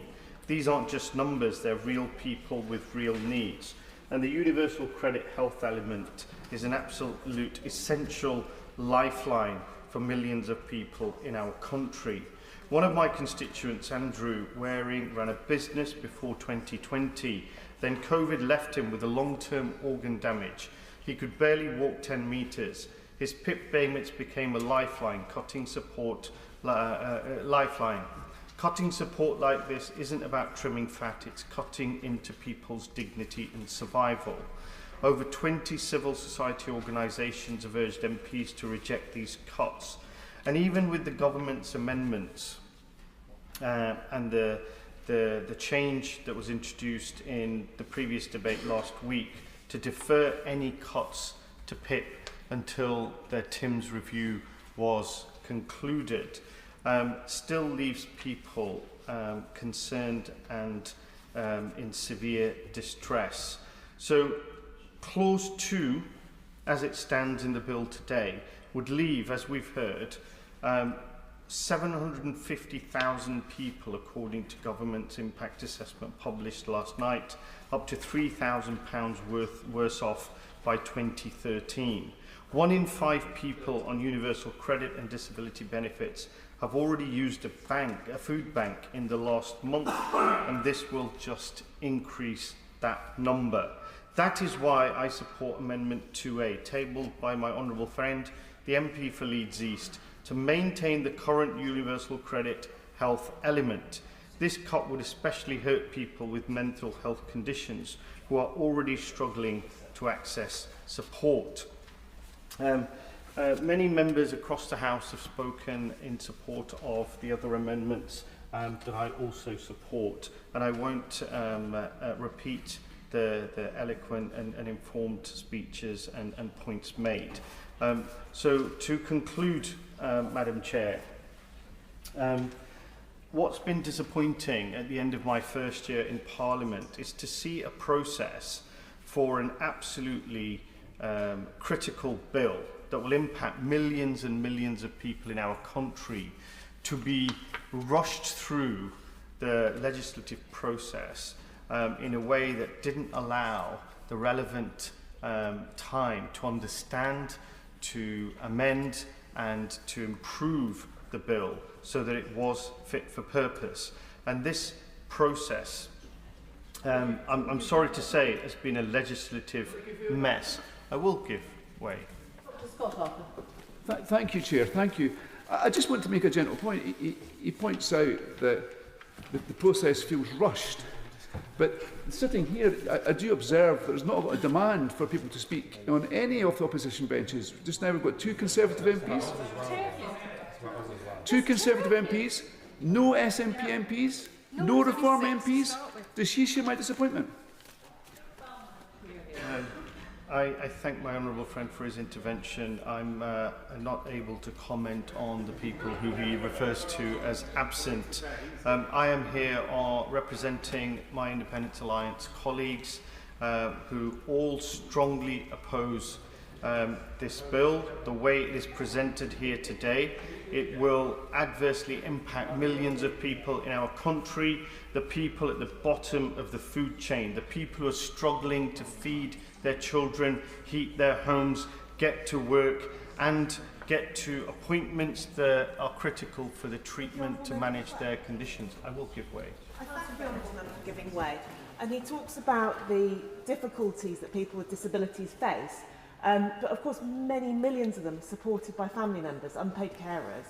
And does he agree with me that although the government has said they will work with disability groups and people who have disabilities, they also need to co-produce whatever comes forward in conjunction with carers organisations too? I thank my honourable friend for intervention, and I do agree, and I reiterate the point that was made earlier by one of my colleagues, that the TIMS review must include not just disabled people, but disabled people of all ages and also carers. I said in my speech last week that this change could potentially cut £500 million from carers allowance to people who are caring for disabled relatives. And that's the largest cut to carers allowance since carers allowance was introduced in 1967. So we do urge the government to maintain that holistic view of the changes and the impact that it will have. So to conclude, Madam Chair, the process of this bill, despite the objections from members opposite, has been a legislative mess. Last week, and then the amendments today that basically got the bill and then focused the changes on UC, the last-minute changes, the rush timelines, and a lack of proper scrutiny. Disability is not a choice. Needing help is not a failure. This bill is not just bad policy, it's a betrayal. And I urge every member of this House to reject it. Thank you. Terry Jeremy. Thank you very much, Madam Chair. And I was keen to speak in this debate and share with honourable members my own lived experiences of our current welfare system and explain why I am supporting a number of the amendments. My dad worked hard from the day he left school at 15 right the way through to age 55. He was an engineer. He paid his taxes. He contributed to society. He never sought help from anyone throughout his life, and he was proud of the work ethic that he stood for. But on the 13th of August 2013, out of nowhere, he had a life-altering stroke. Overnight, he lost the complete use of his left leg and his left arm. His hand was almost always in a tight fist, and speech and memory became difficult. Despite having worked for the same engineering company for more than 20 years, his employment contract offered little financial support. Within just a few weeks, he was struggling to make ends meet on statutory sick pay. And as a family, we had never heard of personal independence payments. We had never heard of universal credit. My dad did not want to apply. but financial realities meant we had no choice. We found a welfare system that was difficult to access, it was confusing, it was slow, incredibly slow, and at all times we found it frustrating and frankly dehumanising. We spent months and months going through the PIP application process, all whilst no financial support was forthcoming, and things were tough, very tough. My parents were supported by the local food bank. They borrowed money, they got into debt. Having lived a difficult 10 years following his stroke, fighting against a system that he had paid into for so long, my dad died. In January 2023, he struggled to get a GP appointment, he developed pneumonia and he was placed in a medically induced coma. Each time he had a further stroke, which he never recovered from. My dad, like so many others, was let down by the welfare systems supposed to care for him, and let down by the NHS at the end of his life. Given my background, you can perhaps understand why I have found confronting some of the initial proposals in this bill so difficult. I have seen firsthand how debates here and rhetoric from honourable members impacts on my own family, as well as impacting on our constituents, particularly with regard to their mental health. And it is important that we recognise that so often disabled people feel like they are a burden. They feel that others think their disability has been somehow manufactured, that they are benefit sheets. Disabled people are not a burden. It is our privilege to support them. And it has been said of late that the Labour Party is the party of work. Indeed it is. But through that work, through that labour, we have a responsibility, a duty to help others. Yes. And it is important that these values are reflected in any proposals. That is why I have supported the amendments tabled by honourable friends, the member for Penistone and Stocksbridge, the member for Walthamstow and the member for Nottingham East, seeking to ensure that those values are enshrined. Because I agree that we absolutely should be doing more to support disabled people into work. There are obvious barriers that exist, particularly in more rural areas like mine, where transport options are limited and suitable work opportunities more difficult to find. Of course, we should be doing that, but not at the expense of changing the rules and making eligibility more difficult. Our public services are broken. Many honourable friends articulate well how bad things are. 14 years of Conservative failure. It should be no surprise that welfare claims are rising. It is the statistical inevitability of the state of our country. For all the hours and hours that I spent advocating on behalf of my dad, at DWP appointments, at medical assessments, at work capability assessments, all that time I would sit there and think, what about the people who do not have someone fighting on their behalf? What hope do they have? Navigating the system was bad enough for our family. What must it be like for others? Now here in this role, we all have a responsibility to be those advocates for the people who do not have a voice. If we want to reduce the welfare bill, and I'm sure we would all want to do this, we do so by fixing our broken systems. Millions of people are on NHS waiting lists. Many people are wanting to work but are not receiving the treatment they need to enable them to do so. This government is making tremendous progress on improving our NHS and healthcare systems. We need to give this time to bring about the change that we seek.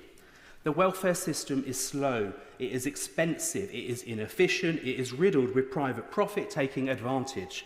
Reform that, tackle that, reduce those costs. Disabled people in this country have suffered disproportionately for years. Austerity and the last Conservative government ruined lives, and people longed for a change narrative under Labour, and they voted for that change last July. If we are to move forward as a country, we move forward together, and that includes disabled people. Now, I understand that Sir Roger may have already made this point. There are about 23 colleagues still waiting to speak and roughly 88 minutes left. At 4 minutes each, most of you would get in. If you choose to take 8 minutes each, half of you will. So I allow colleagues to make the decision as to whether they wish to help each other. Steph Ackrow. Thank you, Madam Chair. And it's an honour to follow the member for South West Norfolk, my neighbour, and I welcome and value his testimony, his authenticity of purpose and what he's said. I wish to speak today in favour of my new Clause 5, which I'm pleased has been supported by many of my colleagues from both inland and coastal communities. My new clause would require the government to publish within 6 months of this bill passing an assessment of how its provisions impact on coastal communities like mine in North Norfolk. This is a really important amendment because this bill could have a huge and detrimental impact on these communities, and I'm deeply concerned the government has once again failed to consider coastal communities in their policy. I've heard from hundreds of worried constituents, and I'm sure the same is true of my coastal colleagues from across the House. We all know that our areas are too often overlooked, not valued enough by governments. My amendment today would make sure that the government has to take real accountability for how our areas will be particularly harmed by such badly thought out changes. But what is on the face of the bill as it stands, and even under the proposed amendments by the government, would be really damaging to our coastal regions. Some of the highest rates of PIP claimancy are in coastal communities. Some of the highest rates of unemployment are also in coastal communities. Considerably above average rates of sickness, poor health and lower quality of life are found in coastal communities. If the government presses ahead with such blunt changes without supporting more people into work first, then this could be catastrophic for communities all around our coastline. Because for those communities who are eager to get into work, they're faced with a litany of barriers that the government isn't doing enough to solve. We have real issues with public transport access. So for many who are trying to access inland employment, it's either too far or too hard to get to many jobs, or they see their pay packets eaten into disproportionately by bus or train fares. Almost 1 in 5 unemployed people have either not applied for jobs or turned down offers due to problems with transport. This is even more acute amongst young people, both employed and not. They're nearly 3 times more likely than their older working age peers to turn down a job because they simply can't get to it. These struggles also extend to those accessing vocational training, which can be a new route into new trades and qualifications that's simply not accessible for many due to the distances required or the lack of workforce to provide the training. We have many talented people who may currently be in receipt of PIP or UC and would be eager to train for an industry which they feel could allow them to work, but in communities like mine, the opportunities are just too lacking. We know the welfare system isn't working, that's clear. However, the government has got to stop looking at this issue as mere numbers on a balance sheet, because when they do that, when they just look at ways to get to a magic number demanded by the Treasury, they just ignore the people behind the numbers. There is an urgent need to tackle underemployment, in particular the rise in young people with mental ill health being sentenced to a lifetime of worklessness. But ripping out the safety net will do nothing to help young people in coastal communities like mine, who are 3 times as likely to suffer from undiagnosed mental distress than their inland equivalent colleagues in underprivileged areas.